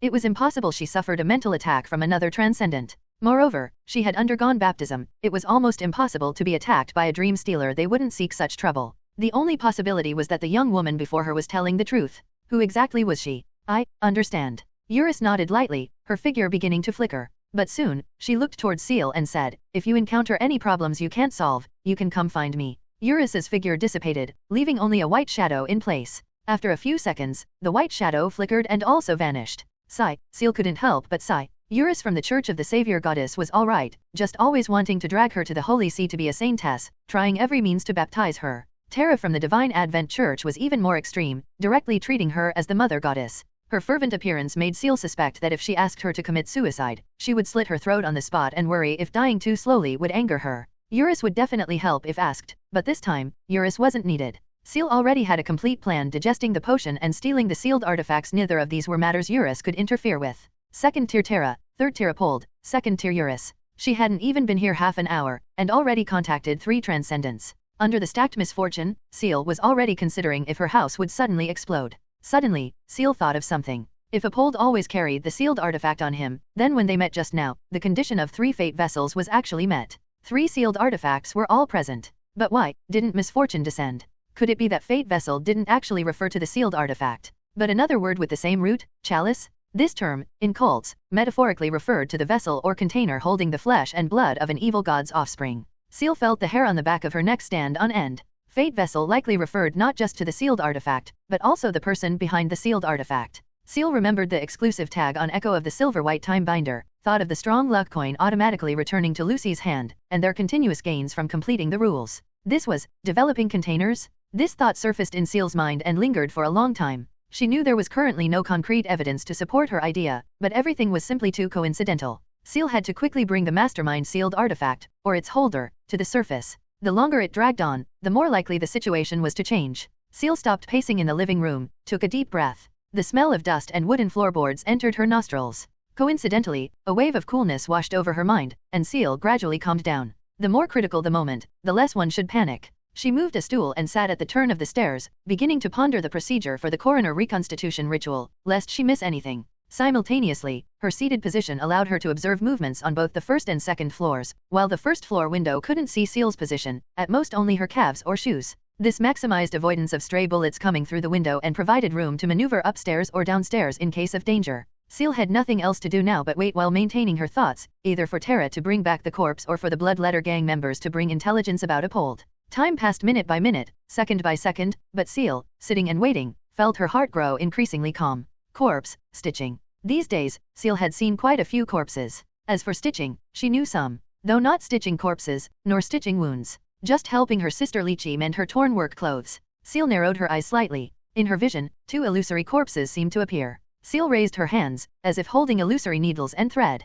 But after raising her hands, facing the 2 illusory corpses, her hand movements paused. she somewhat didn't know where to start. Moreover, the corpses then certainly wouldn't be so complete. Achieving completeness and stitching them to resemble normal humans more closely definitely couldn't be solved simply with needle and thread. It might even require taking some parts from more complete corpses as supplements. After thinking for a moment, Ciel lowered her hands. The illusory corpses before her began to break apart, becoming pieces of human bodies, like assembling a Gundam model. This way, the approach is better. Ciel closed her eyes slightly. The fragmented corpses constantly reformed in her illusory vision. It seemed she had some ideas about the specific implementation of the reconstitution ritual. Ding! A peculiar rusty coin tapped against an azure eyeball, emitting a crisp sound.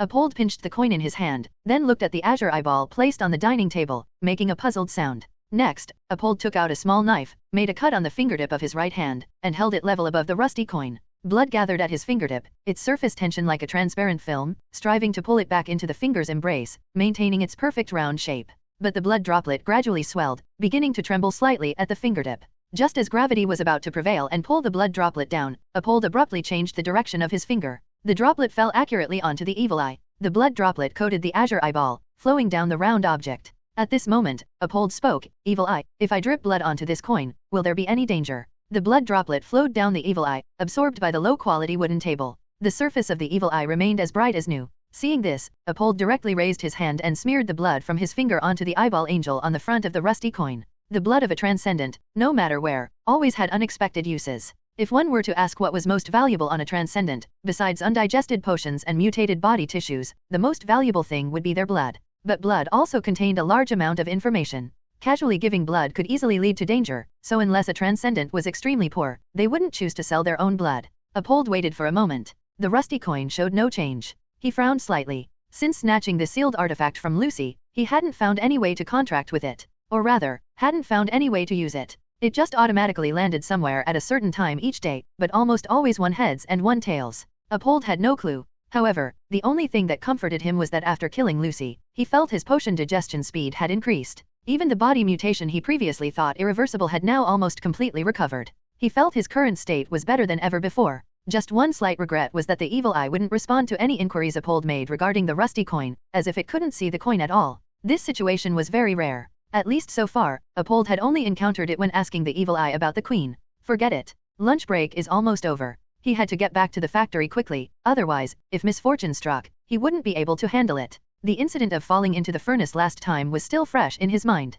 Fortunately, his life was hard and his constitution tough, otherwise, he would have long become a pile of ashes. But recently, he found the pattern of the misfortune rule and gradually adapted to his current life. Although depressing, as long as there was improvement, he could accept it. Maintaining the current rhythm of life, misfortune wouldn't come knocking. And he was confident he could find the mastermind behind the letters. It's really great without misfortune. Apold casually picked up the evil eye and the rusty coin from the table. As he prepared to stuff them into his pocket, his heart skipped a beat. Just now, his touch sensed that the coin slipped from his hand in a very incomprehensible way, falling towards the tabletop. Not good. He didn't have time to turn back. He quickly reached back, trying to grab the coin. The moment his palm touched the coin, his palm rapidly decayed and weathered. The coin passed through the palm, loose enough to scatter with a puff of air, landed on the tabletop, and began spinning. What happened? Isn't it supposed to automatically toss only at night? And I didn't trigger any misfortune rule at all? Why? If this wasn't misfortune, Apold absolutely wouldn't believe it. How could he, a dignified third-tier transcendent, make such a mistake?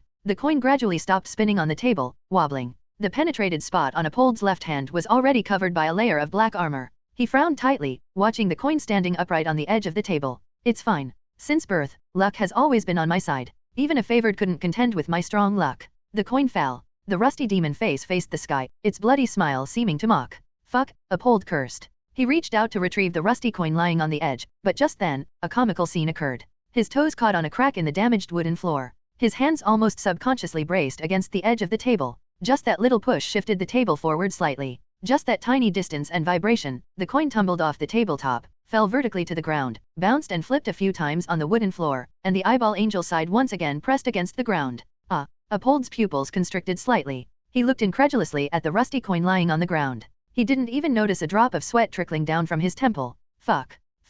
Apold quickly bent down, scooped up the coin from the ground, put it in his pocket, and hurried towards the door. He couldn't be late. He had to return to the factory, otherwise, misfortune would stack. Originally negligible misfortune might, under the circumstance of 2 consecutive tails, become the last straw that crushed him. Apold, initially wanting to crash through the door, suppressed his anger and astonishment at the last moment, carefully pulling the door open, afraid that too much force would damage it. If the door broke, he didn't have enough wages to compensate the landlord. Outside, it was dim and gloomy, with light rain falling. The temperature had dropped considerably. Apold walked quickly down the road, stepping on the waterlogged black gravel ground, heading towards the factory. He deliberately rented a place relatively close to the Church of the Savior Goddess to avoid their scrutiny. The factory was quite far from his residence, he had to run there. But just as Apold ran past a street, he gradually slowed down, his pace slackening. The people on the street? Normally at this time, workers heading back after lunch break would fill the streets. But Apold ran all the way here without seeing a single person on the street. Even the shops along the street seemed to have closed their doors. He looked back. The street behind him was also empty. Only the patter of rain and the distant roar of factory steam engines reached his ears. Faint blue fluorescence quickly flowed over his body. Black armor emerged from within him, tearing through the dirty, cheap clothes, covering his chest and arms. I clearly wasn't late yet. Clearly misfortune wouldn't be stacked and strengthened. Why? The cheap clothes tore apart and fell to the ground. As if shedding this layer of restraint, he raised his hand and swept his rain-soaked golden curly hair back from his forehead. Who? Get out here. Apold's voice was filled with fury. Whoever came today, he had to make them pay the price. The other party seemed to hear Apold's words. On the rooftop amidst the rain screen, a white shadow emerged, standing at the top. Hey, Apold looked up at the white shadow and snorted coldly. From the Church of the Savior Goddess? What business does your esteemed church have with me? I don't believe I've violated any of your rules. Apold's words were extremely impolite. The Church of the Savior Goddess itself was a church with fundamental conflicts of interest with the nobility, otherwise, it wouldn't have been suppressed so badly. And Apold, as an upper echelon noble, wouldn't pay much attention to the Church of the Savior Goddess. If an ascetic dared to block him, without the constraints of the misfortune rule, even if he killed them, the Church of the Savior Goddess could do nothing but condemn. If there's no business, please don't block the way. Apold gave the rooftop direction the middle finger and sneered, perhaps if I'm happy, I could donate a few pence to you, let your goddess show me proper gratitude. The further Apold spoke, the quieter his voice became. Because, behind the white shadow just now, a black shadow slowly walked out, standing on the rooftop, quietly watching Apold on the street below. 3, 4, 5. Black or white shadows of various forms and attire emerged from the rooftops and the four directions of the street, like ghosts in the rain, blocking every fork in the crossroads. Damn it! Where did this bring me? Is this still Barren City? Or did the and so holy see of the Church of the Savior Goddess directly relocate to Barren City? Why hadn't he heard about this? They came with ill intentions. Almost without hesitation, the molten tower shield reappeared in Apold's right hand. He held the shield vertically before him and charged straight ahead. Break through the blockade first? Rumble. Apold, like a humanoid bulldozer, charged towards those black and white shadows with his shield at extreme speed. The immense force plowed a ditch deep enough to hold water in the ground. While advancing at full speed, Apold's body was gradually covered in armor, armed from head to toe. He encountered no resistance throughout. Those black and white shadows were like paper, sent flying directly by his unstoppable force. The moment he broke through the encirclement, he retracted the shield and continued running towards the end of the street.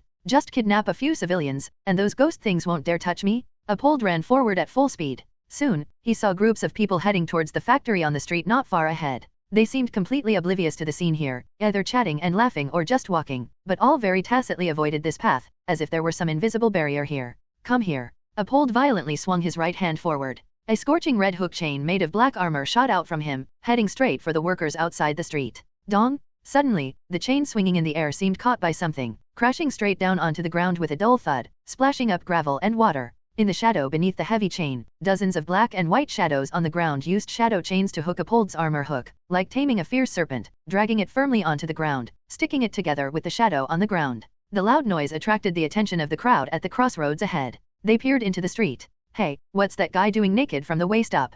He fell and made a pit in the ground. Stop looking, we're gonna be late. You don't want your wages docked, do you? Ha, don't mention it. Just yesterday you were docked 1 pence for being 1 second late. Why don't they pay 1 pence per second? Oh, Tom, if you mention this again, I swear I'll kick your butt hard with my boot. The factory bell rang. The workers stopped chatting and quickened their pace towards the factory. They couldn't see the armor on the transcendent, nor the layers upon layers of black and white shadows behind him. All they could see was an unlucky fellow falling in the mud. And they would never remember why they took a detour to the factory today. Today would just become another ordinary day in their memory. Bastard! Apold quickly turned back, looking at the dense shadows behind him, only feeling his scalp tingle. Work time was already late. Misfortune had already begun quietly stacking, and under the coin's effect, doubling. He couldn't escape. What exactly do you want? Apold's rationality was almost consumed by anger. He endured for so long, everything was proceeding according to plan, but why? Just when everything was on track, about to succeed, it was ruined by a church he wouldn't have given a second glance before.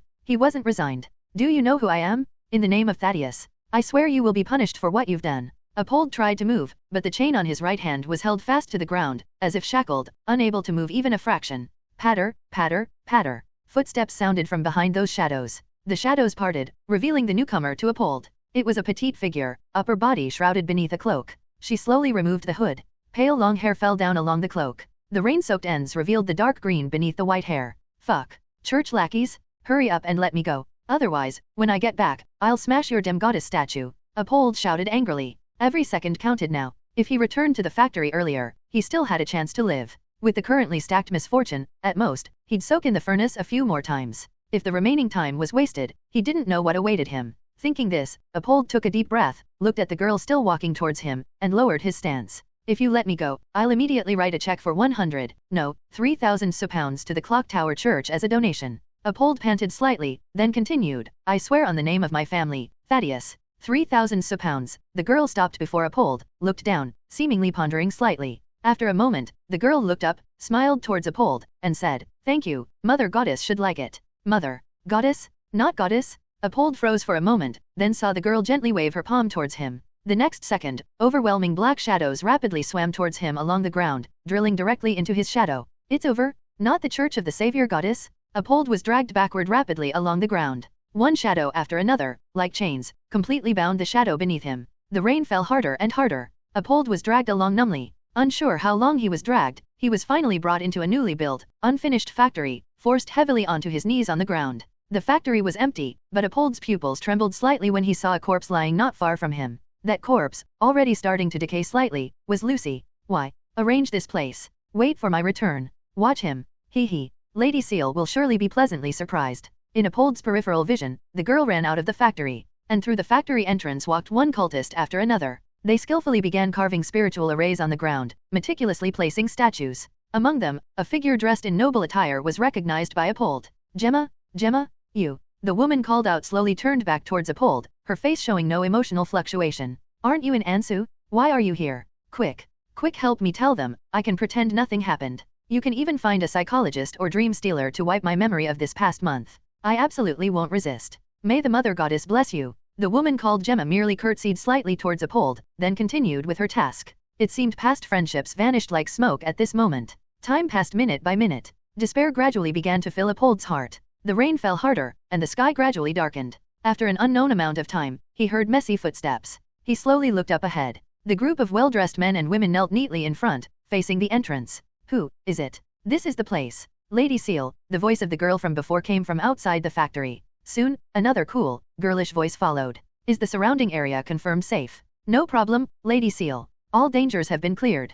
Two sets of footsteps came from outside the factory. Apold saw the girl from before, humbly leading the way in front, maintaining a bowed posture at all times. And the other person walking in caused immense confusion in Apold's mind. This trench coat, this hair, this hat, the ordinary girl standing before the gangsters earlier? She's actually a high-ranking member of the Divine Advent Church? And at this moment, Apold also noticed. The beautiful girl, originally with a calm expression, upon walking into the factory and seeing them, her eyes widened slightly, pupils trembling wildly, looking almost ready to turn and run. I'm about to die. What is she afraid of? Apold was puzzled. Ciel looked at the transcendence kneeling neatly before her, almost unable to catch her breath. This is the surprise you spoke of? Translate for me. What does surprise mean? Lady Ciel, don't worry. They are all trustworthy church members, minimum second tier. They are my trusted confidants. I personally presided over the baptism for many of them. Tara seemed to notice the abnormality in Ciel's mood and quickly explained. As for the Church of the Savior Goddess, I also had people create a disturbance outside the city to lure them away. At least for today, no one will disturb you. Minimum second tier. Damn it! Ciel felt her brain buzzing. She didn't know which misfortune was more terrifying, encountering over a dozen second tier or higher transcendence at once, or encountering several third tiers and having it doubled several times by the strong luck coin. But she knew, this tribulation, she likely couldn't avoid. The moment she confirmed they were transcendents, Ciel knew her escape route was completely sealed. She looked at the current system time. Future days. Holy Year 741, June 30th, 04:58. Countdown, 03:59:59. 4 hours left. Ciel raised her hand, silver light flashed from her right hand, and deadly blood Roland appeared in her grasp. Ciel's face gradually turned pale, but she showed no hesitation, directly aiming the muzzle at Apold and quickly pulling the trigger. Bang! With muzzle flash and blood mist, a bullet rapidly shot out from the barrel, striking Apold directly on the forehead. Clang! The immense kinetic energy forced Apold's head backward uncontrollably, almost to the point of breaking. But Apold slowly twisted his head back to the front. The spot on his forehead hit was already armored. The seed-like bullet was embedded halfway, and trickles of blood flowed down from the wound on Apold's forehead. The blood nourished the seed bullet. Tendrils began to spread outwards from the wound on his forehead. At this moment, despair filled Apold's heart. He felt the life energy rapidly draining from his body, his mind racing. He had no grudge against the young woman opposite him, they had only met once today, and he had yielded the way. Just because he blocked the path for a moment, they orchestrated such a grand spectacle, having the Divine Advent Church hunt him down? This was simply impossible. There must be other reasons. Although he usually offended many people, he was very clear about their backgrounds before offending them. Such a display was beyond the capabilities of any of his enemies. Thinking about his recent experiences, there was only one possibility. The young woman before him was the one who sent him letters using suicide messengers. It's you. You're the one who sent the letters. Apold looked toward Ciel, his voice already somewhat hoarse. I can give you all the sealed artifacts. I guarantee, after giving you the items, I will leave Ansu immediately. As long as you spare my life, I can give you anything you want. Bang! Blood was drawn from Ciel's body. The second round was ready. She fired the second shot without any hesitation. This shot aimed directly at Apold's eyeball.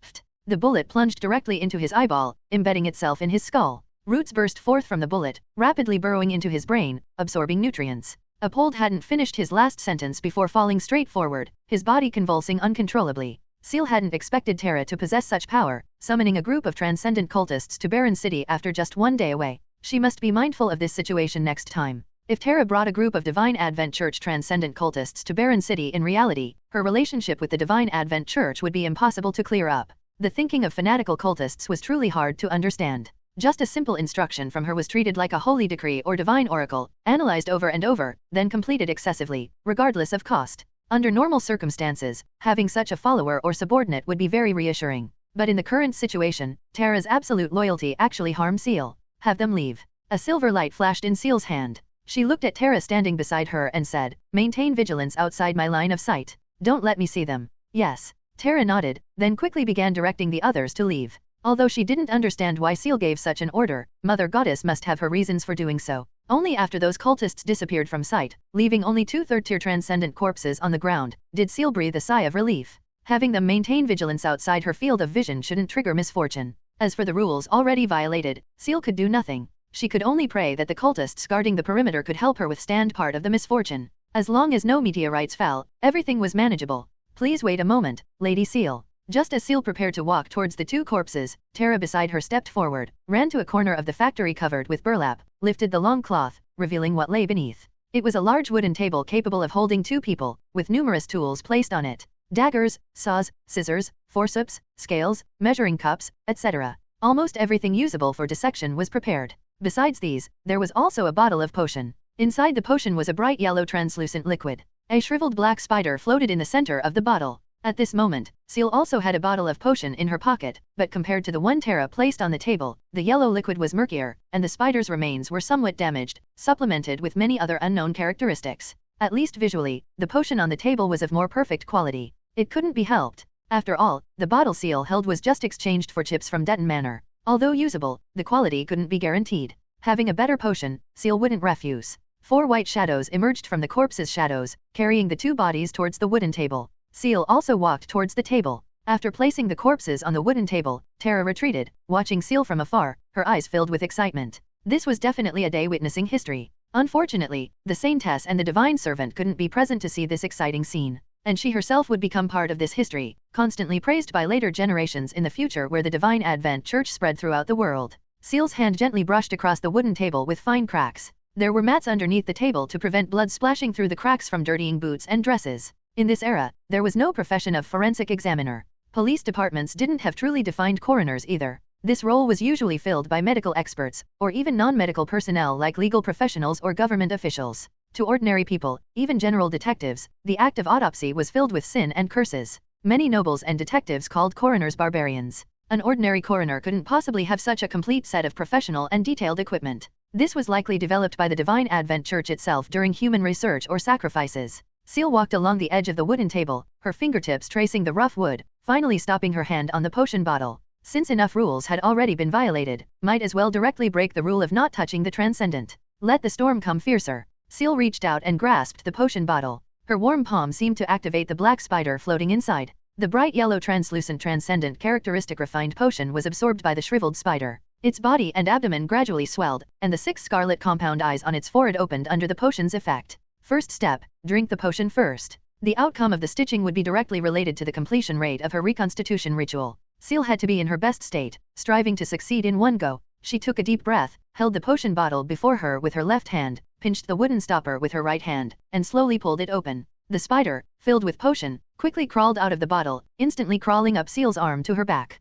Just as Ciel felt the coolness on the back of her hand, a sharp pain came from her cervical spine. Following this sharp pain came an intense pain as if being corroded. Ciel's fingers trembled slightly. If she had a mirror before her now, she would see the veins all over her body bulging, fluorescent purple blood spreading upwards along her blood vessels, until her cheeks and entire body were covered in blood vessels. Like being enveloped in a purple spider web, Ciel felt waves of double vision appear before her eyes. Her steps became unsteady, as if instantly transitioning from sobriety to severe intoxication. She braced her hands on the table, feeling her heartbeat constantly accelerating. At this moment, she felt as if all the heat in her body couldn't dissipate. Ciel couldn't help but reach out her right hand to support her left shoulder, only to feel a tearing pain. This pain instantly sobered her up considerably. Ciel also noticed that under her clothes, the skin she just touched had torn apart in sheets, sticking to the clothes as it pulled away from the muscle. Reconstitution ritual is starting. This feeling wasn't too different from the description in the notes. Ciel already began to feel her eye membranes being covered by a layer of pale purple. Coupled with the previous double vision, it affected her judgment of everything before her.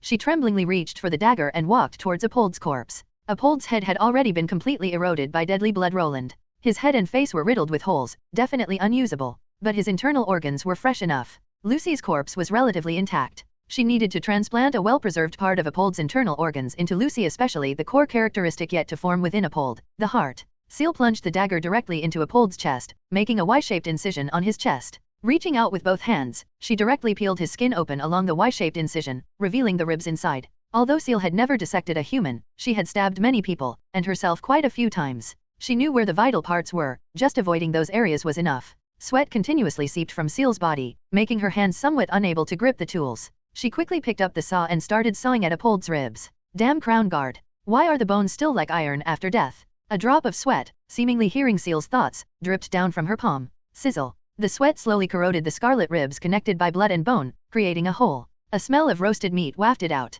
Ciel directly threw away the handsaw and used both hands to pull at Apold's ribs. Sizzle sizzle. The hard ribs and flesh turned from scarlet to dark red, yellowish, until completely charred black, easily pulled apart by Ciel. A heart that had stopped beating appeared before Ciel's eyes. The heart's surface was black, smooth like black steel. Touching it revealed a distinct hardness. She severed the connections between the heart and the body, directly pulling the heart out. Ciel's gaze continued searching within Apold's organs for parts where the potion was still slowly forming. Piece by piece, skin fragments, muscle tissue, and internal organs were dug out by Ciel's bare hands. And Tara, in the distance, watched Ciel under the light, her hands clasped before her, the excited smile on her face never fading for a moment. The originally complete third-tier corpse was dismembered into pieces by Lady Ciel. Lady Ciel's hand movements began to slow, but Tara could feel Lady Ciel had fully entered the state. Seeing Lady Ciel place the completely disfigured corpse onto the bloody wooden table, Tara couldn't help but take a few steps forward, wanting to carefully observe Lady Ciel's movements. Simultaneously, she also heard Lady Ciel's weak, low mumble. No eyes on the back, very dangerous. Hair covers a bit, counts as a normal person, right? So troublesome. 2 hearts. If no need to eat, remove useless organs. Translucent mucus secreted from Lady Ciel's hands, sticking those muscles inside the corpse. Under the wriggling of those seemingly alive mucus, those muscles with transcendent characteristics were gathered inside the corpse. Already capable of using most abilities, Tara watched the bloody, terrifying scene before her, only feeling waves of nausea. Although she herself usually was somewhat extreme, she now felt Lady Ciel seemed even more extreme. After an unknown amount of time, Lucy's pale corpse twitched slightly. Seeing this, Tara's eyes lit up. Almost successful? Barren City, Clock Tower Alley, inside a factory under construction. The heavy rain, having fallen all night, showed no signs of stopping, instead growing heavier. Large raindrops hit the temporarily erected tarpaulin roof, making crackling sounds. Much rainwater dripped down through the gaps, falling onto the floor simply laid with wooden planks. The entire factory floor was muddy. Dark clouds pressed down overhead. The few faint horse lanterns inside the factory became the only illumination. And under the illumination of these kerosene horse lanterns, a shadow was infinitely elongated, cast onto the factory wall. The black shadow flickered and distorted with the firelight. A petite figure knelt beneath that shadow, trembling slightly. She seemed to be rapidly chanting something in a low voice, but the sound was long drowned out by the rain. If one moved slightly closer, they could hear the words she muttered, seemingly reciting some prayer text, repeating it over and over. Tap, tap, tap, tap. Footsteps followed the shadow towards the girl kneeling on the ground. The girl with long dark green hair, looking around 12 or 13 years old, mustered her courage and looked up, seeing the figure shrouded in a black trench coat. It was a stunningly beautiful red-haired young woman. Her purplish-red eyes, faintly webbed, were full of weariness. Thick dark circles lay beneath her eyelids. Her lips looked as if poisoned, pale and somewhat purple. The young woman just listlessly raised her hand, pressed the small bowler hat on her head, and said dejectedly, "Let's go, tired." L.A. Lady Ciel, then, what about me? Tara's voice stuttered. Anyone could sense the fear in her words. "Go wherever you like," Ciel sighed softly. Since the potion finished digesting just now, emotions of world weariness and pessimism had completely enveloped her. Ciel discovered a point rarely mentioned by others. Poor potion digestion led to hearing more whispers in the mind, and the body would mutate. The whispers made the spirit unstable. The more unstable the spirit, the easier the body collapsed, forming a negative cycle. But digesting the potion too well also caused problems. Just as the name reconstitution ritual implied, digesting the potion too well seemed to truly immerse her in the emotions within the potion, thinking its thoughts, feeling its feelings, perfectly reconstituting everything from emotions to thoughts. This made it easy for her to lose herself. Instigator was like this, and Coroner was also like this. Ciel fought against the urge to stab herself on the spot and end the simulated torture, while staggering towards the factory exit, passing the kneeling Tara. Only after Ciel's figure moved aside did Tara, who had been staring straight ahead, see the figure sitting on the table. It was its shadow that had been enveloping Tara. The shadow's source came from the few horse lanterns behind it and the bloody severed limbs and remains piled up on the floor. Not enough. Tara, call your confidence over. Still not enough. Tara. Almost there. Tara.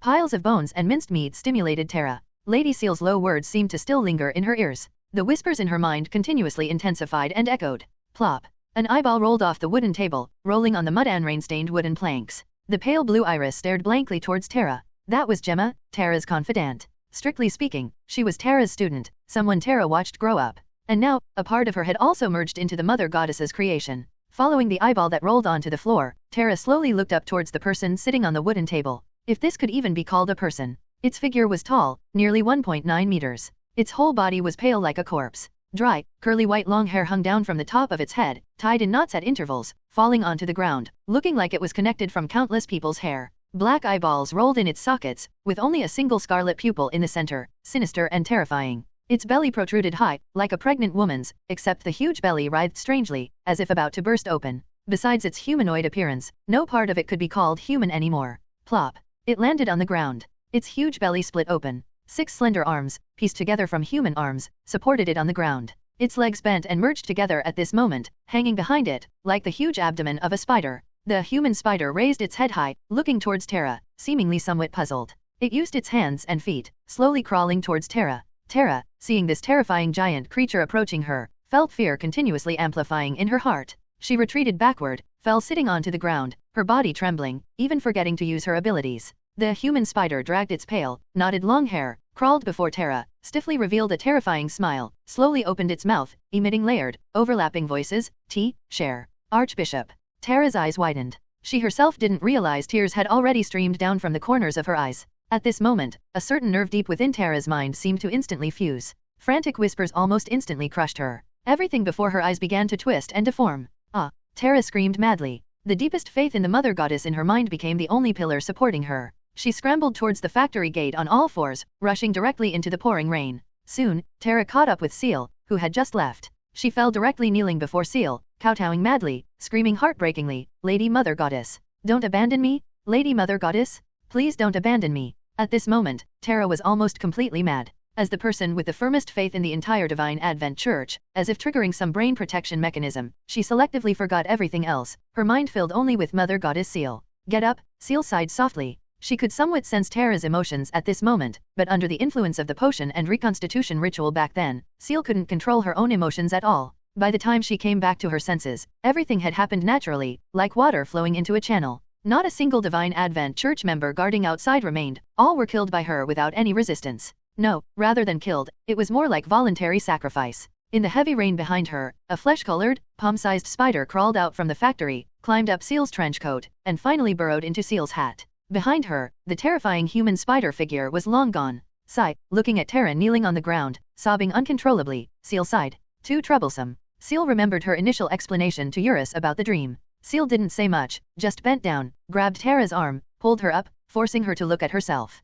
Tara, look at me. Ciel took a deep breath and patiently said, this is all just a divine oracle dream. In the real world, none of this happened. Your confidants are all still alive and well. Tara stared blankly at Ciel, unsure if she had taken Ciel's words in at all. Ciel sighed softly, then reached up, pressed the brim of her hat, and looked up at the sky. 1 hour left. Did misfortune skip work? Why isn't it here yet? Ciel's left hand released Tara's arm, reached into the pocket of her soaked trench coat, and took out 2 sealed artifacts. The evil eye and the strong luck coin. Although the process was vastly different from what she imagined, in terms of results, she still perfectly obtained these 2 sealed artifacts that could potentially unlock the mystery. Sigh. Ciel felt she had sighed more in this 1 hour than in the past 3 years combined. Negative emotions constantly shrouded her mind. She felt like she barely had the strength to breathe. If I die, I die. Let me see what exactly you are. Ciel's right hand also reached into her pocket, taking out an ancient silver stopwatch. Ciel's exclusive sealed artifact, echo of the silver-white time binder. She brought her hands together. The 3 sealed artifacts touched each other in her hands, soaked by the rain, but nothing happened. Why? Aren't the others already dead? She had already gathered the 3 fate vessels. She even violated countless rules before, seeing numerous 2nd and 3rd-tier transcendents. Just as Ciel was about to sigh, she suddenly sensed something unusual. The rain stopped. More accurately, the rain around her stopped. Ciel looked up at the sky again. If she could look down from high above, she would surely find that the area without rain formed a projection, and the content of the projection was a giant raven. Tisk. Ciel felt somewhat deflated. If it didn't come out this time, Ciel could have happily muddled through the last hour of this simulation and returned to reality. The storm suddenly intensified. Amidst this fierce wind, a feather, entirely black with its tail gradually transitioning to azure blue, slowly drifted down from the sky. Not just Ciel, even the spiritual alarm in Tara's mind suddenly blared. Ciel looked at the feather somewhat incredulously. 3rd-tier transcendence had never given Ciel such a threat. Ciel subconsciously tightened her grip on echo of the silver-white time binder in her hand, her thumb resting on the knob at the top of the stopwatch. This simple action by Ciel seemed to startle the feather. It could no longer bother with elegant drifting. It transformed into a feathered arrow, almost instantly piercing through Ciel's head, drilling into her body. Ugh, cough, a mouthful of blood spurted from Ciel's mouth. She didn't even resist much, casually throwing away the 3 sealed artifacts in her hands, letting them fall onto the muddy ground. At this moment, Ciel felt a large amount of strange, bizarre knowledge frantically pouring into her brain. Accompanying that knowledge was a powerful consciousness. The powerful Ciel, before this immense consciousness, had almost no ability to resist, directly falling into a strange state. She completely lost control of her body, but could see and hear everything happening outside through her eyes and ears. Like watching an extremely realistic movie. Lady Ciel? Lady Ciel? What's wrong with you? Tara's eyes widened. Seeing Ciel covered in blood, she instantly panicked. Ciel was her only spiritual pillar now. If Ciel was gone, she would truly go completely mad. In Tara's vision, Ciel's originally red long hair was instantly dyed black from the roots, then gradually transitioned from the middle section, finally turning azure blue at the ends. The familiar, warm mother goddess aura also vanished, replaced by a more aggressive aura. At this moment, Ciel slowly raised her right hand, looked at her slender fingers, a satisfied smile appearing on her lips, seemingly very pleased with this body. Then, she turned her gaze to the 3 sealed artifacts on the ground, directly reached out, and picked up the silver stopwatch. Old Ansu, so you were part of me. No wonder you knew so much. Ciel's mouth uttered Old Ansu script, which she had never learned before and few could even pronounce now. Old Ansu, I will become more complete. Ciel looked obsessively at the stopwatch in her hand. Above her head, the raven shadow dissipated without a trace, and the torrential rain continued to fall. She held the stopwatch, rubbed it against her cheek, then directly raised her hand and pressed the knob at the top of the stopwatch. Nothing happened. Ciel made a puzzled sound. Why didn't it work? She bit her finger, smeared blood directly onto the ancient silver stopwatch, but the blood was quickly washed away by the rain, and still, nothing happened. Ciel frowned tightly, seemingly not anticipating this situation. Sensing the weak struggle from the spiritual body's consciousness, she curled her lip and said, Old Ansu, stop struggling. In another day, you will completely dissipate. Old Ansu, and I, at least, still have 300 years to research how to repair the body. Although time is short, it's enough. Old Ansu, just quietly await your death. As a vessel, you should feel honored. Holding the stopwatch, Ciel lifted her leg, preparing to leave. But just then, a white shadow blocked her path. You are not Mother Goddess. Who are you? Tara's voice came from behind. After the Mother Goddess's aura suddenly disappeared, Tara realized something was wrong. She blocked the path of Ciel before her, her hoarse voice filled with anger. Ciel's steps didn't stop. A flesh-colored spider emerged from under her hat, rapidly expanding as it fell to the ground, undergoing a horrifying transformation. The fully formed tall human spider directly pounced towards Tara. Under such desperate circumstances, Tara could only recall the white shadow, barely blocking it in front of the human spider. Old Anso, why does it have to be the power of nature? Ciel shook her head, seemingly dissatisfied with this path, but she seemed to have no better choice. She just continued walking forward, disappearing into the rain screen. Click, click, click. Ciel, walking on the road, continuously pressed the stopwatch, but still received no response. If she didn't feel this was the real sealed artifact before her, perhaps she would have thought she took the wrong one. Old Anso, do I have to wait until her consciousness completely dissipates? Having waited so long, a few more days don't matter. She put the stopwatch back into her pocket, continuing to walk aimlessly. The task of finding the repair fragments was complete, she no longer needed to take any other actions. Just wait. Right. Although this body had undergone huge changes in fate and possessed strong resistance to fate, essentially, it was still a fragile body. If she kept getting drenched in the rain here, although not fatal, she would likely fall seriously ill. Must find a place to shelter from the rain. If her memory served correctly, this body's home should be in this direction.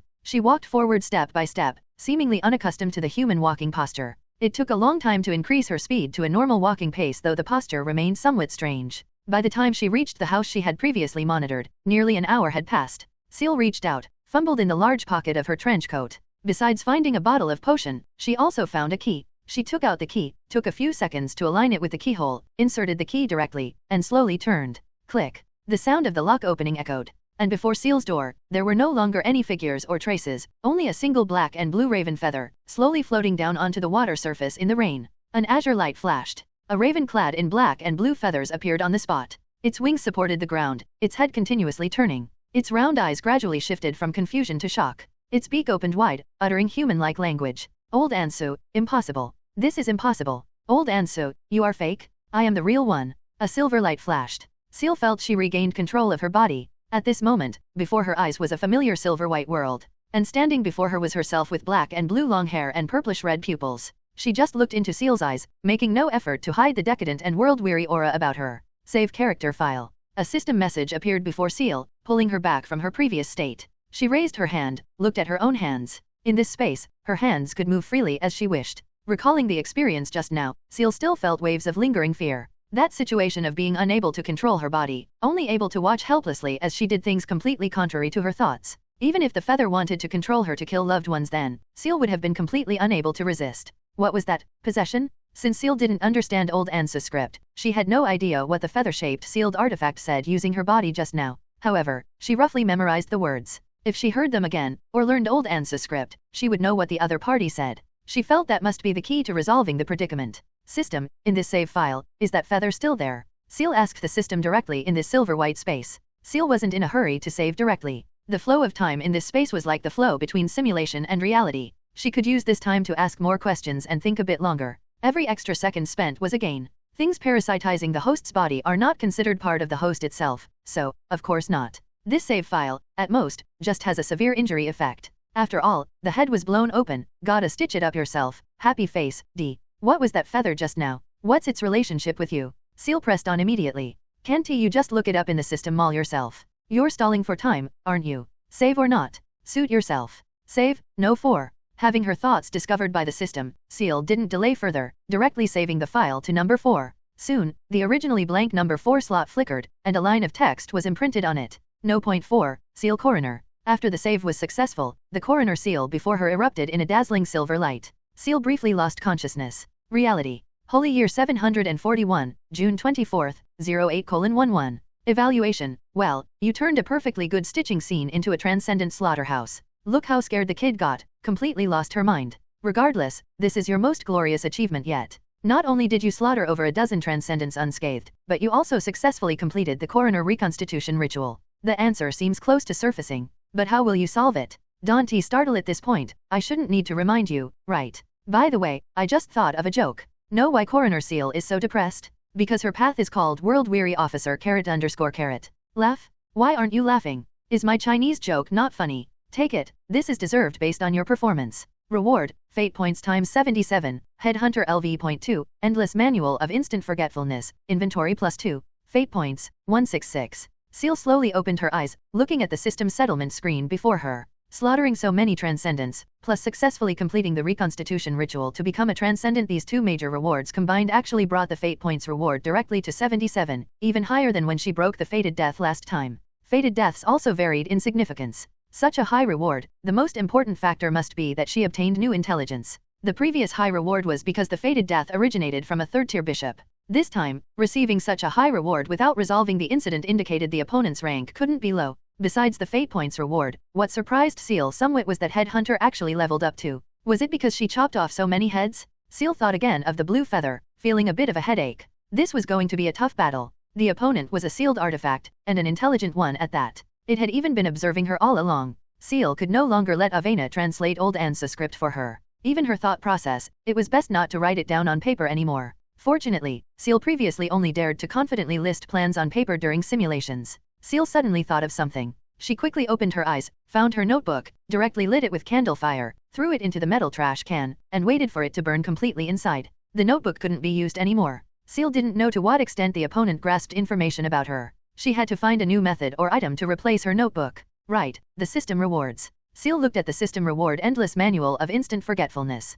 At this moment, it lay quietly in Ciel's system inventory. The system inventory increased from 4 slots to 6, allowing Ciel to store more things. This could also be considered one of Ciel's trump cards. In the new empty slot, an ancient, black-covered manual lay quietly. As Ciel gazed at it, a system description appeared before her. Endless Manual of Instant Forgetfulness. Ability, a transcendent manual that can be flipped through infinitely downwards, things can be recorded on it. Side effect, when the manual is closed, creatures who have seen the manual will forget its contents. Ciel. Forget it right after writing and closing? Then what's the point of writing? No. In Ciel's vision, the system inventory interface still existed. But as her thoughts flipped, the endless manual inside the inventory slowly turned a page. Although the icon was small, if the words were written larger, they could still be seen. She could write, then flip through it directly in the inventory? Ciel seemed to understand its true usage. There were too many things to do. Ciel closed the system inventory interface. She opened the system store interface. All the new items appeared before Ciel, and the basic disciplines column also showed a highlighted red dot, indicating new things were available for learning.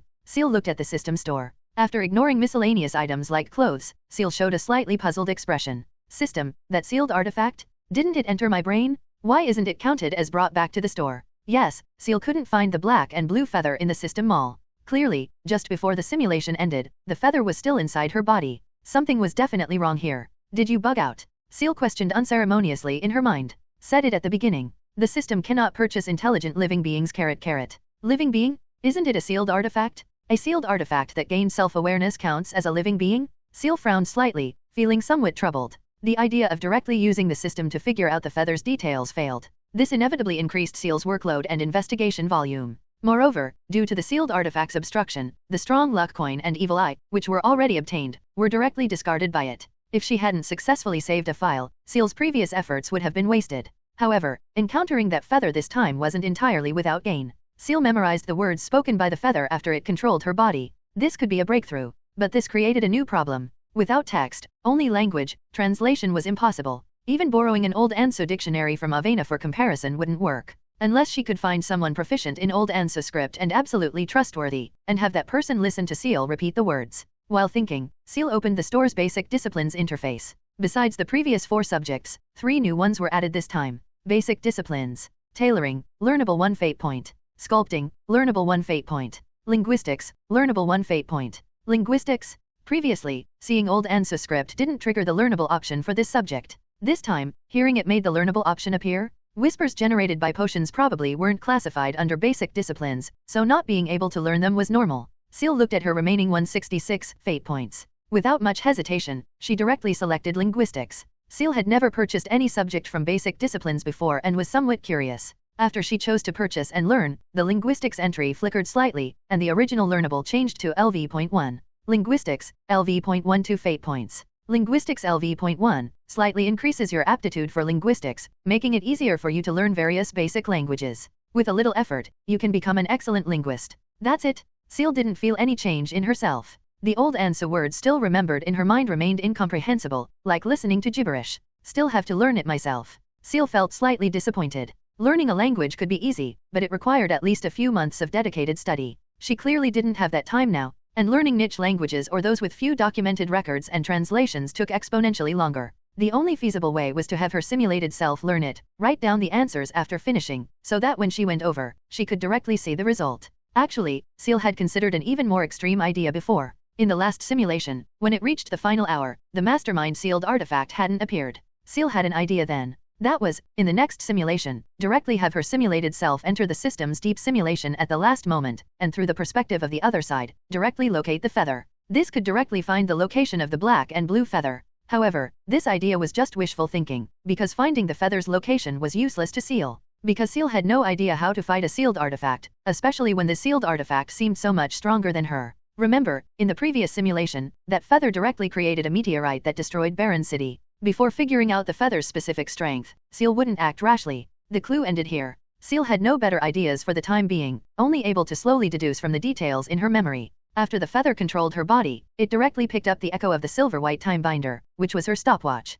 As for the other two people's sealed artifacts, the strong luck coin and the evil eye, the black and blue feather didn't even glance at them, as if completely disregarding them. Was everything it did just to filter out the echo of the silver-white time binder? Did it not know what it wanted? Was it looking for something it didn't even know itself? Ciel stood up, paced within the room, thinking rapidly. What could be confirmed now was that its target was only her and the stopwatch. The other two were at most dragged into it. Another certainty was that the feather had intricate connections with the system, but clearly, its power was far inferior to the system's. The clue breaking here left Ciel slightly disheartened, but she didn't give up. This situation was what she was most familiar with. The enemy was in the light, she was in the dark. Give Ciel some time, and she would eventually drag the opponent out. If she did nothing according to the initial method, not giving Lucy and Apold any information, she could at least live for another 40+ days. This amount of time was unbelievably ample for Ciel. Ciel walked to the desk, sat down, picked up a piece of paper, and began writing on it. This was a letter addressed to Avena. The letter first thanked Avena for the translation and her generosity. After all, Ciel was practically penniless now, and the money Avena sent indeed solved Ciel's urgent need.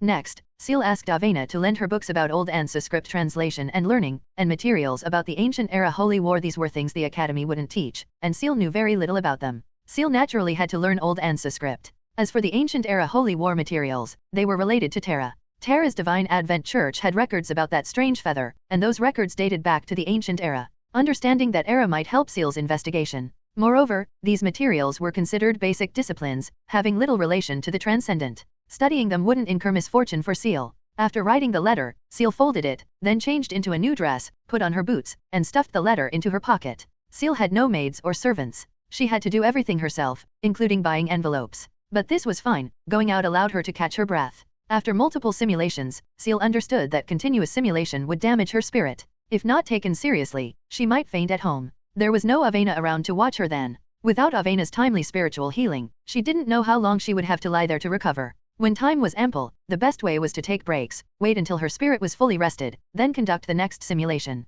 And Ciel wouldn't waste this interval. She could devote this time to learning basic disciplines. Even if Ciel in the simulation learned old ensues script until she was thoroughly familiar, even reaching master level, it wouldn't be inherited by the current Ciel. What she learned in reality was truly learned. After buying an envelope, Ciel put the letter inside and walked straight towards Gem Avenue. The place she lived now was only 2 streets away from Gem Avenue, very close. Soon, Ciel found the jewelry store named Crystalline on Gem Avenue. The jewelry store seemed to have just opened not long ago. Lychee, wearing a mask, was carefully wiping the outer glass display window with a clean cloth, not missing any fingerprint or dust speck. Compared to her previous factory job, this work was clearly much easier, and the salary was higher. Lychee cherished her current job very much. The only ways Ciel could think of contacting Avena without directly contacting her were through the police department or this jewelry store. The investigation department within the police department had transcendence. Ciel definitely couldn't go there. Going directly to Avena's house was also not very safe. She didn't know the exact trigger distance for misfortune. It was best to avoid proximity if possible.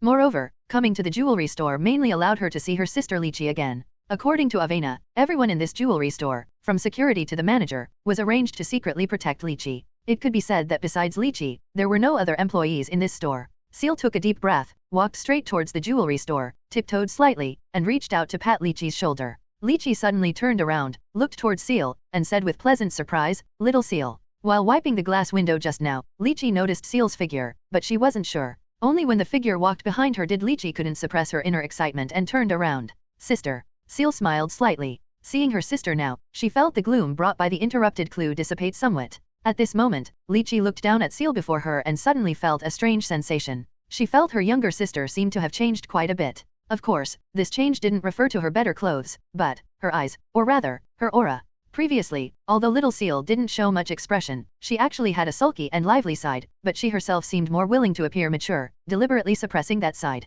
But now, looking at Ciel's dark red pupils, Lychee felt as if she were staring into a pool of stagnant water, filled with countless submerged corpses and blood. This sudden thought sent a chill down Lychee's spine. Soon, she pushed this thought aside, looked at Ciel, and asked, "Haven't seen you in a long time. Is Miss Avena treating you well? Is working under her very tiring?" Quite well. Got a raise recently too." Ciel nodded, seemed to think of something, and said, "It's just that the clinic is quite busy recently. After things stabilize later, let's move to Gem Avenue, sister." "Okay." A smile appeared on Lychee's face under the mask. She held Ciel's cool little hand and didn't let go for a long time. For some reason, she had a strange premonition in her heart that after letting go this time, she didn't know when they would meet again. The commotion outside attracted the store owner's attention. The slightly plump middle-aged woman walked out from behind the counter, opened the door, looked towards Lychee, and asked, "Lychee, what happened?" "Sorry, Madam Manager." Lychee reluctantly released Ciel's hand, turned towards the manager, and bowed slightly. "It's just my younger sister happened to pass by, chatted for a bit. Very sorry." "Oh, it's fine, no hurry. There aren't many customers anyway. You two chat." Seeing no danger, the middle-aged female manager prepared to return inside. She was originally a maid of the Roswell family. As she got older, she developed health problems from working too hard when young and couldn't do heavy labor anymore. The kind young mistress arranged for her to be the owner of the leisurely jewelry store. She certainly knew this Lychee was someone Milady Avena paid special attention to. How could she dare be impolite to Lychee? Just as she was about to leave, Ciel called out to her. "Manager, hello." Ciel reached out, took a letter from her pocket, and handed it to the manager amidst her puzzled gaze, saying, "Please deliver this letter to Avena as quickly as possible." The manager was initially puzzled, but upon hearing the letter was for Milady Avena, she immediately had no doubts, directly took the envelope, hailed a carriage, and headed straight for Sursbridge district. And at this moment, Lychee looked at her younger sister before her, feeling a trace of strangeness. Although Sister Ciel spoke as politely as ever, Ciel now spoke with an air of unquestionability, as if not asking, but commanding. This resembled the aura naturally exuded by someone in a high position, hidden in small, inadvertent moments. After chatting with her sister for a while longer, Ciel felt her mental stress relieved considerably. Using the excuse of needing to go to work, she bid farewell to her sister and returned to her rented house. Not long after she returned, Avena's reply arrived at the fastest speed. It was a carriage, filled almost half full with books. "Dear Ciel, this set of books is actually what the old ANSA script professor in ANSA recommended to me.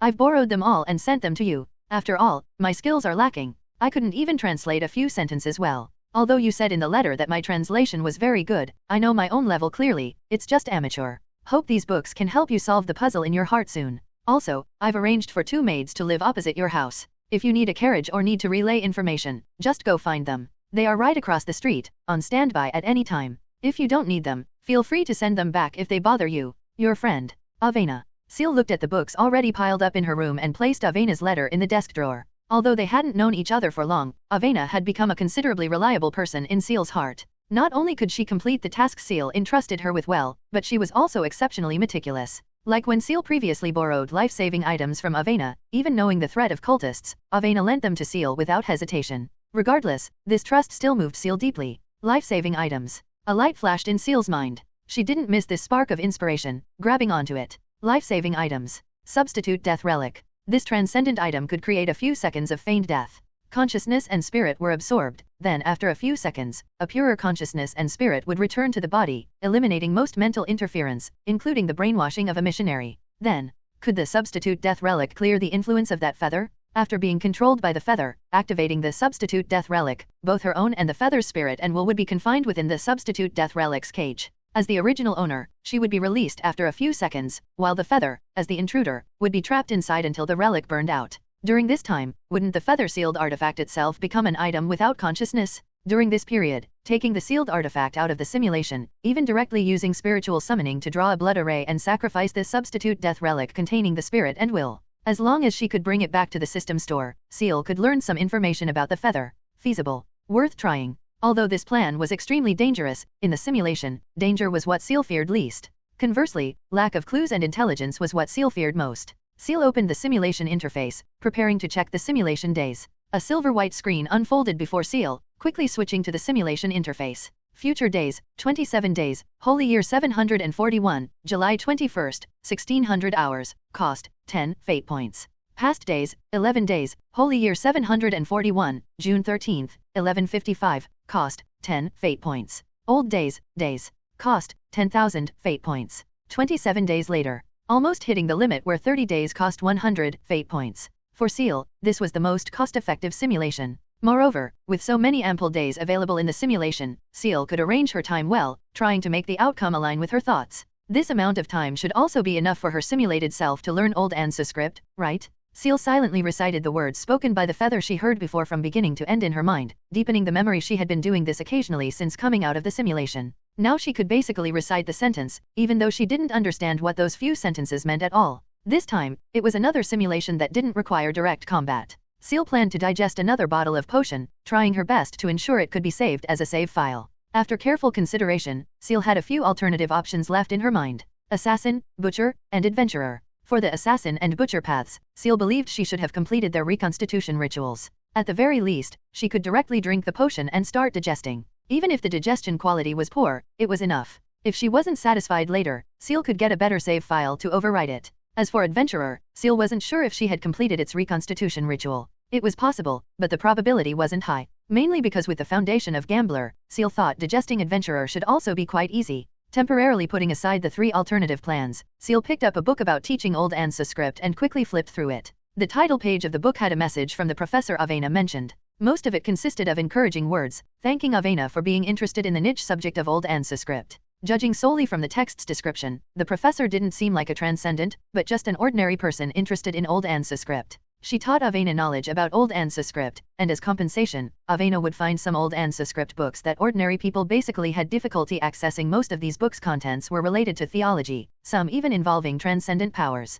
At the beginning of the book, Ciel learned a piece of knowledge she had never learned in the academy before. Currently, academia mostly uses the end of the Holy War before Holy Year 741 as the dividing point. Before the end of the Holy War was the Ancient Era, and after the end of the Holy War is the Holy Era. According to all current records, the Ancient Era lasted a total of 1,100 years. During these 1,100 years, countless religious groups engaged in brutal slaughter and conquest, engulfing almost the entire world. Countless religious groups were destroyed during these 1,100 years, and countless new religious groups more adapted to the times were born. After several ups and downs, the current church system, maintaining a delicate balance, was formed. No wonder secret cults weren't novel to Avena. Even though the Holy War ended so long ago, many scriptures of already extinct religious groups would remain. Some people obtaining these scriptures might regard them as true classics, thereby founding new secret cults. And the piece of knowledge Ciel learned that she hadn't known before was that before the Holy Era and the Ancient Era, there existed a chaotic era, unrecorded in any books or scriptures. The Ancient Era was too close to the present.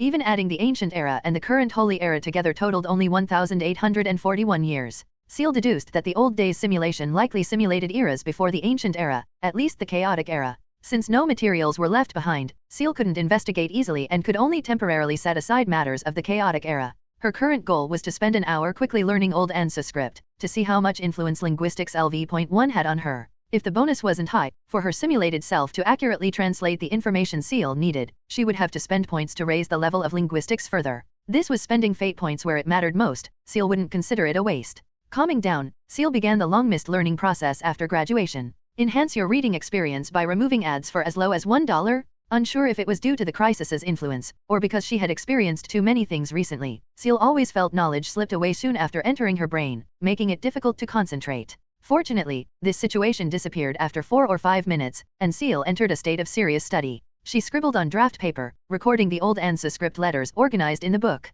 Only after truly starting to learn did Ciel notice something unusual. English and Old English in her previous life didn't differ drastically. Old English, influenced by Old Norse, Latin, and French, gradually developed into Middle English and Modern English. These developments were traceable. The alphabet also had 26 letters. Compared to Modern English, Old English just had some special characters like A, D, P. But Sanskrit and Old Sanskrit were different. The alphabet itself showed huge differences, like a new language, especially cumbersome to write. If someone in her previous life handed Ciel such a string of characters, Ciel would think it was generated by AI. Fortunately, there was phonetic notation, making it not difficult for Ciel to read. Moreover, perhaps due to the influence of linguistics, Ciel felt an unusual ease in learning the language. Even without a teacher, Ciel never encountered any stuck state. In about half an hour, Ciel could already completely write the 30+ letters from memory, familiarize herself with their pronunciations, and memorize about 50 simple words. For an extremely complex language, this learning speed was already fast enough to make Avena feel ashamed, but Ciel still wasn't satisfied.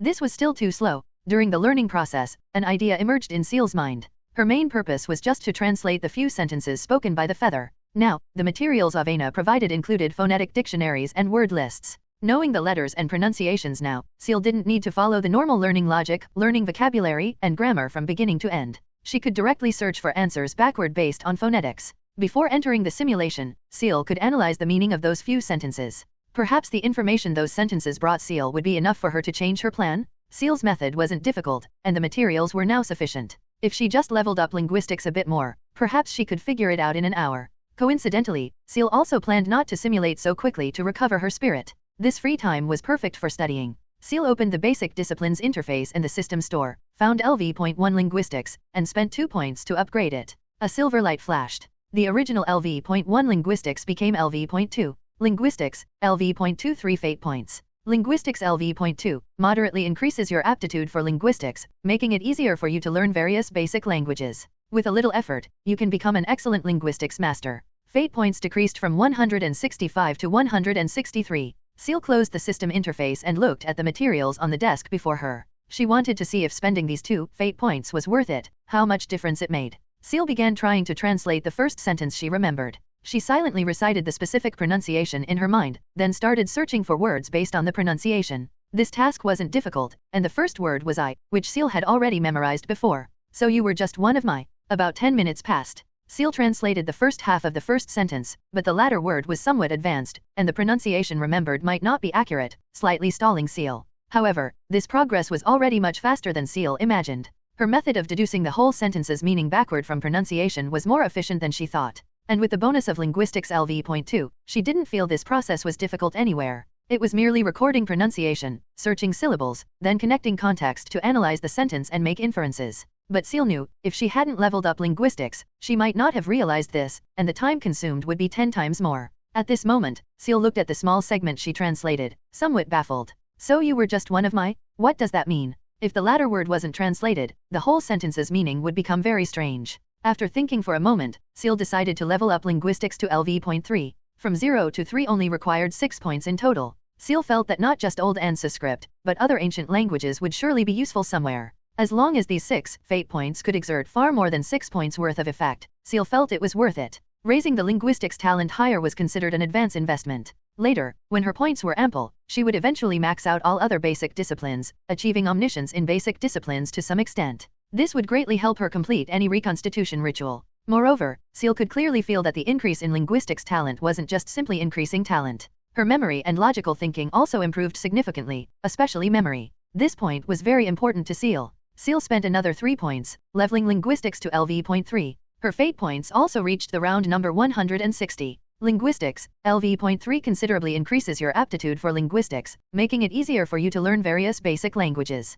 Without effort, you can become a linguistics grandmaster renowned in history. From scholar to grandmaster, only required 6 fate points. Even if Ciel didn't upgrade further, she could rely on this talent to master multiple languages, make a living at university, and become a linguistics expert recorded by posterity. However, this wasn't Ciel's goal, so she didn't consider it further. After reaching LV.3 linguistics talent, upgrading further to LV.4 required 10 fate points, a significant increase in cost. But Ciel didn't plan to upgrade further. LV.3 was already sufficient for her now. This time, when Ciel tried translating again, she discovered something very surprising. The current Ciel could almost achieve eidetic memory. This point wasn't reflected as a skill, but Ciel's feeling was extremely obvious. Now, memorizing some words was very easy. Just glancing at it, her mind could automatically associate the approximate pronunciation and meaning, and the word basically became etched in Ciel's mind. Truly powerful basic talent. Hello, everyone!